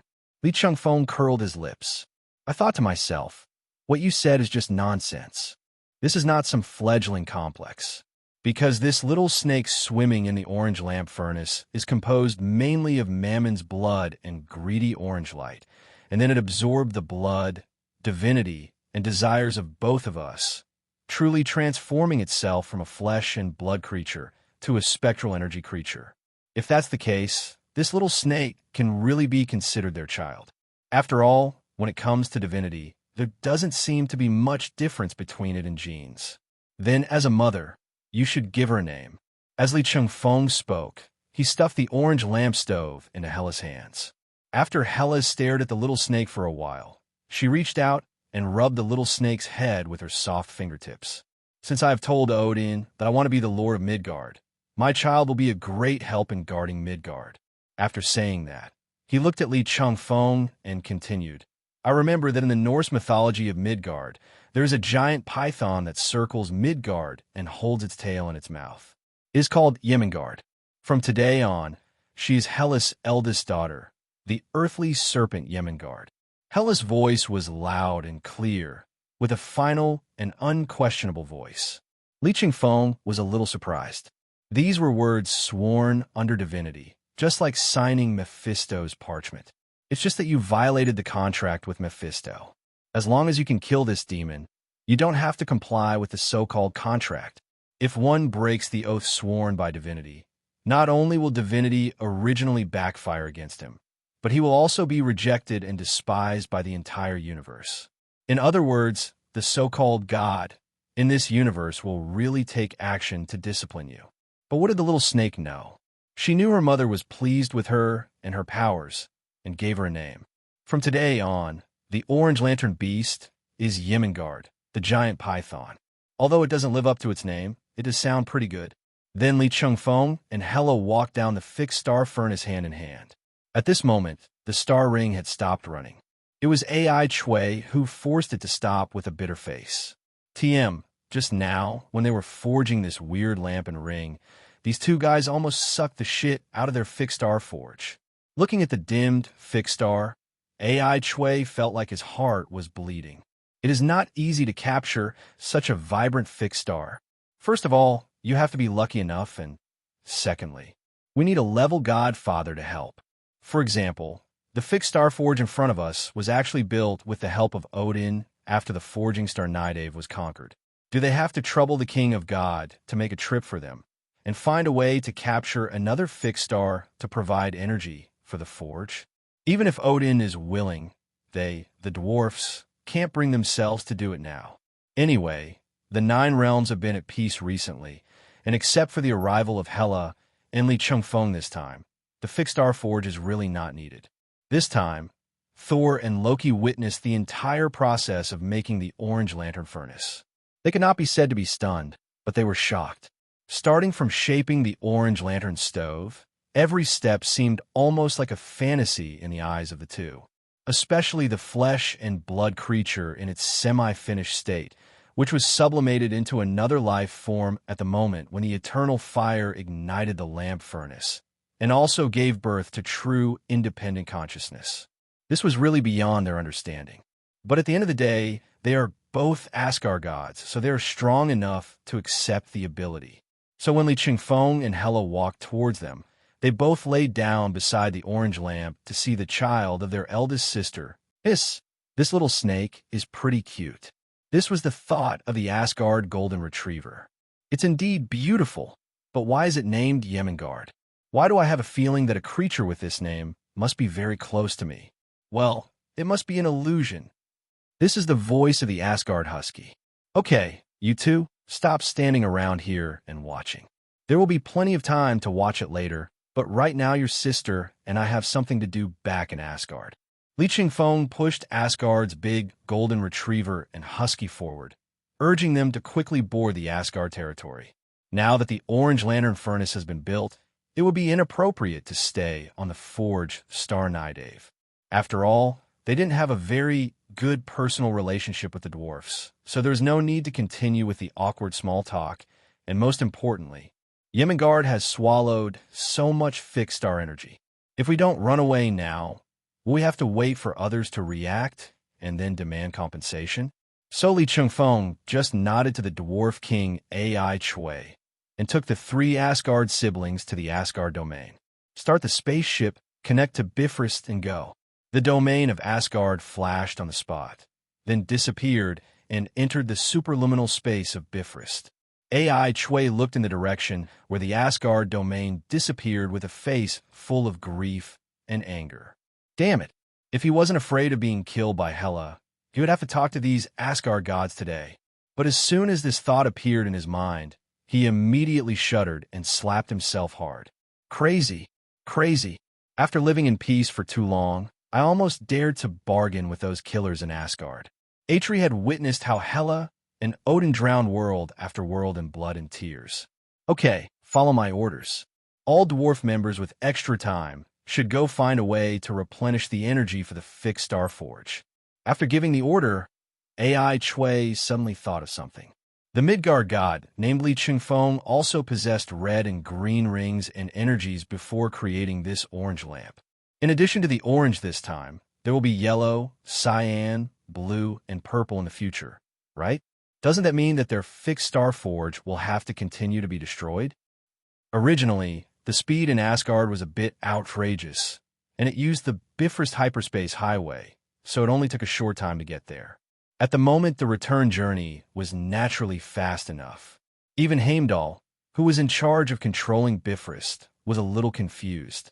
Back then, the king of god Odin went to the forge Star Nidave and commissioned the dwarfs to forge Mjolnir with URU metal. It took 3 days and 3 nights to complete. But for a divine artifact, 3 days and 3 nights is already very fast. Heimdall looked at Li Chengfeng, who had docked the Asgard domain next to the Airbus, and said, "But I didn't expect that you would come back so soon. After all, in terms of difficulty of crafting, the orange lantern furnace is far inferior to Mjolnir." Li Chengfeng still has a very good impression of Heimdall, the god of dawn and gatekeeper who controls Bifrost. It's really so upright. But although Hela's attitude towards this person would not be as confrontational as when she first arrived in Asgard, it was definitely not very good either. Li Chengfeng, have you forgotten that we have something else to do? How can we have time to chat with the gatekeeper here? Hela turned around somewhat indifferently and shouted to Li Chengfeng. The Yemengard wrapped around her shoulders also looked over curiously. Li Chengfeng immediately nodded to Heimdall and quickly caught up with the 3 Asgard siblings. Hela didn't even call him the Queen of Gods just now, but called him by his full name. I didn't make any mistakes. With this question in mind, Hela took her 2 younger brothers and Li Chengfeng into Asgard again. After many twists and turns, they arrived at the treasure house of Asgard. The guard was very observant. Seeing that Hela had the key and was with 2 princes, he immediately led her in respectfully. The group, led by Hela, did not stop in front of some treasure. Instead, he walked to the deepest part a corner that did not display any treasures but appeared inexplicably. Hela stretched out her hand, used the night sky sword as a handle, and then materialized huge amounts of maces on it with greedy orange light. With a clang, the mace hit the floor of Odin's treasure house. It fell apart in an instant. Then, after several consecutive hits, a huge amount of holes appeared on the floor. It was deep and dark, and a desolate atmosphere emanated from the bottom to the top. Hela turned around, smiled at her two younger brothers, and asked, "Do you want to see the real power?" After saying that, he grabbed Li Chengfeng's hand, leaned back, and jumped into the hole in a backwards posture. Thor and Loki don't know if their eldest sister has been infected by Li Chengfeng. Why is it that no one can understand her when she speaks? The Riddler's illness can be contagious through the exchange of body fluids and communication with the divine, right? Will you jump? Nonsense, definitely jump. Oh, all right. Loki nodded and suddenly pushed Thor further into the hole. Looking at Thor giving him the middle finger when he fell, Loki fiddled with his hair nonchalantly and jumped down coolly. Perfect superhero landing. When Loki fell to the bottom of the cave, he saw that Thor had adjusted his body balance in midair and landed steadily on one knee with his fist against the ground. Even though Thor didn't stay on Earth for a long time, he did learn the superhero's signature moves. "Loki, if you sneak attack me again next time, I will definitely pin you to the ground and beat you." Thor stared at his brother, and although he said threatening words, there was no anger in his eyes. After all, if it were in the past, Loki would not have pushed Thor down, but would have stabbed Thor in the back with a dagger. In Thor's eyes, Loki treats him much kinder than before. Shut up, you big fool." Loki ignored Thor's little threat. Instead, after looking around, he frowned and told Thor to shut up. Seeing that his cynical brother had such a serious expression, Thor calmed down and looked around. This is a mausoleum. A circular mass mausoleum with huge amounts of runes in the center, symbolizing death. The remains of countless soldiers wearing Asgard armor are displayed here. In the middle of the remains of the Asgard soldiers were the remains of a giant beast. It looked like a huge canine. Even though it was already a corpse, its sharp fangs still looked terrifying. Li Chengfeng and Hela were standing beside the giant beast at this moment. Hela reached out and gently stroked the beast's head. "My dear Fenris, how long have you been here? It must have been very lonely." Li Chengfeng stood beside her without saying a word. Hela's eyes were filled with nostalgia for the past. Once upon a time, she was a high-spirited goddess of death. She worshipped her powerful father and led the army to expand the territory of Asgard. But now, after 2,000 years of being sealed, except for a handful of people in the entire Asgard, no one even recognizes herself, the eldest daughter of Odin, the former commander and crown prince. As for those who knew him, they either died on the battlefield like these Asgard soldiers, or died at his hands like the Valkyrie who were ordered to attack him. When she killed Valkyrie, she was actually devastated inside. He was once the most loyal soldier under her command, and a sister with whom she would die together, but now they were fighting to the death. Was I really wrong at the beginning? Hela turned her head and looked at Li Chengfeng. "My dear, there is no inherent right or wrong in everything in this world. You are not wrong. Odin is not wrong. Fenris and Valkyrie are not wrong either. They just have different standpoints." Li Chengfeng held Hela's hand. What happened in Asgard back then was a huge amounts of mess. Odin is indeed in a dilemma. If he continues to fight, the entire Asgard might be wiped out by the gods in one click, ushering in Ragnarok ahead of schedule. But to stop the war and conquest, one can only sacrifice the eldest daughter, the biggest advocate of war. Between Asgard and his daughter, Odin chose Asgard. After all, he is the king of God first and a father second. Definitely, I'm not asking you to forgive your father. Li Chengfeng shrugged and continued. But let's solve these family matters later. You are right. Hela nodded and walked hand in hand with Li Chengfeng to the rune. Then he rubbed Yemengard's head, opened his little mouth, and the eternal fire flew out. Hela raised her hand to catch it and pressed the eternal fire down on the rune at her feet. Then, driven by the power of the goddess of death and the greedy orange light, the eternal fire shattered and spread into huge amounts of fire rings, sweeping up all the remains. With the eternal flame, you are reborn at this moment. The fire ring formed by the eternal flame did not cause any damage, but the remains within the range of the fire ring immediately lit up with orange light. Under the influence of the greedy orange light and the eternal fire, the remains of the Asgard army gathered again and sat up in unison. F***K. How come they're all alive? Thor exclaimed. He had never seen such a scene before. Over the years, before he met Li Chengfeng, he was the type who only cared about rushing forward on the battlefield. He didn't pay much attention to the corpses everywhere, let alone seeing so many ghosts who came back to life. And why is it orange? I clearly remember that the necromancy that allowed the decedent to temporarily crawl out of the grave should be green after being activated. Loki was more rational. After a brief pause, he began to analyze. But before either of them could get an answer, they heard a long wolf howl coming from behind them. The two turned around and found that, like all the Asgard soldiers, the huge amounts of canine had also stood up. With the help of the greedy orange light, Fenris, who was originally only a tall skeleton, filled the missing body tissues due to decay. At this moment, he turned into the giant wolf that was capable of devouring everything in the impression. However, unlike the rest of the Asgard army, the souls of the soldiers in this Asgard army had long since dissipated, and they were now completely controlled by the energy bestowed by the eternal fire and the greedy orange light. After all, Fenris is a god of Asgard, so his soul did not dissipate, but was preserved in his body. In endless loneliness, he waits for his master, the goddess of death Hela. And there are always people who ruin the atmosphere at times like this. All right, all Asgard troops, follow my command and line up in columns. Li Chengfeng shouted at the top of his voice, and then all the Asgard soldiers in front of him quickly gathered together. Then he looked at Hela and asked her to hold up the lantern. Raise them. That's right. Now these Asgard armies, pulled up by the eternal fire and the greedy orange light, have truly become your power again. Although she was wearing the original orange lantern ring, Hela's understanding of the ring was still too superficial. She thought it was no different from the green and red lights, and that it was nothing more than relying on the power of the orange spectrum to attack and kill. But after Li Chengfeng gave orders to the remains that stood up, Hela began to accept the knowledge brought by the greedy orange light in the orange lantern ring. In the original work, the power of the orange lantern is to transform the enemies killed by the orange lantern into one orange lantern ghost after another for the wearer to control.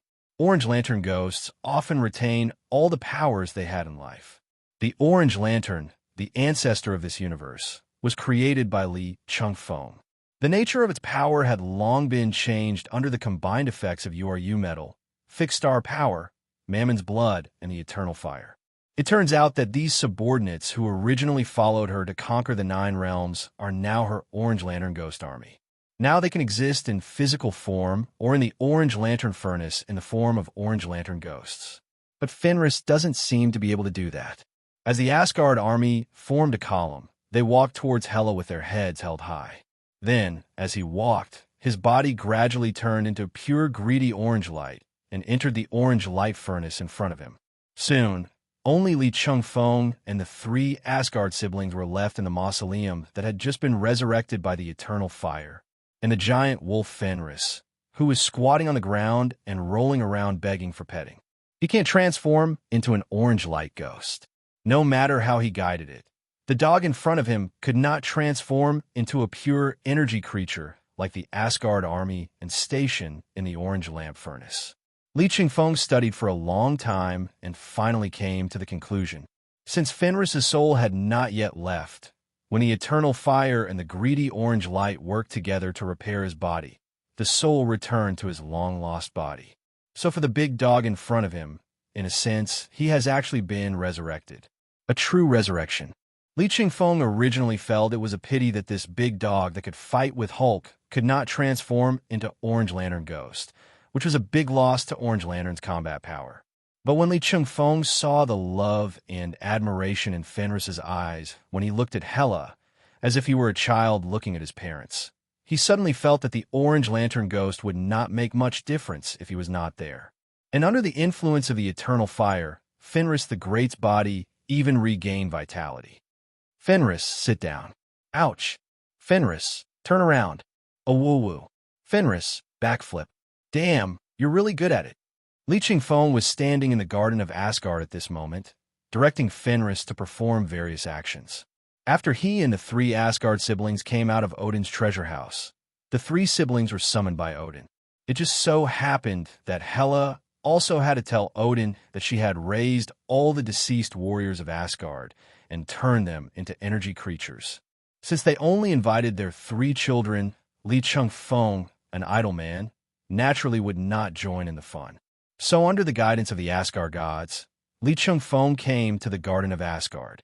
When he went to the forge Starnadavi to build the Orange Lantern Furnace, the Star Squad and 2 high school students, Peter Parker and Jessica Jones, stayed here and served him delicious food and drinks. Li Chengfeng brought Fenris to join them. That's right, Fenris not only followed Li Chengfeng, but also performed all kinds of actions perfectly under Li Chengfeng's command. Logically, Fenris should only obey Hela.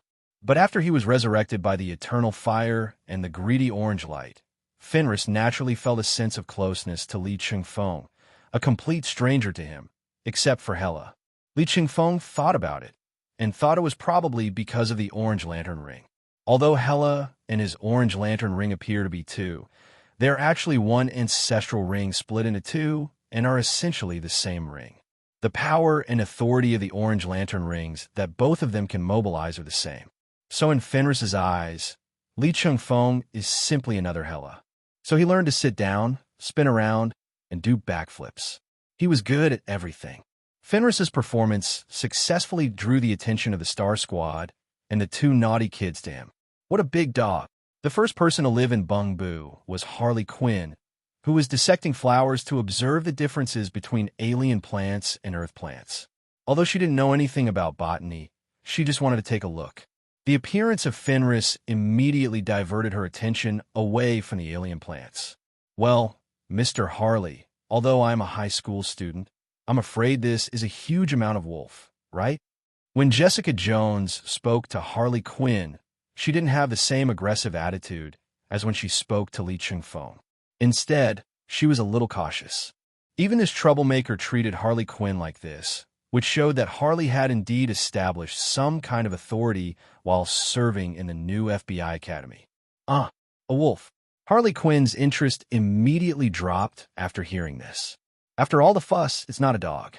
I was thinking of giving him the little flowery pink dress. Oh, I guess he can't wear it. The child is a little too big. Little Flower refers to the hyena she kept in the ward of Arkham Asylum. It was originally sent in by Bruce Wayne, and after she was discharged from the hospital, she forgot about the hound. Now it is estimated that Bruce Wayne has released it back to its original habitat. Li Chengfeng was already accustomed to Harley Quinn's enthusiasm, which was not even 3 minutes long, so he made a gesture and Fenris lay down on the ground obediently, looking at these Midgard people from behind Li Chengfeng. The moment he saw Hulk, the whole wolf froze. This is Beast's susceptible perception of danger. Hulk also stared at Fenris, with a hint of fighting spirit in his eyes. A wolf this big must be very good at fighting, right? However, Li Chengfeng saw through Hulk's thoughts at a glance, and just a look from him made Hulk stop. Hulk, we are in Hela's house now. Remember what I told you? No, Hulk can't cause damage in a friend's house. Very good. You must remember this. Li Chengfeng curled his lips. Fenris will return to Earth with us when the time comes. By then, I won't bother to care about you even if you fight Fenris 800 times a day. Hulk nodded hastily. Hulk always trusts Li Chengfeng 100%. First of all, Li Chengfeng is better at fighting than Hulk. Secondly, Li Chengfeng fed Hulk. And Hulk isn't the only one who thinks so. All the Hulk personalities in his mind, including the main personality Bruce Banner, have extremely high trust in Li Chengfeng. To be honest, there are very few people who can understand Hulk and Bruce Banner. Even among the teammates of the Star Team and the Phil Coulson team stationed in the same base, only Li Chengfeng can do this. Hela's problem has been solved. After the 3 of them talk with their father, we can probably prepare to return to Earth. So fast. Li Chengfeng looked at the guy who said this, and it turned out to be the naughty kid Peter Parker. What else? Do you think we came to Asgard for tourism? Li Chengfeng rolled his eyes. Although for you, this period of time is no different from traveling, but Hela and I have been really busy. Ahem, that's true. Even Peter Parker couldn't say much. After all, they did spend half a day in this gorgeous and comfortable garden. Although there are not many entertainment activities, this rare peace and comfort cannot be bought with any amount of money. Especially for them, the FBI agents. But since Li Chengfeng has already told them to prepare to return, then they just need to be prepared. But they didn't expect that they were brought here originally to prevent a conflict with Asgard, and that Li Chengfeng and Hela alone would not be able to escape safely. Unexpectedly, their trip turned from preparation for a tough battle into a funded tour. Even as an FBI agent, no one longs for fighting and war. But a flash of alert suddenly crossed my mind. Li Chengfeng frowned. It was Wolverine's beast instinct that took effect. There's danger. And when he looked in that direction with the help of his beast intuition, another person also looked in the same direction. It's Peter Parker. Peter, you felt it too, didn't you? Agent Lee, how did you know that? Nonsense. As students of the FBI Academy, if we don't even know your abilities, how can we teach you? That's right. My spider telepathy tells me that there's a dangerous aura coming from that direction. Peter Parker pointed in the direction of Odin's residence. After Odin sent his servants to invite them, Hela and her two brothers went to Odin's residence. Halfway through the journey, Thor asked Hela a question. Eldest sister, are we going to return to Earth immediately? I don't think it's necessary for me to stay in Asgard for long. After all, I am the Lord of Midgard now. Hela didn't look back, but just walked forward. As for you two, you have to fulfill the contract you signed, right? That's true. The Asgard Golden Retriever nodded in agreement. Hey, doesn't anyone care about my feelings? Loki pointed at himself. Although I also think it's better to go back to Earth as soon as possible, but you should at least ask me, right? Snort. Hearing the cold snorts from his elder sister and brother in unison, Loki's heart sank. As expected, as an adopted son, he will be ostracized by his biological children. As Loki thought this, he chose to ignore the pit he had dug for Thor over the years. Soon, they walked through the luxurious and long corridor and arrived at Odin's residence. Seeing that Thor had no intention of coming forward, Loki hurried over. Father, we're here. After saying that, he glanced at Thor. This Asgard Golden Retriever is so tactless. Are you still waiting for your eldest sister and father to speak first? Although Hela and Odin have basically reconciled on the surface, Hela still holds a grudge in her heart, especially because Odin deliberately erased all traces of her existence, and because of Fenrir's death. No matter how slow Thor was, he finally reacted and looked at Hela apologetically. Soon, the door of the residence opened. The three siblings walked in, but found that the house was unusually dark. Father, are you there? We are here. Thor didn't think anything of it and walked forward calmly. I walked all the way to Odin's bed, but I didn't see Odin, but it seemed like there was someone lying on the bed. Thor also felt something was wrong at this time and walked forward quickly. Father, what's wrong with you? As he said this, he reached out for the luxurious blanket. The next moment, a sharp dagger pierced through the blanket and came towards Thor's face. In a flash, Thor's monstrous combat ability allowed him to dodge the dagger attack like a conditioned reflex in an instant. And at the moment he dodged, a night sky sword nailed the assassin and the blanket to the bed. Loki walked quickly forward and pulled back the blanket. Wearing black armor, with pale skin, a dark elf from Waddleheim. Dark elves, a race that has existed for an extremely long time, even earlier than the Asgard people who conquered the Nine Realms. When there was little life left in the entire universe, dark elves had already appeared in the depths of the Golden Galleon Abyss. According to legend, the dark elves were born in the initial darkness of the universe. Waddleheim is the planet ruled by the dark elves. Its appearance is yellow and dull, and the surface is the same color as the planet, desolate and withered, with dark clouds and rocks everywhere. It doesn't look like it can allow any living thing to survive. In fact, it is impossible to survive. So the Dark Elves lived underground in Waddleheim which resulted in their pale appearance, deep eye sockets, and blue eyes. The Dark Elves of Wattlehame once built an advanced and powerful civilization underground.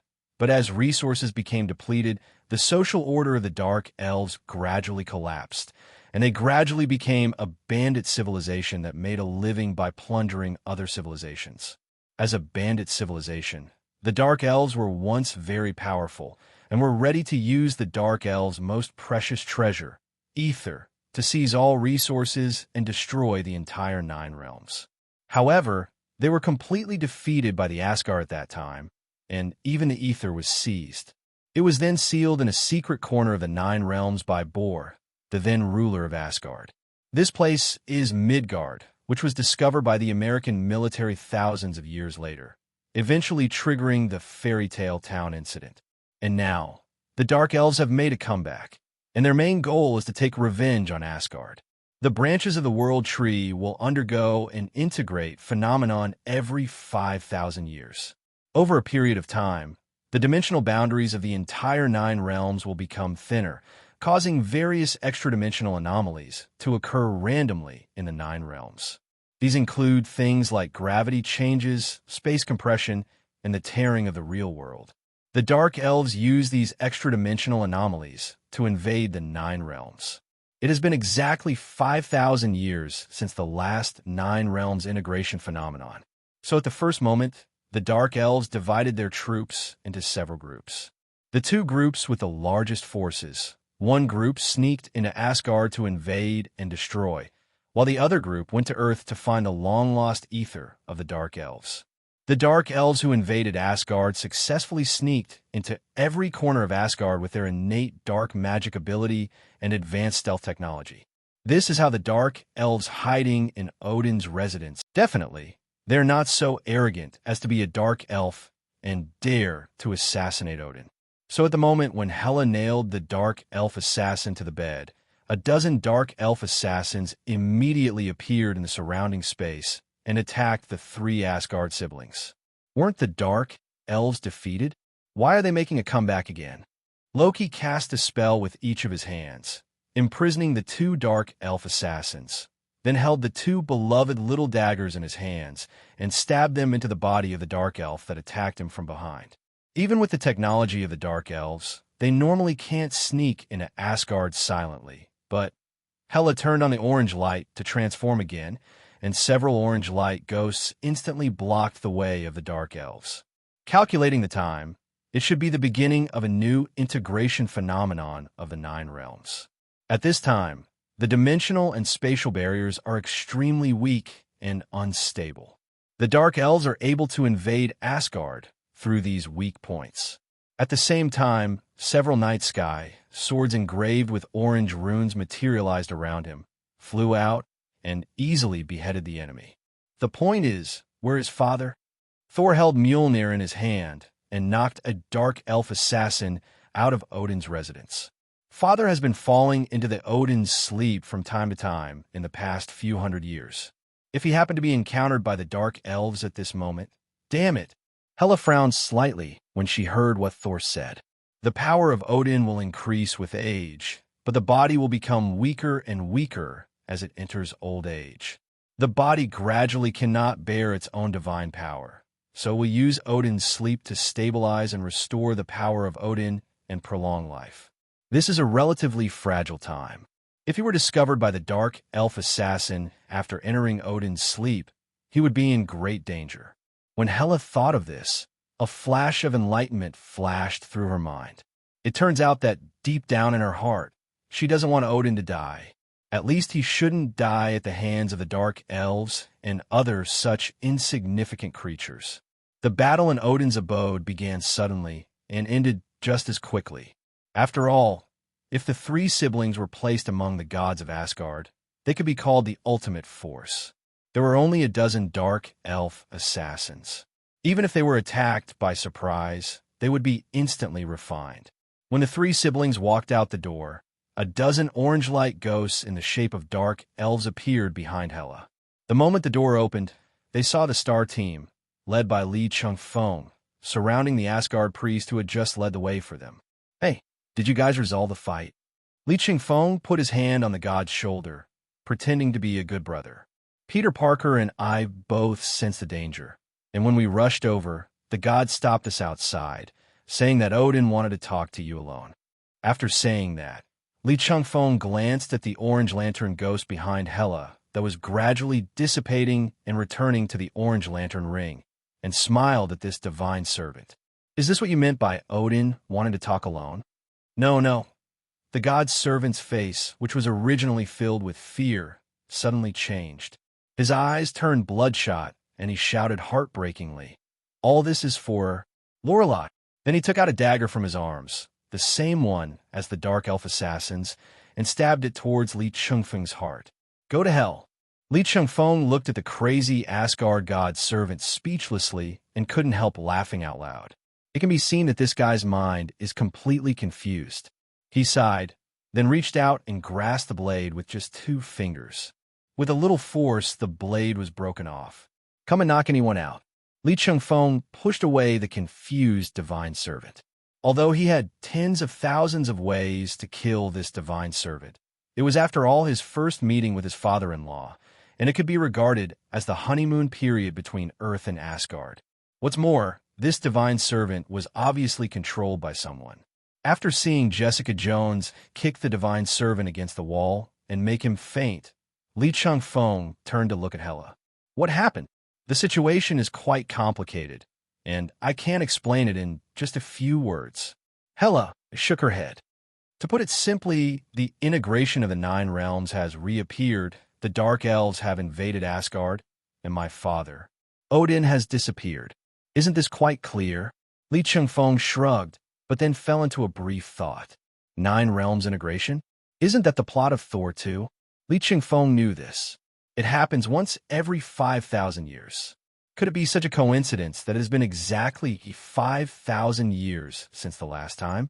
However, invading Asgard and other planets in the 9 realms as soon as possible is indeed in line with Nicki Minaj, Malekith's character. How could a man who could be called the most despicable and evil among the Dark Elves, with a heart smaller than needle tip, not seek revenge? If the 9 realms integrate again, then the Dark Elves may not only invade Asgard, but there is a great possibility that they will invade the Earth. Earth? You mean? That's right. The Dark Elves regard the ether as a treasure. 5,000 years ago, it was seized by your Asgard god and hidden in Midgard. Now, they will definitely take the opportunity to get it back. Li Chengfeng smiled. Definitely they don't know that the ether has been contained by me. But I still have to notify Nick Fury and let him lead people to prepare for defense. After Li Chengfeng finished speaking, he opened a portal. When he turned it on, he felt much more relaxed than before. Is it so obvious that the 9 realms integration phenomenon thins the dimensional barriers? Walking out of the portal, he came directly in front of Nick Fury. Fury, let me make it short. There are some strange phenomena happening in the universe right now. Every corner of the Earth may experience gravity anomalies and abnormalities in real space. Immediately notify the FBI in all countries to take preventive measures and evacuate and comfort the people. As Li Chengfeng spoke, he sat down next to Nick Fury's bathtub, picked up a glass of iced martini from the small table above the bathtub, and drank it all in one gulp. Also, there may be a group of space bandits called Dark Elves who may come to Earth to look for the whereabouts of the ether. Pay attention to deploying key defenses in Fairy Tale Town and the place where the ether was temporarily stored. The Dark Elves must have a way to detect the aura of the ether. Nick Fury didn't even wear a blindfold at the moment. He was half lying in the bathtub with his naked, but staring blankly at Li Chengfeng, who drank up the good wine he was going to enjoy later. Note that the enemy this time is from a cosmic civilization. Ordinary field agents are no match for them. Send out the X-Men and the guys from the FBI Academy. You actually bought a music massage bathtub? You really know how to enjoy yourself, don't you? Don't forget to send a few to our base after this is over. One of them must be specially made and enlarged. Otherwise, the Hulk won't be able to sit in it. After saying that, he raised his thumbs up to Nick Fury and showed a sunny smile. Then a portal suddenly appeared and enveloped Li Chengfeng. The whole process took a maximum of 1 minute. Nick Fury looked at the place where Li Chengfeng disappeared, then looked at the wine glass with only ice cubes left. Suddenly, a tear flashed in his one eye. F***K. I just got off work. After Li Chengfeng gave instructions to Nick Fury, he returned to Asgard again. There will definitely be no problem on Earth. After all, Nick Fury is not a fool. When he has enough powerful people at his disposal, he can easily deal with the attack of an alien force. The focus of the Star Team can be placed on Asgard. After all, Asgard will be one of Earth's strongest allies in the future, so the problem definitely needs to be properly resolved. The Lorelei that the priest just mentioned should be from your Asgard, right? Li Chengfeng looked at Thor on the side. Lorelei, the sea siren, and her sister, the enchantress. I have heard of their names for a long time. You know it very well. Thor nodded. Lorelei and Enchantress are both serious criminals imprisoned by Odin himself. Both sisters can use voice and body contact to make men submit to them and fall madly in love with them. In addition to this ability, Sister Lorelei is a powerful warrior, and Sister Enchantress, as the name suggests, is one of the best witches in Asgard. Thor's frown deepened. But over the years, the detention of these two sisters has been very careful, and there has never been any mistakes. Needless to say, the Dark Elves must have gone to the dungeon to release the prisoners after the invasion to disrupt Asgard's security so that they could fish in troubled waters. Loki snorted coldly. I stopped playing this kind of trick more than 700 years ago. After Loki finished speaking, he waved his hands repeatedly, and a magic with a wide range covered everyone present. I've cast a mental spell on you to isolate the Lorelei sisters' enchanting power. It will take effect within 3 hours. How do you know this works? Li Chengfeng did not question Loki's ability. After all, he was known as the #1 magician in the 9 realms. He was really just curious, because from what he knew about the comics and movie plots, Loki didn't seem to have much interaction with these two sisters. Finally, there is something you don't know. Loki's handsome face showed a genuine smile. Why do I know this works? Because practice makes perfect. It was because I brought the two sisters to justice that my father gave me the name God of Trickery. Li Chengfeng looked at Loki with a proud face and tried to hold back, but finally couldn't hold back. He walked up to Loki and stroked his head, just like he would stroke a husky's head, and then said, "That's really awesome. Our Loki is worthy of being the god of trickery of Asgard and the backbone of the FBI. You will definitely be promoted faster than Thor." Brother, Thor, follow me. The Lorelei sisters are left to the two of us. After hearing what Li Chengfeng said, Loki snorted coldly, then dragged the somewhat confused Thor to look for the traces of the Lorelei sisters. When Li Chengfeng was still looking at Loki's back with the look of an old father who thought the child has finally grown up, Hela walked to his side. "My queen, please don't always tease Loki with your words. This is just a little hobby of mine, and it also shows you Asgard what a truly effective family education looks like." Li Chengfeng held Hela's hand. "He is my brother-in-law after all." "Snort," Hela hummed, but her voice was more of satisfaction and pleasure. But for some reason, 2 identical cold snorts seemed to be heard faintly from behind Li Chengfeng. "This must be my illusion." Li Chengfeng comforted himself in this way. At this time, he raised his head and looked into the air. The phenomenon of spatial disorder became more and more obvious in the air above Asgard. The 9-realm integration phenomenon has officially begun. After watching Loki and Thor complete their side quests, Li Chengfeng led the rest of Team Star to conduct a detailed investigation of Asgard. The most important thing now is to find Odin. Otherwise, if Odin really capsizes in the gutter, he will become a joke. Along the way, Li Chengfeng couldn't help but sigh that although the Dark Elves were a deformed and a bit abnormal race, their powerful technology was really tempting, especially the stealth technology. Even if Li Chengfeng maintains the transformation into a lantern man, he must be within 1 meter of the other party before he can feel the other party's presence through the power of the emotional spectrum. They can even hide some of the energy of the emotional spectrum. I can only say that they are worthy of being a veteran, powerful race in the universe. Apart from anything else, at least in terms of technology and combat level, the Kree Empire and the Skrulls can hardly catch up. After clearing out a large number of dark elves along the way, Li Chengfeng soon led the others from Odin's residence to Frigga's bedroom. But when they got closer, they found that the entire bedroom was completely frozen. Li Chengfeng walked forward and gently tapped the huge and thick ice with his hand. It is definitely not a natural product, but a magical product. But the question is, apart from Loki, are there any other magicians in Asgard who are good at ice magic? The answer is no. Since it was not left by an ally, it means it was the work of the enemy. Could it be that? Li Chengfeng frowned and thought of a possibility.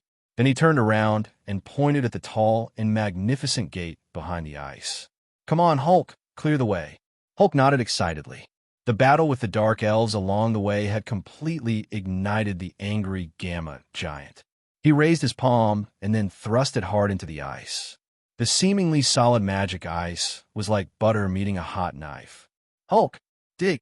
Hulk excitedly moved his hands and soon dug a passage large enough for everyone to pass through. This scene made Fenris, who had been following Li Chengfeng and Hela, look a little envious. "He wants to dig a hole too." Li Chengfeng patted Fenris on the head to comfort him. Then everyone followed the passage into the bedroom of the Queen of Asgard. "If I still choose to overthrow Odin's rule, then this palace should belong to you now. F***K, please don't do that." Li Chengfeng looked at the magnificent gate in front of him, his face twitching. "Asgard has no internet or Wi-Fi. Do you want me to die of boredom here?"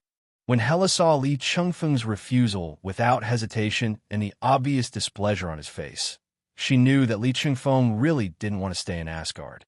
In fact, isn't she the same? If she didn't want to put the past to rest, she actually had no interest in returning to Asgard. More importantly, it is the power inherited from her biological mother, and she must return to Asgard to gain full power. But ever since she told Odin that she wanted to become the king of Midgard and Odin agreed, she felt that the power representing the primordial earth not only existed in Asgard, but began to spread to Midgard. This is the power of the Father of God. Although after obtaining the Orange Lantern Ring, Hela's peak power should have surpassed Odin. But divinity and authority have nothing to do with power. This involves the level of cosmic rules. Just a promise containing the power of Odin can gain the recognition of the universe. So now Hela is still the goddess of death, but she is no longer just the goddess of death of Asgard, but also the new God King of Midgard. That's true. Without the internet and social media, I would be very bored too. Hela expressed the same view as Li Chengfeng. At the same time, dozens of night sky swords appeared around her, flew out, and nailed around the gate of the bedroom. Then Hela manipulated the night sky sword and tore down the entire gate along with the surrounding walls. Suddenly, everything became clear. The moment the gate fell, Li Chengfeng immediately saw several blue-skinned giants who looked confused about the current situation. If he hadn't admitted his mistake, is this giants of Jotunheim? It turned out to be just as he had guessed. The giants of Jotunheim are mixing with the Dark Elves. Are you planning to break the peace treaty with Asgard? As he spoke, Li Chengfeng stepped forward, looked at the burly giants of Jotunheim, and said, "No, since you have already appeared here, it is equivalent to tearing up the peace treaty. People of Midgard, do not interfere in the affairs of the giants of Jotunheim." After a brief moment of surprise, several giants of Jotunheim immediately took a fighting stance. Asgard's defeat is a foregone conclusion. After Odin fell into the Odin sleep, Asgard will never be able to resist the attack of the giants of Jotunheim and the Dark Elves. These giants of Jotunheim are clearly young, energetic, and strong. But they have a fatal flaw. That means he doesn't recognize Hela in front of him, nor does he recognize Hela's father. Based on the information they revealed, Li Chengfeng could be sure that Odin was probably in Frigga's bedroom at this moment. So, let's get started. Buzz! There is a slight vibration in the air, and two red heat rays burst out and pierced directly through the head of the giants of Jotunheim, who was speaking. In an instant, the entire space was filled with the aroma of roasted brain. Bang! The fall of the giants of Jotunheim did not make them retreat, but instead they rushed towards Chengfeng. Acting together were a dozen or so dark elves that appeared nearby. Go ahead, there's no need to leave anyone alive. After Chengfeng finished speaking, he and Hela swept the enemies in front of them to the walls on both sides and went straight into the depths of Frigga's bedroom. The reason why Chengfeng brought the star team here was originally just to let them see the world, but he didn't expect that they would actually come in handy. It can not only help them clear up the clutter, but also allow them to continue to gain practical experience. Why not do it? We also encountered several giants of Jotunheim and dark elves along the way, who were either killed instantly by their heat vision or nailed to the wall by their night sky sword. For Chengfeng and Hela's current level, these ordinary soldiers are not enough. Pushing open the deepest door to the bedroom, Chengfeng and Hela finally saw Odin sleeping peacefully on the bed, as well as an exceptionally tall giant of Jotunheim and Frigga who was struggling under him. If nothing unexpected happens, this giant of Jotunheim should be Lauf, king of the giants of Jotunheim, lord of Jotunheim, and Loki's biological father. Hey, you two, are you fighting? Chengfeng walked between the two with a smile. Dear Queen of Asgard, I am your future son-in-law after all. Why didn't you inform me when you had a visitor? You treated me as an outsider, didn't you?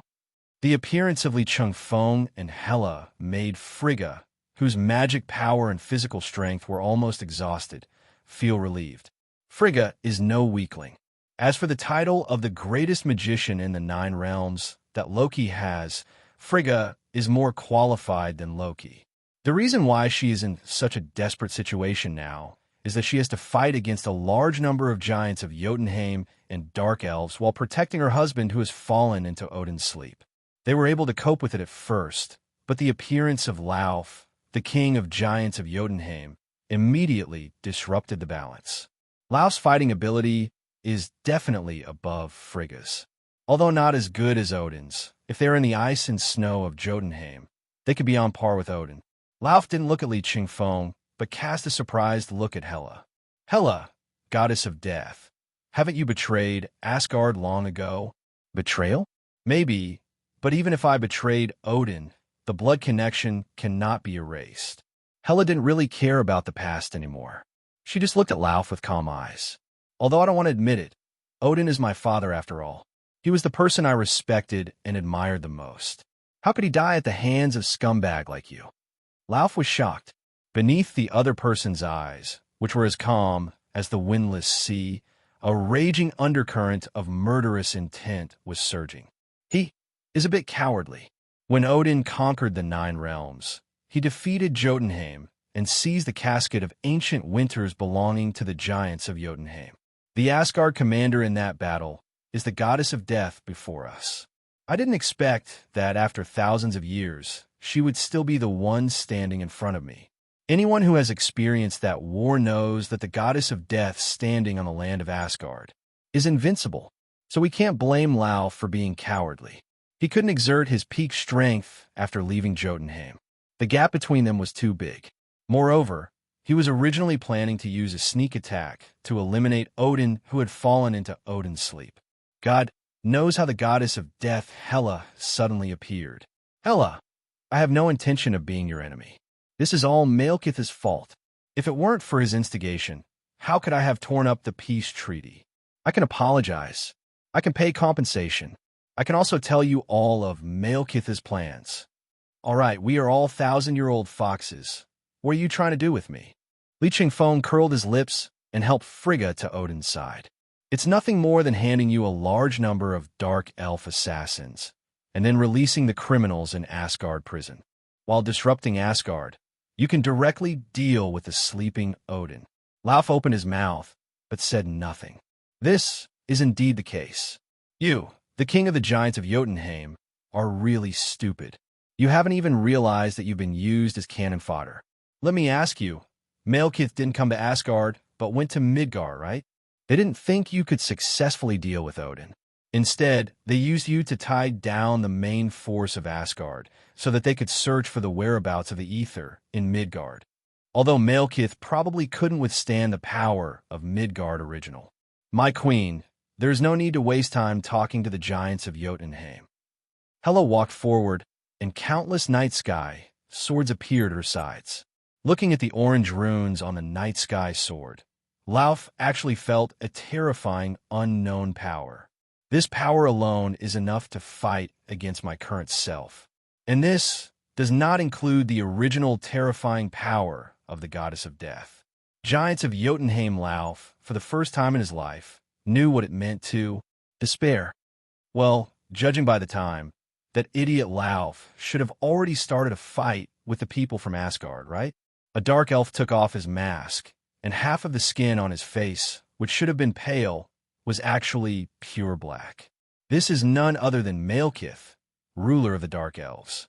The black on his face was the mark left when he betrayed his mentor. At this moment, he was leading the Dark Elf army through a jungle on Earth. After a comprehensive scan with detection equipment, he found 2 locations on Midgard with the most residual ether. Now, they were approaching the first location. According to the intelligence they obtained, this place was called Fairy Tale Town. Captain, we have entered the outskirts of Fairy Tale Town. After investigation, we found that there are a total of 400 humanoid life forms in this town. A dark elf captain came to Malekith's side, bent his back, and lowered his head respectfully. Should we just eliminate them all? Don't be in a hurry. Explore it carefully first. Although Midgard may not have powerful gods, it is still one of the 9 realms after all. It is better to be careful. Although Malekith is a treacherous and shameless D, backstabbing his allies is as common as drinking water.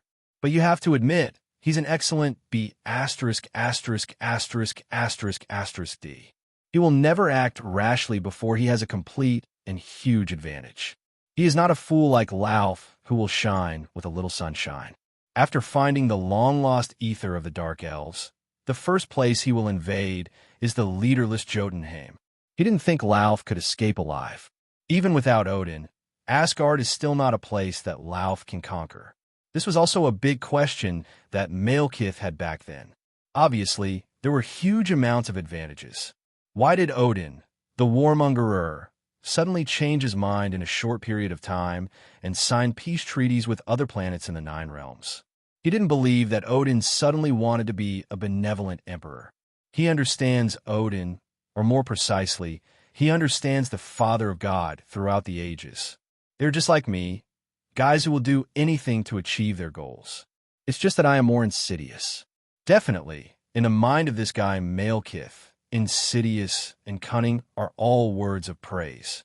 The Dark Elves, in invisible form, quickly approached Fairy Tale Town. At the moment, the Fairy Tale Town had just been rebuilt not long ago, and no outsiders had entered yet. The fairy tale characters are still adapting to their new lives. And Little Red Riding Hood at the moment was skipping and running towards the forest. Everyone in the town was resting today, so she ran out alone to get some fresh air. All fairy tale characters quickly accepted the fact that they had come to another universe. After all, the new life is a little too good. But suddenly, Little Red Riding Hood stopped, and her little nose kept twitching. She caught a hint of a strange smell in the air. The next moment, she did a backflip as if by reflex and dodged a slash that appeared out of nowhere. Then, a group of pale, humanoid creatures she had never seen before appeared in front of her, holding daggers, and attacked her again. Little Red Riding Hood suddenly lifted her hood, revealing her wolf ears and wolf pupils. The werewolf power that was originally suppressed by the Red Hood instantly gained the upper hand. After a fierce whip kick hit a dark elf, a long wolf howl came out from its throat. This is the code she and her companions developed, representing enemy attack. Previous. Although Little Red Riding Hood is young and likes to act cute, as one of the best hunters in the fairy tale universe, she is always accurate and quick when she takes action. This is also due to her ability as a wolf walker. Since being possessed by the wolf spirit, she has gained extremely strong physical fitness and the power of the wolf spirit. But there are also many side effects. For example, growing wolf ears and wolf pupils, and the desire for killing and bloodthirstiness expanding without limit. Only this blessed Red Hood can suppress the side effects, and definitely the power of the wolf walker will also be suppressed. But her wild intuition from the wolf spirit told her that these pale-skinned creatures in front of her were not so easy to deal with. So after taking off her hood, she howled like a warning without any hesitation. Wolves are social animals, so it's always a good idea to shake hands with people before meeting them. Where did you come from? Don't tell me you are human. I have never smelled anything as damp and dark as you. When facing Little Red Riding Hood, ordinary dark elf soldiers can only parry a few moves before Little Red Riding Hood's claws tear off some body parts. But when 3 captain-level dark elves began to besiege her from 3 directions, she finally felt the huge amounts of threat. Swish! At the critical moment, a path of frost on the ground spread over at an extremely fast speed. After touching the 3 captain-level dark elves, it instantly froze them into crystal ice sculptures. Ruby, are you okay? Sister Elsa, do I look okay? Little Red Riding Hood Ruby breathed a sigh of relief and put her hood back on. If you had come a step later, I would have had to fight to the death. Okay, I'm here now. Princess Elsa was wearing a white suit and looked like she was from Legally Blonde. Who are these people? Why is it so difficult for us to live a peaceful life? Elsa sighed in dissatisfaction, and then a large number of dark elves appeared in front of her again. The person leading the group was none other than Malekith with a two-tone face. His expression was not good at the moment. When did such a powerful ability user appear in Midgard? Not only did it instantly freeze the captain-level dark elves into ice sculptures, but the ice was also cooler and stronger than that created by the giants of Jotunheim. And this matter seems to this woman easier than breathing. When Malekith saw this scene in invisible state, he wanted to retreat immediately, but he felt a trace of ether from the 2 women in front of him. After thinking it over again and again, he decided to find a way to tackle this tough problem. We don't mean to offend, we're just here for the ether. Ether? You mean the thing that once altered reality and manipulated us? Elsa frowned. As the first mayor elected by everyone in the fairy tale universe, Elsa has been in contact and communication with the FBI these days. At the same time, we also obtain a lot of information that ordinary people cannot obtain at all. That's right. Ether is the most precious treasure of our clan. It has drifted to Earth. As long as we can find ether, we will leave Earth immediately.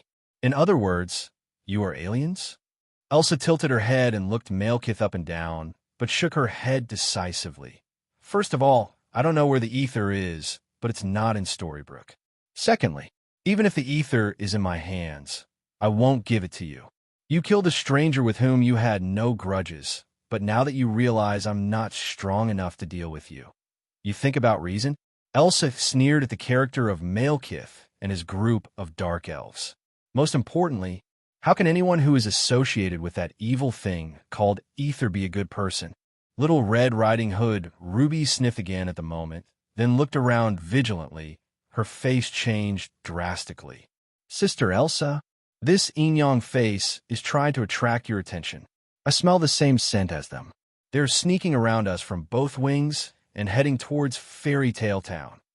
Upon hearing this, Elsa immediately stretched out her hands, and in an instant, a siege surrounding the entire Fairy Tale Town rose from the ground. And the dark elves who were preparing to attack Fairy Tale Town were frozen in place. Retreat. Retreat immediately. If it was just the performance at the beginning, Malekith would still be willing to take on this tough task, but now he knows. This town was definitely not a place he could invade. He never imagined that the weak earth in his eyes was just an insignificant town, but was actually protected by a real goddess. Want to escape? Elsa just stretched out her hand and pointed, and ice appeared out of thin air and quickly approached Malekith. No matter how fast Malekith ran, he could not distance himself from ice. Instead, he was getting closer and closer. In the end, he had no choice but to activate the teleportation magic circle constructed with dark magic and disappeared from the spot at the moment before being frozen. But the dark elves he brought with him, completely annihilated. Malekith went to Earth to look for the ether, so he certainly couldn't find a needle in a haystack. This means they at least have a way to detect traces of the ether. Li Chengfeng sat on Lao's head and closed his eyes. And there are two places he is most likely to go. That's Fairy Tale Town and a top-secret military base in America. It's probably affiliated with the Air Force. These two locations are where the ether has been stored for the longest time. It is definitely possible that Malekith will go to other places to look for it, but these two locations are where he must go. After listening to Li Chengfeng's analysis, Hela nodded in agreement. Moreover, there are a large number of fairy tale characters in Fairy Tale Town who have been controlled by the ether, which can easily attract the Dark Elves. Didn't you ask Nick Fury to lead people to focus on these two locations? With the combat effectiveness of the X-Men, Malekith will not be able to succeed. If nothing unexpected happens, Nick Fury should have deployed all of his key forces to the American military base where the ether was stored for a long time. Wait, the main forces have been deployed to the military base. What about Fairy Tale Town? Fairy Tale Town? Li Chengfeng was stunned for a moment. With Elsa, Nick Fury only needs to send most of the ordinary field agents to Fairy Tale Town to clean up the mess. Elsa?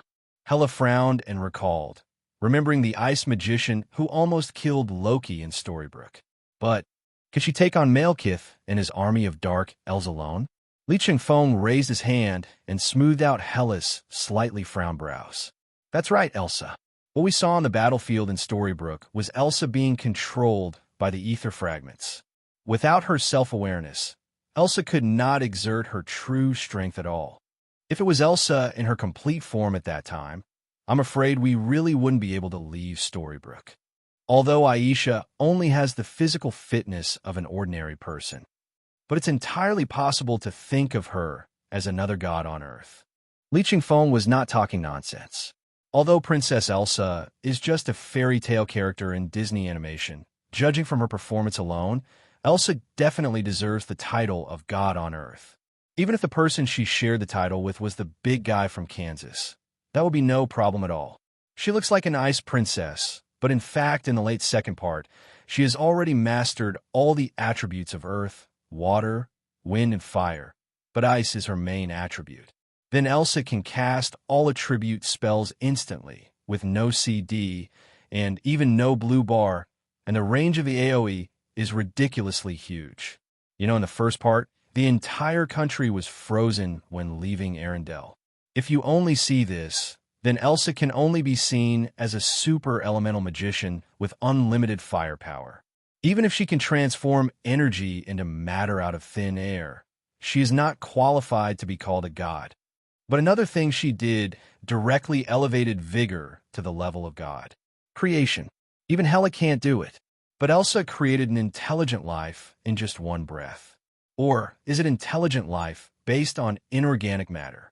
If that doesn't make any sense. Created by Niwa Shoto. They are both inorganic matter, and they are both endowed with intelligent life. This is F****************G, terrifying. Okay. And most importantly, there is no godhood, divinity, or divine power in Elsa's body, but she can do it. This is already the level of rule god and concept god. You can even go back in history in the glacier, which is equivalent to rubbing Ant-Man's quantum channel with your hands. As an elemental spirit that connects humans and nature, Elsa possesses both the fragile body of a human and the immense power of a god. Compared to the gods, Elsa's only difference is that she is not old enough. There is absolutely nothing wrong with calling her a god on Earth. Her shortcoming is that she is not very aggressive. As long as she does not threaten the things around her, she is just an ordinary queen. Li Chengfeng didn't think that Malekith in his normal state could last only 3 moves against Elsa.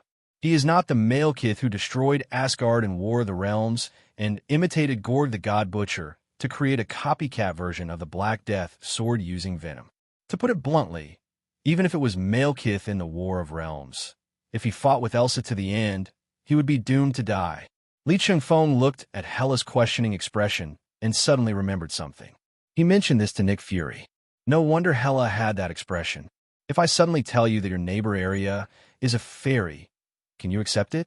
Although I didn't know that Aisha was so strong, but I believe in you. Hela held Li Chengfeng's hand again, with unreserved trust in her eyes. Frigga looked on in a daze. Is this still my stepdaughter, who is decisive, ruthless, and murderous? And most importantly, ahem, if you want to show off your affection, can you do it behind your parents' backs? Frigga's face was filled with embarrassment. This scene was somewhat similar to when she saw her parents being naughty during the night. I'm here with your father. There must be unrest in other parts of Asgard. Hela, Asgard needs you. I am now the Lord of Midgard. She is also Odin's eldest daughter. Okay, let's go. Team Swarm is still fighting outside, and Thor and Loki are on their way to quell the rebellion. After hearing what Li Chengfeng said, Hela turned around to look at Frigga, who was smiling like an ant, and then looked at Odin, who was lying on the bed, so peaceful that he really looked like an old man. Don't let Odin die. After saying this, Hela and Li Chengfeng left Frigga's bedroom.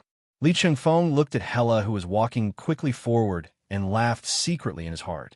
As the saying goes, people from the same family stick together. This arrogant person is exactly like Odin and Loki, etc. In this family, no matter in terms of inner character or appearance, how do you think Odin, Hela, and Loki are the real family? Could it be that Thor is the one who was taken away by mistake?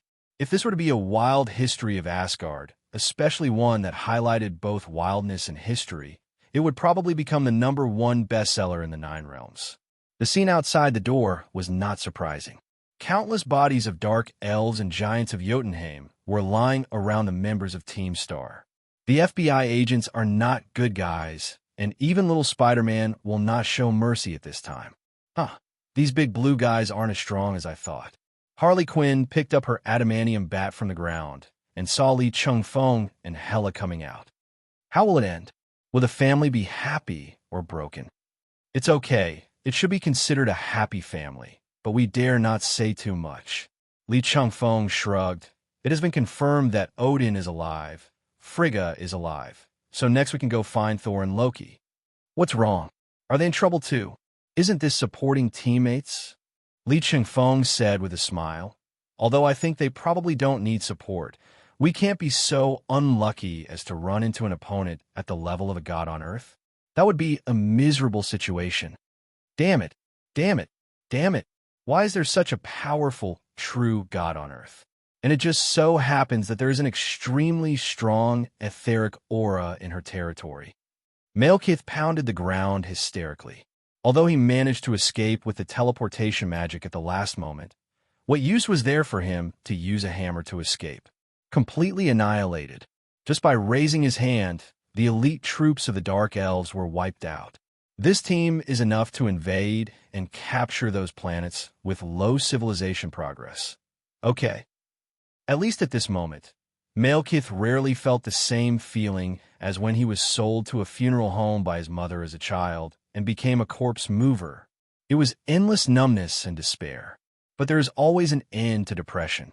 Although Malekith is not a good person, this born bad guy who killed his teacher and mother and destroyed his entire family can always cheer up, just like a superhero with noble character and beliefs. It's just that the latter is for hope. And Malekith, to bring destruction to everything. The coordinates of the teleportation magic circle that allowed him to escape from Elsa were set from the beginning, and it was only 3 kilometers away from another area with a strong etheric atmosphere. The ethereal atmosphere here is even stronger than that of Fairy Tale Town. Malekith is gambling. As long as he can find the ether here, he still has the ability to take revenge on Asgard and bring destruction to the 9 realms. Definitely except the Earth. The next time he comes to Earth, he will be a dog. Malekith made up his mind, but he didn't realize that not far behind him, there was a red gamma monster that gave him a dangerous smile. Because the energy source of this thing is none other than Bifrost. Is it possible for Asgard to share access to Bifrost? Funny. So Li Chengfeng finally gave up the idea of tricking Asgard into giving him their superluminal spacecraft technology. Thor, you should have heard that Loki and I signed a labor contract to work in the FBI for 250 years. Li Chengfeng looked at Thor, who finished a handful of skewers in 3 bites, and continued. How about it? Are you interested in joining the FBI and becoming a teammate with us? Although Thor's identity has been taken for granted during this period, in fact, Thor has always been a free man.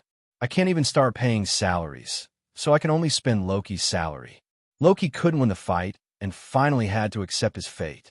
Am I not an official FBI agent yet? Sign this, and you're it.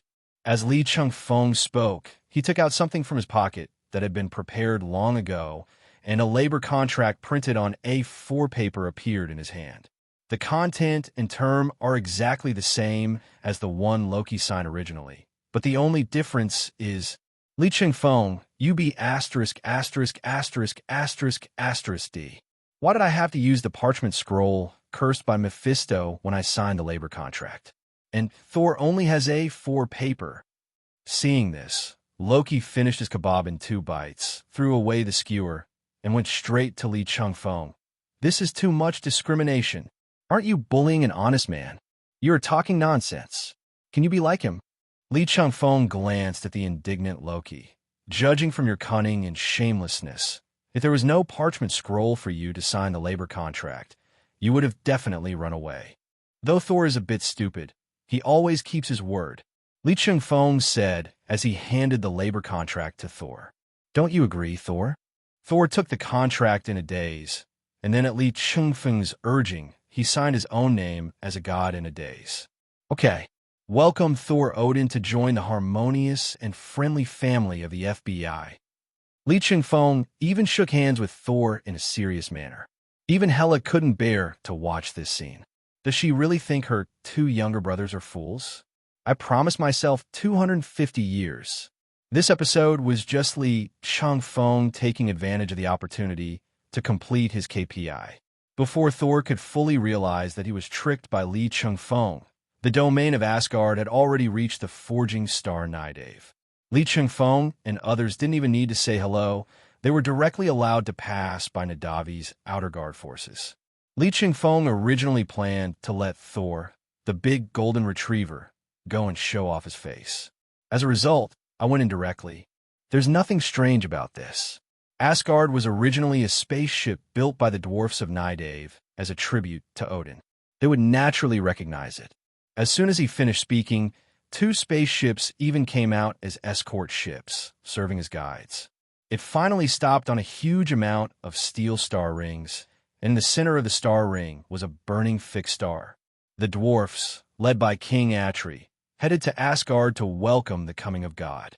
After Li Chengfeng and the 3 Asgard siblings got off the spaceship, they looked at the dwarfs in front of them and fell into deep thought. Family members. He had wanted to complain ever since he watched the movie, wondering why the dwarfs were several times taller than Thor. Later I checked and found out that the dwarf in the comics is really a dwarf, much shorter than ordinary people. The dwarfs in a movie are actually called dwarfs because they are shorter than the giants of Jotunheim. In fact, dwarfs are not short at all and are even taller than most humanoid creatures. But the proportions do look like a combination of a dwarf, and everyone has a big head. You say this is so unlucky. How did they come up with this race? Respected Prince Thor of Asgard, respected Prince Loki of Asgard, welcome to the Forge, Star Nidave. Etri first greeted Thor and Loki who were walking in front, and then looked back. It didn't matter that he saw this. AI Chui wished that his eyes were born blind, because he saw a face he hadn't seen for 2,000 years, and this face left an indelible horror in his heart. Hela. At first, Etri, who was standing and saluting Thor and Loki, knelt down with his huge body like a golden mountain and a jade pillar. Crown Prince of Asgard, commander of the Asgard army, goddess of death Hela, you are back. Etri, I am no longer the crown prince of Asgard. I am no longer interested in the throne of Asgard. Hela was not embarrassed by Eitri's prostration. After all, she was the one who turned Nidave, the forged star ruled by the dwarfs, into the humble and polite one it is today. The dwarfs back then were not like this. Relying on the fact that they were the forging star and had sophisticated weapons and equipment, they often launched invasions on nearby small planets. It can even be said that forging is a sideline and robbery is the main job. As a result, They were slaughtered indiscriminately by the Asgard army led by Hela, leaving only the relatively docile and intelligent dwarfs. Because Asgard has been at war for years, and Odin deliberately erased Hela's existence from history, most people don't know Hela or even who she is. But the memory of Nadavi being killed by Hela is still vivid in his mind. To put it bluntly, even Odin, in Etri's eyes, is not as scary as Hela. I'm really afraid of being killed. Nick Fury sat in a conference room at the Air Force Base, waiting for the person in charge to arrive. This is the place where TIE particles were once preserved for a long time, apart from the fairy tale town. This place also has a well-known name both at home and abroad. Area 51. But this is only the most external disguise. And Nick Fury happens to be one of the people who knows all this. Studying unidentified flying objects? Studying aliens? The people in charge of this base have created huge amounts of conspiracy theories to cover up their true identity. It's very clever, so clever that it makes people uncomfortable. Bite! With a slight sound, the automatic sliding door of the conference room opened. A fat, middle-aged black woman walked in. Oh, isn't this the famous Nick Fury? How come you have time to visit my small Air Force base? Stop talking nonsense, Amanda. I came to your Sky Society's territory this time because of an emergency. That's right, the one in front of you is the infamous Amanda Waller. Compared with her, Nick Fury can be considered a conscientious leader. Your high-ranking FBI. When has it not been for an emergency that cannot be handled that it will only cooperate with us, the Sky Eye? Can you clarify the cause and effect? Nick Fury stood up and walked in front of Amanda Waller. If you hadn't been researching TIE particles in this base for a long time, how could you have asked the FBI for help and eventually triggered the Storybrooke incident? Nick Fury knows his old colleague Amanda Waller all too well. When he was still working for the American government, Amanda Waller showed extraordinary potential. She was born to be a cold-blooded spy master. He even felt that Amanda Waller's society had failed to understand the ether and had asked him for help, simply trying to divert trouble. After all, TIE particles are a reality gem, and during the research process, many phenomena that they cannot understand are bound to appear. Now that the Dark Elves are attacking, I have to clean up their mess. It's absolutely amazing. As soon as he finished speaking, the automatic sliding door opened again, and two people who were not wearing the uniform of the Sky Society walked in. Commander Waller, the external defenses of the Sky have all been taken over by the FBI. The person who was speaking was wearing an orange and black combat uniform and a full covering mask that was half orange and half black. Although the person following him didn't say anything, he kept his eyes on Nick Fury, as if he wanted to stare flowers out of Nick Fury's face. Nick Fury glared back with his one eye without any hesitation. What are you looking at? Am I afraid of you just because you're wearing a shirt with a skull painted on it? After spending a long time with Li Chengfeng, Nick Fury himself didn't realize that he always had some similarities with Li Chengfeng when speaking. Just as hateful. Amanda Waller glared at the two men, then said to Nick Fury in a friendly manner, "Let me introduce them. These two are high-level agents of the AOM, Slade Wilson and Frank Castle." Nick Fury raised an eyebrow, pretending to be surprised. "Oh, Deathstroke Slade Wilson, I know you. Your cousin is doing well in our FBI. As for this Frank Castle, who are you?" After rolling his eyes with his one eye, Nick Fury pushed Amanda Waller aside, bumped Frank Castle aside, and walked towards the door. "My FBI has taken over this extraterrestrial invasion. After it's over, I will issue you a written file and ask you to report to the American government. Next time, don't overestimate your abilities and touch this unknown force." "Do you really think you are our FBI?" What does Nick Fury like most about Li Chengfeng? If there is a grudge, it must be taken on the spot, without any delay. Li Chengfeng shuddered violently. Because the action was too obvious, Hela even looked at him sideways. "What's wrong with you? Are you physically ill after seeing the corpses of the dark elves and giants of Jotunheim?" "No, I just felt that someone had installed B for me." Hela just raised her eyebrows. Li Chengfeng said a lot of strange things, and she couldn't understand every word. In short, as long as there are no physical or mental problems, it's fine. As the commander of the Asgard army, He understood too well the horror of the battlefield. Even Asgard's warriors would show various abnormalities after leaving the battlefield. She had learned a word in Midgard, post-traumatic stress disorder. This is the warrior's greatest enemy. Before Hela could continue speaking, a silver shadow flashed by, and Quicksilver, who had been leading the way in front, ran back. "Captain, there's a little problem ahead." "Small problem? What small problem is worthy of you coming back to report?" Li Chengfeng asked with some curiosity. Although Asgard does not have a large population, its area is extremely large. Li Chengfeng had no choice but to let Quicksilver Pietro, who had the fastest legs, go ahead to explore the way and come back to report when he found anything. But unexpectedly, he turned back not long after running out. "It's a minor problem indeed, because I just found a dead body. Asgard is now a battlefield, and the last thing on a battlefield is corpses," Hela said calmly. "The most effective way is to solve this war from the source. The problem is definitely not the body, but this body is something I have never seen before. It is not an Asgardian, a dark elf, or a giant of Jotunheim. It looks like the legendary Angel." Angel? Everyone was shocked. After all, most of the people present live in Western countries. Even if they do not believe in Christianity, they have been exposed to it to some extent.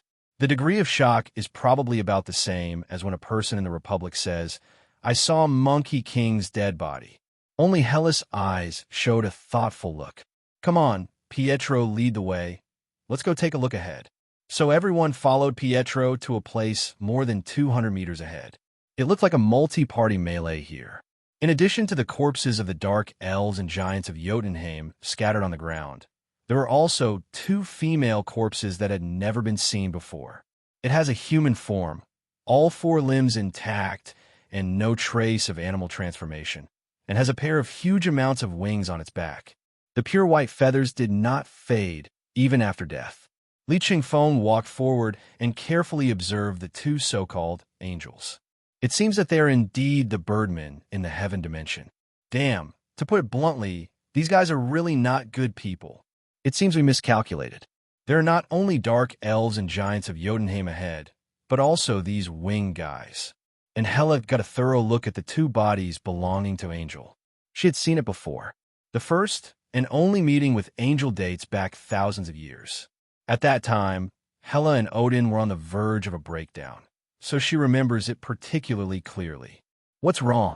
Li Chengfeng noticed Hela's expression and asked with some concern, "Could it be that these angels are your acquaintances?" "Back then, when I was the crown prince of Asgard, I met Angel."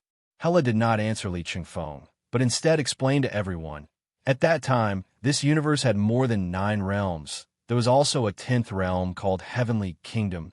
What Hela said made all the members of the star team, except Li Chengfeng, K up their ears. They sat next to the tall pile of bones and listened to Hela talk about the past. "The 10th dimension?" King Ada asked, "But I've read a lot of Asgard history books in the past few days, and there's no record of such a dimension." Because the Kingdom of Heaven was originally Asgard's greatest ally. Not only did it have many angel warriors in the Asgard army, it also provided a Pegasus with wings on its ribs, which was once the exclusive mount for the Valkyries. Hearing Hela herself mention the Valkyries of Asgard, Li Chengfeng looked at Hela's expression. Although he had a clear conscience, he felt a little regretful. After all, she almost killed all the Valkyrie. But the Queen of Heaven at that time, Haven, was a greedy person. Asgard was clearly conducting an equal and mutually beneficial exchange with Heaven, but she demanded too much and even set her sights on Odin's treasure house. Odin has always been very tolerant of this ally, but one day, Hela gestured with her hands. Odin directly severed the connection between Asgard and Heaven, and eventually even separated Heaven from the World Tree. This was a severance of ties and an exile. But I don't know why Odin did this, because not long after the incident, I was also sealed in Midgard by Odin. Hela told the whole story of what happened back then. She had never had a good impression of the Kingdom of Heaven, so she had never made a close friendship with them, nor had she ever had any direct conflicts with them. But now that Angel appears at this time, something is not right. taking advantage of the emergence of the Nine Realms integration phenomenon. Is it planning to return to the Nine Realms through Asgard? Wait, Hela, look here.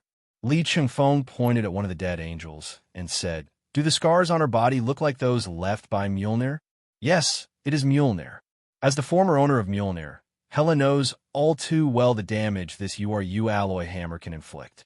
Angel has scars from Mjolnir on his body, which means the Angel Kingdom is already at odds with Thor and Loki. Thinking further, the Angel Kingdom is probably wearing the same pants as the Dark Elves and the Giants of Jotunheim. Although Thor and Loki have made great progress in strength after being specially trained by Hela for so long, they're now facing the combined forces of 3 planets, plus the vicious prisoners in Asgard, so they're probably in great danger. Li Chengfeng naturally thought of it as well. This time, it was his command error. I originally thought that even if Thor and Loki couldn't walk sideways, basically no one could kill them.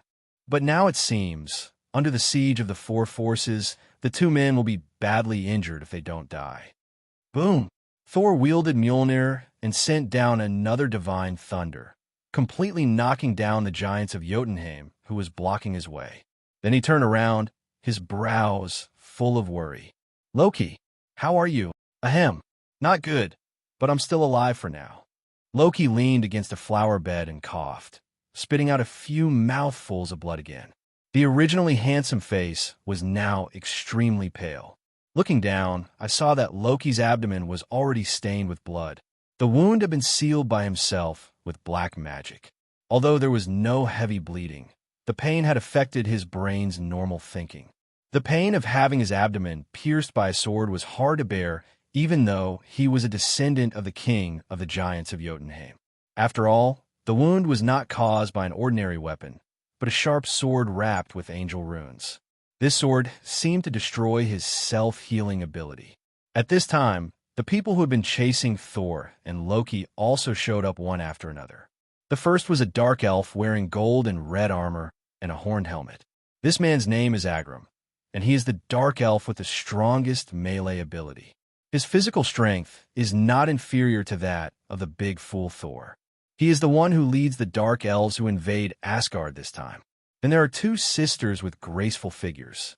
The one wearing green from the crown to the tights to the cape and boots is the elder sister, the Enchantress, one of the most powerful witches in Asgard, who is good at manipulating others with her beauty. The one wearing a blue tight dress and holding a ramhorn war hammer is her younger sister, the Siren Lorelei, who can make men fall in love with her with just her voice. Originally, she is a powerful warrior. The last one to show up was even more heavyweight. He was wearing extremely revealing golden armor that looked very defensive, holding a sharp sword of heaven, and a golden belt made of heaven symbols wrapped around his body. The most deadly warrior in Heavenly Kingdom. Angela, stop struggling. Thor and Loki of Asgard. Angela slowly approaches Thor and Loki with sword in hand. This time, they joined forces with the Dark Elves and the Giants of Jotunheim to invade Asgard. They didn't expect that they would be able to find important figures like Thor and Loki so easily. But unexpectedly, these 2 people were so stupid as to run out on their own to hunt down the Enchantress and Lorelei. So after sacrificing the life of a Giants of Jotunheim royal family, Thor and Loki were forced into a desperate situation. Loki, although you use black magic to seal the wound in time, you must be able to feel that the wrath of the rune angel is burning your soul. Angel, if you have the guts, hit me with the sword again. Even though Loki acted timidly in front of Li Chengfeng and Hela, that was just his unique way of acting like a spoiled child. Facing such a mortal enemy, he was very tough. You can lose as a person, but you can't lose your mouth. A guy without even wings actually calls himself an angel? No matter how you look at it, you look more like a Vanir or an Aesir, okay? Not to mention, you look a lot like your mother. Loki's precise complaint hit Angela's biggest pain point. She's clearly the most deadly warrior in the Angel Kingdom, but she doesn't even have the form of an angel. So she stopped talking, just raised her sword and rushed towards Loki and Thor again. Thor at the moment was exhausted, but he still tried his best to block Angela's sword. But still a step slow. Just as the sword was about to pierce Loki's head, a portal suddenly opened. A night sky sword flew out and repelled Angela's attack. Loki, you are such a clever little fellow. How do you know that this Miss Angela is the daughter of your Odin family? Loki, black question mark face? Odin's family situation is hard to describe. Even a time traveler like Chengfeng, who is used to seeing outrageous relationships, had the urge to give the old man a thumbs up. It's really awesome. After careful calculations, Chengfeng finally figured out the relationships of the Odin family.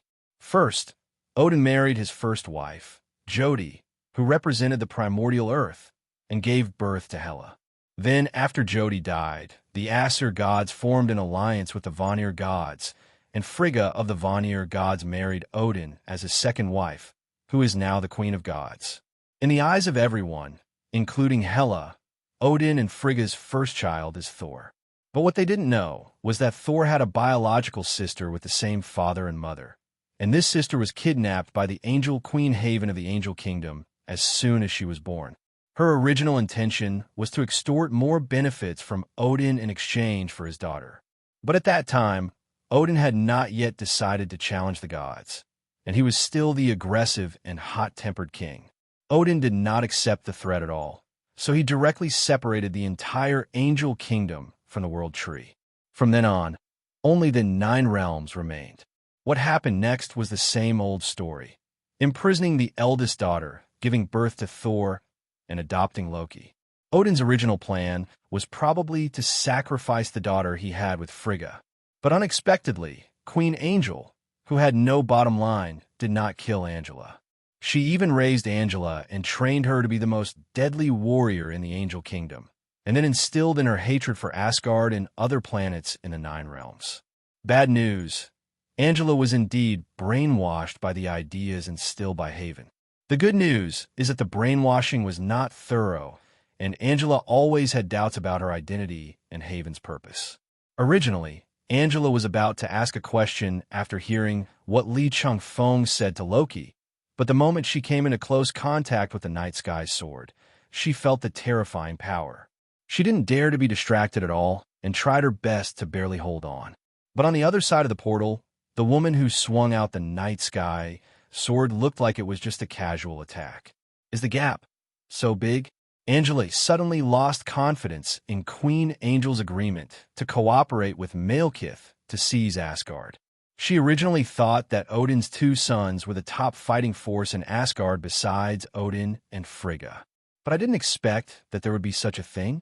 The information previously provided by Malekith and Lauf was totally inaccurate. But before she could curse these 2 unreliable allies in her heart, she saw many people walking out of the portal one. Angela's expression changed instantly. So many people outside of intelligence. Although the body of the Midgard man who spoke just now was not deified, he possessed the status of a god. Although he is still a human being, how can he be a simple person if he can be associated with the word God? There's also the big green guy with an innocent look on his face.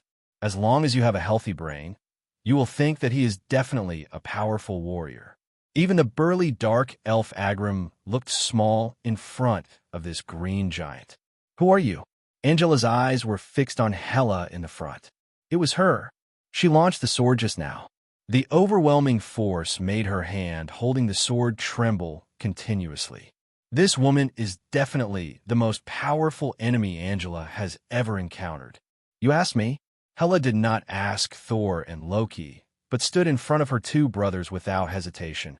I am Hela, the goddess of death of Asgard, the king of Midgard, the lord of greed. Angela swallowed. The Angel Kingdom was not like Asgard, where Odin did not erase all information about Hela. On the contrary, the record of this possible powerful enemy is extremely detailed. When the Angel Kingdom received the news that Odin had sealed Hela in Midgard, the mood went from personal gloating to collective celebration. There really are fools in this world who cut off their own arms. This is also the premise that Angel Queen Haven would agree to cooperate with Malekith without hesitation. But how come Hela, the goddess of death, who should still be sealed by Odin, suddenly appeared in front of her? And most importantly, This goddess, who had made great contributions to Asgard but was sealed, actually stood in front of her younger brother. Could it be that the goddess of death, Hela, is the type of person who puts family ties above everything else?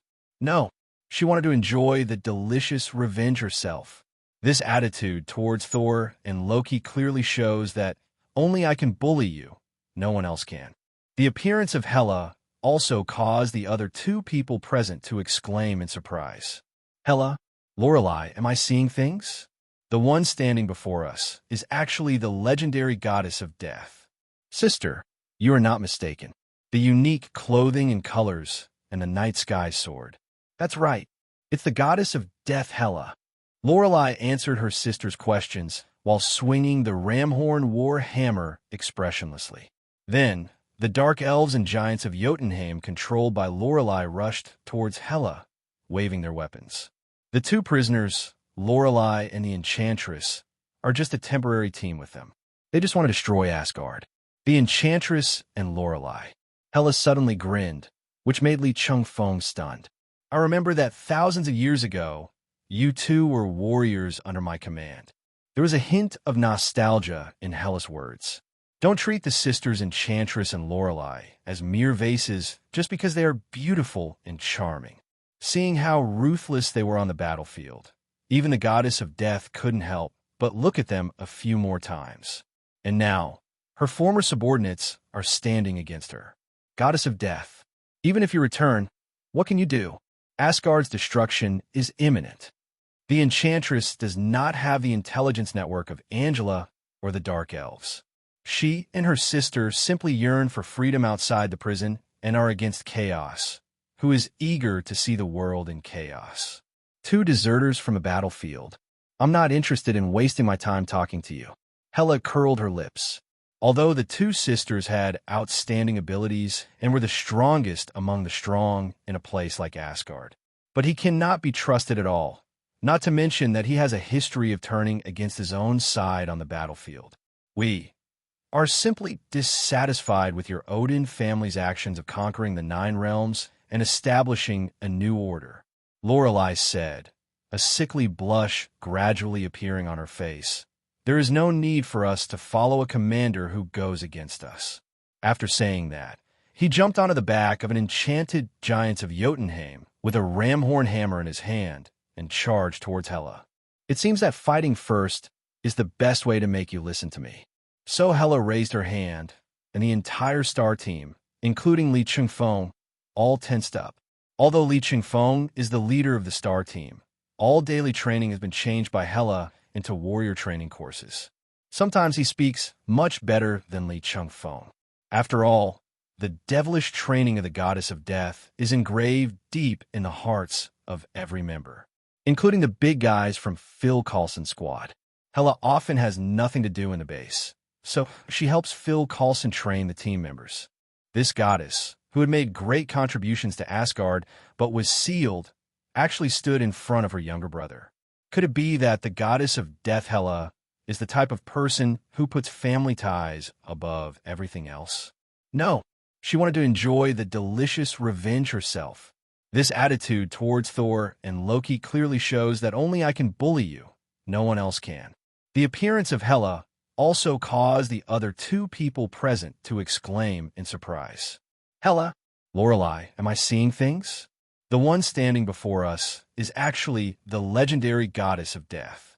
Sister, you are not mistaken. The unique clothing and colors and the night sky sword. That's right. It's the goddess of death, Hela. Lorelei answered her sister's questions while swinging the Ramhorn war hammer expressionlessly. Then, the dark elves and giants of Jotunheim, controlled by Lorelei, rushed towards Hela, waving their weapons. The two prisoners, Lorelei and the Enchantress, are just a temporary team with them. They just want to destroy Asgard. The Enchantress and Lorelei. Hela suddenly grinned, which made Li Chengfeng stunned. I remember that thousands of years ago, you two were warriors under my command. There was a hint of nostalgia in Hela's words. Don't treat the sisters Enchantress and Lorelei as mere vases just because they are beautiful and charming. Seeing how ruthless they were on the battlefield, Even the goddess of death couldn't help but look at them a few more times. And now, her former subordinates are standing against her. Goddess of death, even if you return, what can you do? Asgard's destruction is imminent. The Enchantress does not have the intelligence network of Angela or the Dark Elves. She and her sister simply yearn for freedom outside the prison and are against Chaos, who is eager to see the world in chaos. Two deserters from the battlefield. I'm not interested in wasting my time talking to you. Hela curled her lips. Although the two sisters had outstanding abilities and were the strongest among the strong in a place like Asgard. But he cannot be trusted at all, not to mention that he has a history of turning against his own side on the battlefield. We are simply dissatisfied with your Odin family's actions of conquering the 9 realms and establishing a new order, Lorelei said, a sickly blush gradually appearing on her face. There is no need for us to follow a commander who goes against us. After saying that, he jumped onto the back of an enchanted giant of Jotunheim with a ramhorn hammer in his hand and charged towards Hela. It seems that fighting first is the best way to make you listen to me. So Hela raised her hand, and the entire star team, including Li Chengfeng, all tensed up. Although Li Chengfeng is the leader of the star team, all daily training has been changed by Hela into warrior training courses. Sometimes he speaks much better than Li Chengfeng. After all, the devilish training of the goddess of death is engraved deep in the hearts of every member, including the big guys from Phil Coulson's squad. Hela often has nothing to do in a base, so she helps Phil Coulson train the team members. Teaching a group is teaching. Teaching a large group is still teaching. So after Hela gave the order, the team members rushed towards the enemy like wild dogs. Hulk didn't hesitate at all and went straight to the Dark Elf Agrum. It was obvious that there was an extremely strong giant under the armor. Hulk loved fighting with people like this the most. Boom! The fist carrying the power of Gamma collided with the fist of the Dark Elf Agrum. Judging from this one round alone, Gamma power has a slight advantage, and Agrum's eyes widened due to the reaction of the collision of the two fists. This big green one, how strong is it? If we only look at strength, he has surpassed Thor. Thinking of this, Agrum immediately adjusted his posture and attacked Hulk again. But Hulk looked at his opponent, and the red light ring on his hand lit up. The hot blood is red with anger, taken from the remains of a corpse that has not yet cooled. Deep hatred and deep resentment boil the lungs. I will forge your path to the underworld. As Hulk recited the red light oath, his anger and strength continued to rise. Not only did he instantly catch Agrum's attack, he also easily knocked him to the ground. Then he jumped high and hit Agrum with a falling meteor. I saw a green fat man wearing a red combat uniform, riding on Agrum and punching him crazily. When the Enchantress saw the miserable state of the unfortunate man Agrum, she shuddered all over. But he couldn't help but look at Hulk. If she could charm this big green guy, why would she worry about failing to achieve her goal? Definitely, this is just her one-sided fantasy.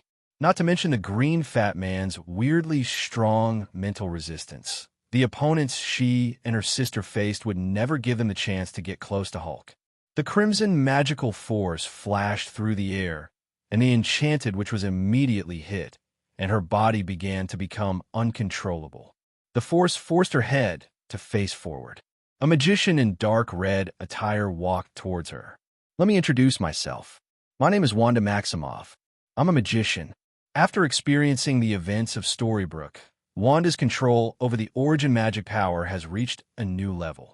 And with the passing of Sithorn, the shackles in her heart had long been untied. This young magician has only been awakening for a few months, but he can already be included in the discussion of the strongest magicians. Let my sister go. Let her go.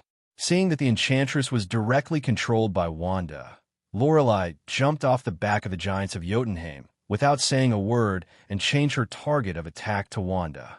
But a silver shadow suddenly flashed before his eyes.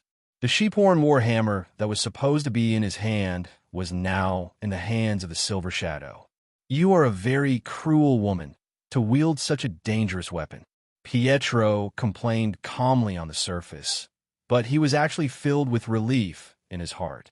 Fortunately, Loki cast resistance magic on everyone, otherwise they would be in real danger.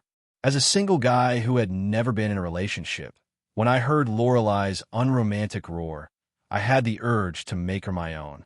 Although the impulse was extremely weak and could not influence his will at all, it still appeared.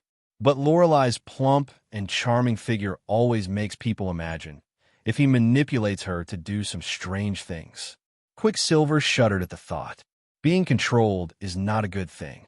Hey, Pietro, you're not going to show mercy because you're attracted by her beauty, are you? Harley Quinn, who was working with Wong Ada to harvest the Dark Elves, happened to pass by Quicksilver and asked quietly, No, absolutely not.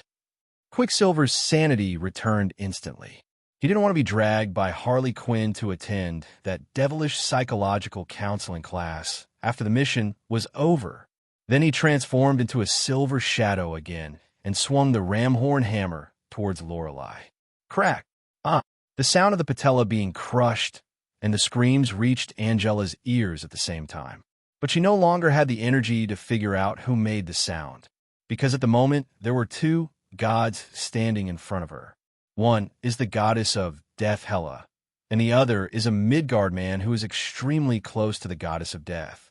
Sweat beads ran down her temples, and she maintained a fighting stance, but neither of the two men took action, but instead kept whispering to each other. Then, while saying this, he looked at her with a strange and playful look. Just when she could no longer bear this strange atmosphere and was about to launch a suicidal charge, the man spoke. Dear Angela, I just came in a hurry and didn't have time to introduce myself. My name is Chengfeng, and I'm from Earth, which you call Midgard.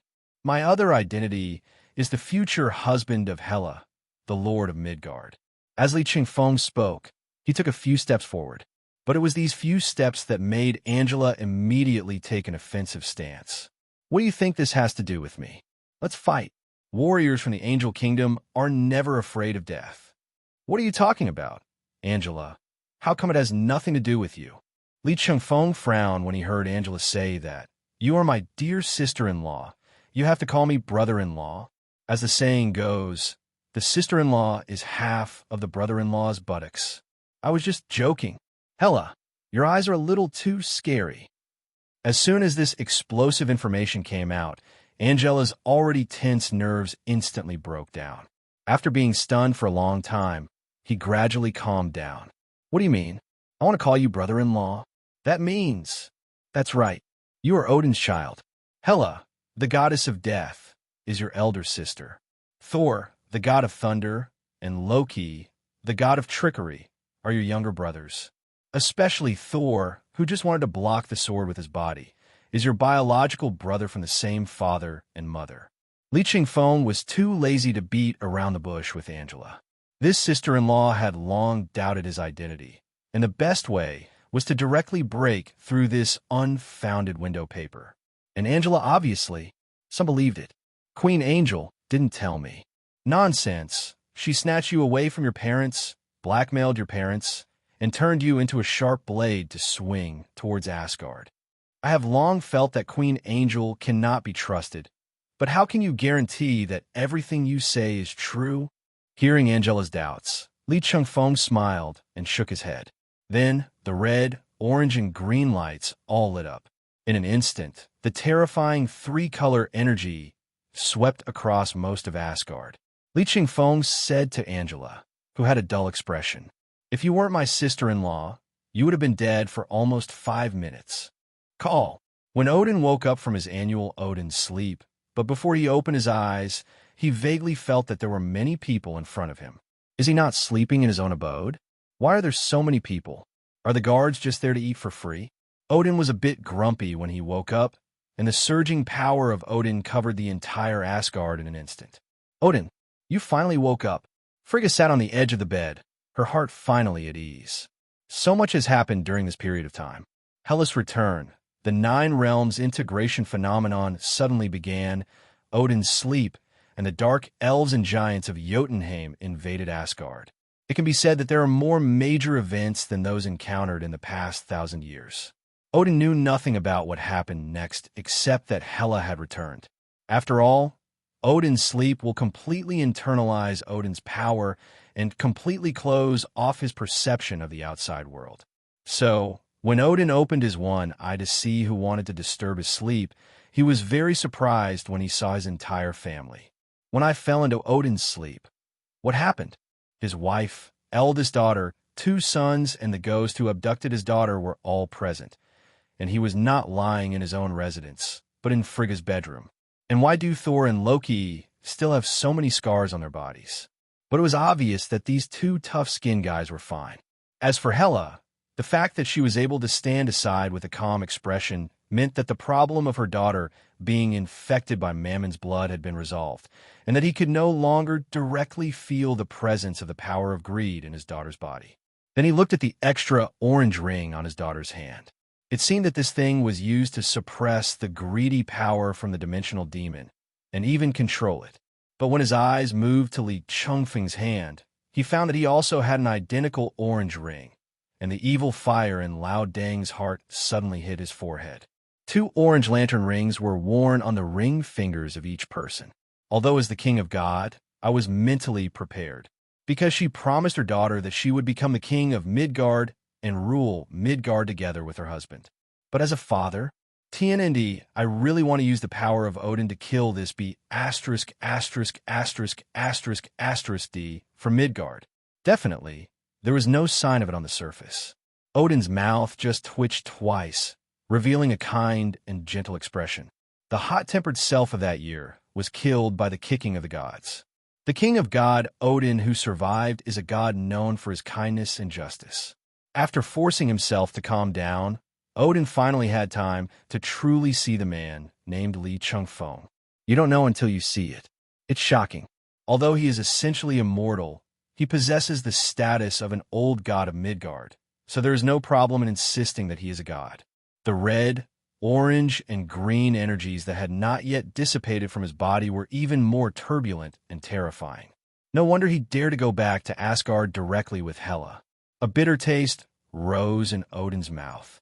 Although his Odin power becomes stronger as he grows older, he still seems to be no match for Hela and Li Chengfeng now. If his daughter really wanted to overthrow him, she would have already sat on the Asgard throne that originally belonged to her. What happened? Frigga was about to speak, but after thinking for a while, she gave Li Chengfeng a look. She was mainly responsible for protecting Odin's safety in the bedroom. Although she knew roughly what happened, she didn't know the details after all. She had not experienced it personally. Moreover, Frigga also wanted Li Chengfeng to get closer to Odin.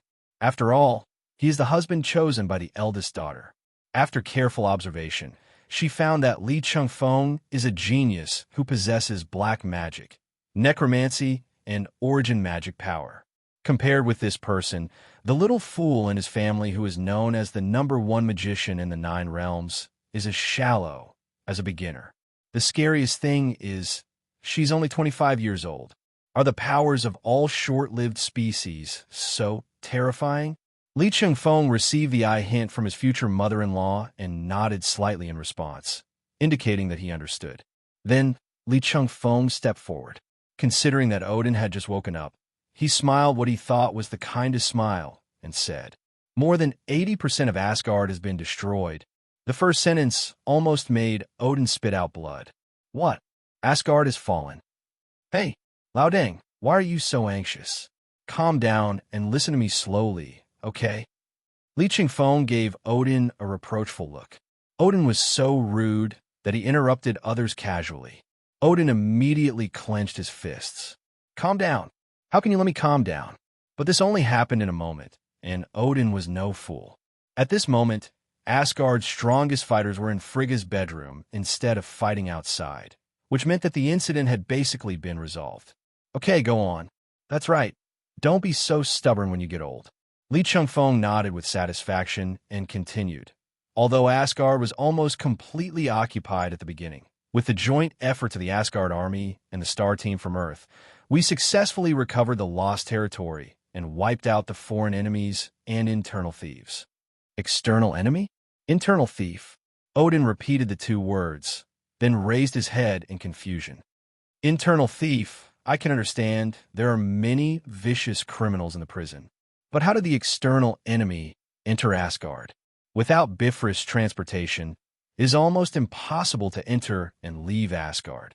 This is the value of the Nine Realms integration phenomenon that occurs once every 5,000 years. Li Chengfeng patted Odin on the shoulder. This dimensional barrier is now so weak that if I stand on the border of Asgard now, I can even go back to Midgard without entering the dimensional coordinates. Odin didn't quite understand the specific principles of teleportation magic, but Frigga's face changed. As one of the strongest witches on the magic side, Frigga definitely understood what Li Chengfeng was talking about. The Nine Realms integration event is, in a sense, a dimensional integration event. The Nine Realms that originally existed on different branches of the world tree were originally in 9 different dimensions, but they have a tendency to integrate into one. That's scary.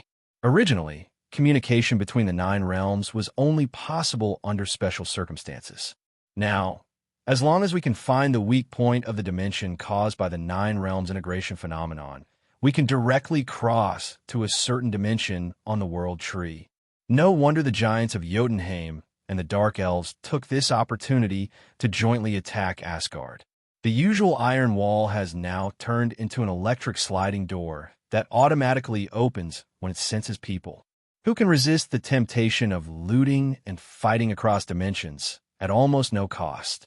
Among the 9 realms, except for Asgard, Vanaheim, and Midgard, the other 6 realms are relatively primitive and barbaric, and nomadic civilization is prevalent. To put it nicely, the people here are simple and honest. To put it bluntly, it's barbaric and bloodthirsty.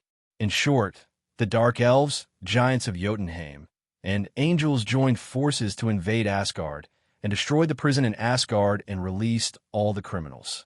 Li Chengfeng shrugged. Although the lost territory has been basically recovered now, according to the report of Sif and the 3 Asgard warriors, at least 30% of the people in the prison took the opportunity to escape to other dimensions.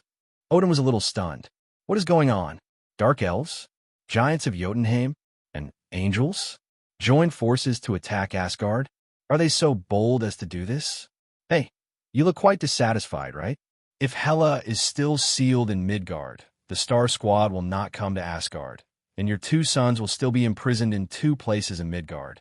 Do you think Asgard can be spared in this situation? Li Chengfeng's words were like a hammer, hitting Odin's heart hard. If it weren't for them, with only Sif and the 3 Asgard warriors, even if they lead the Asgard army, they can only hide in Asgard and resist. Recovering lost territory?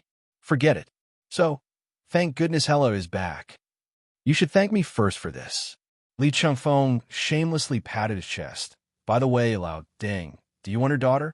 What do you mean? Odin was shocked by Li Chengfeng's unconventional thoughts. Wasn't he just talking about the invasion? That's exactly what it says. Li Chengfeng shrugged. While you were in Odin's sleep, we fought a great battle with the invaders and successfully killed Lauf, the king of the giants of Jotunheim.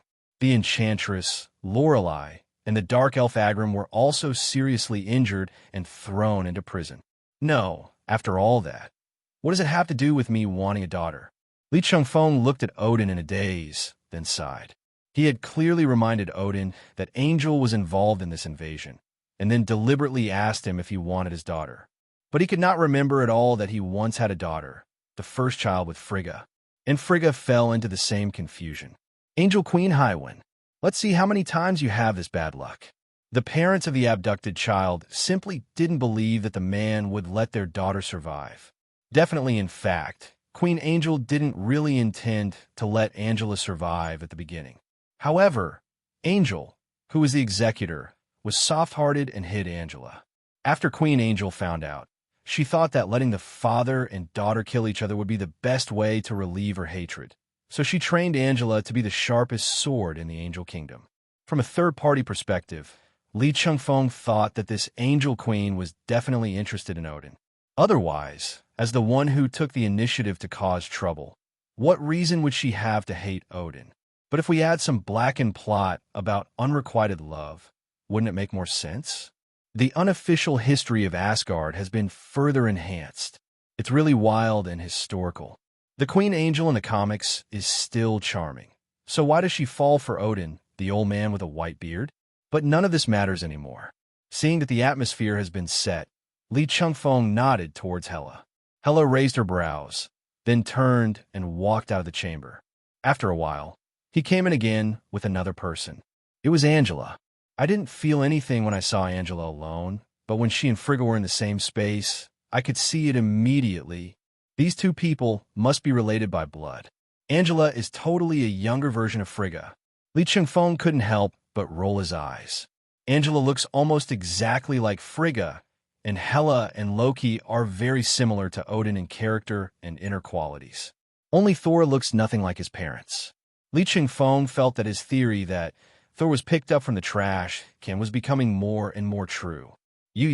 Both Frigga and Odin were so shocked that they couldn't utter a complete sentence. Odin couldn't even continue sitting on the bed. He stood up in a hurry and came to Angela, constantly looking at the woman in front of him. Yes, very similar. Odin only took a look at Angela and was reminded of Gandalf, who was a magician but could also wield a sword to fight. Bah, it's Frigga. You are my daughter? Audrey, is it really you? At the moment, Odin and Frigga are not the king and queen of Asgard, just an old couple who got lost and found their new home. Angela frowned subconsciously and wanted to step back, but the reaction from her body and blood was more real, overwhelming the hatred and distortion that Haven had deliberately instilled in her. She originally thought that although she did not have Angel's wings, she should be an abandoned child adopted by Angel. But as she grew older and stronger, she began to sense a hint of calculation and fear in Queen Angel's eyes. From that moment on, the seeds of doubt took root in her heart. She believes that she does not belong to the Angel Kingdom. It was not until this moment that her guesses about her own life experience became completely clear, and her original suspicion of Angel Queen Haven began to turn into overwhelming hatred at this moment. Queen Angel, who is high and mighty, was so despicable that she took her away from her biological parents for her own selfish desires. He even wanted to turn her into a sharp blade to swing at her biological parents. However, now the sharp blade has changed direction, ready to chop down the filthy Queen Angel at any time. She slowly stretched out her hands, spanning thousands of years, and held her father and mother's hands again. Just like when she was born, she tightly held the fingers of Odin and Frigga. The 1.5 eyes of Odin and his wife were instantly filled with tears. Kid, you're home. How lucky it is to have lost and found it again.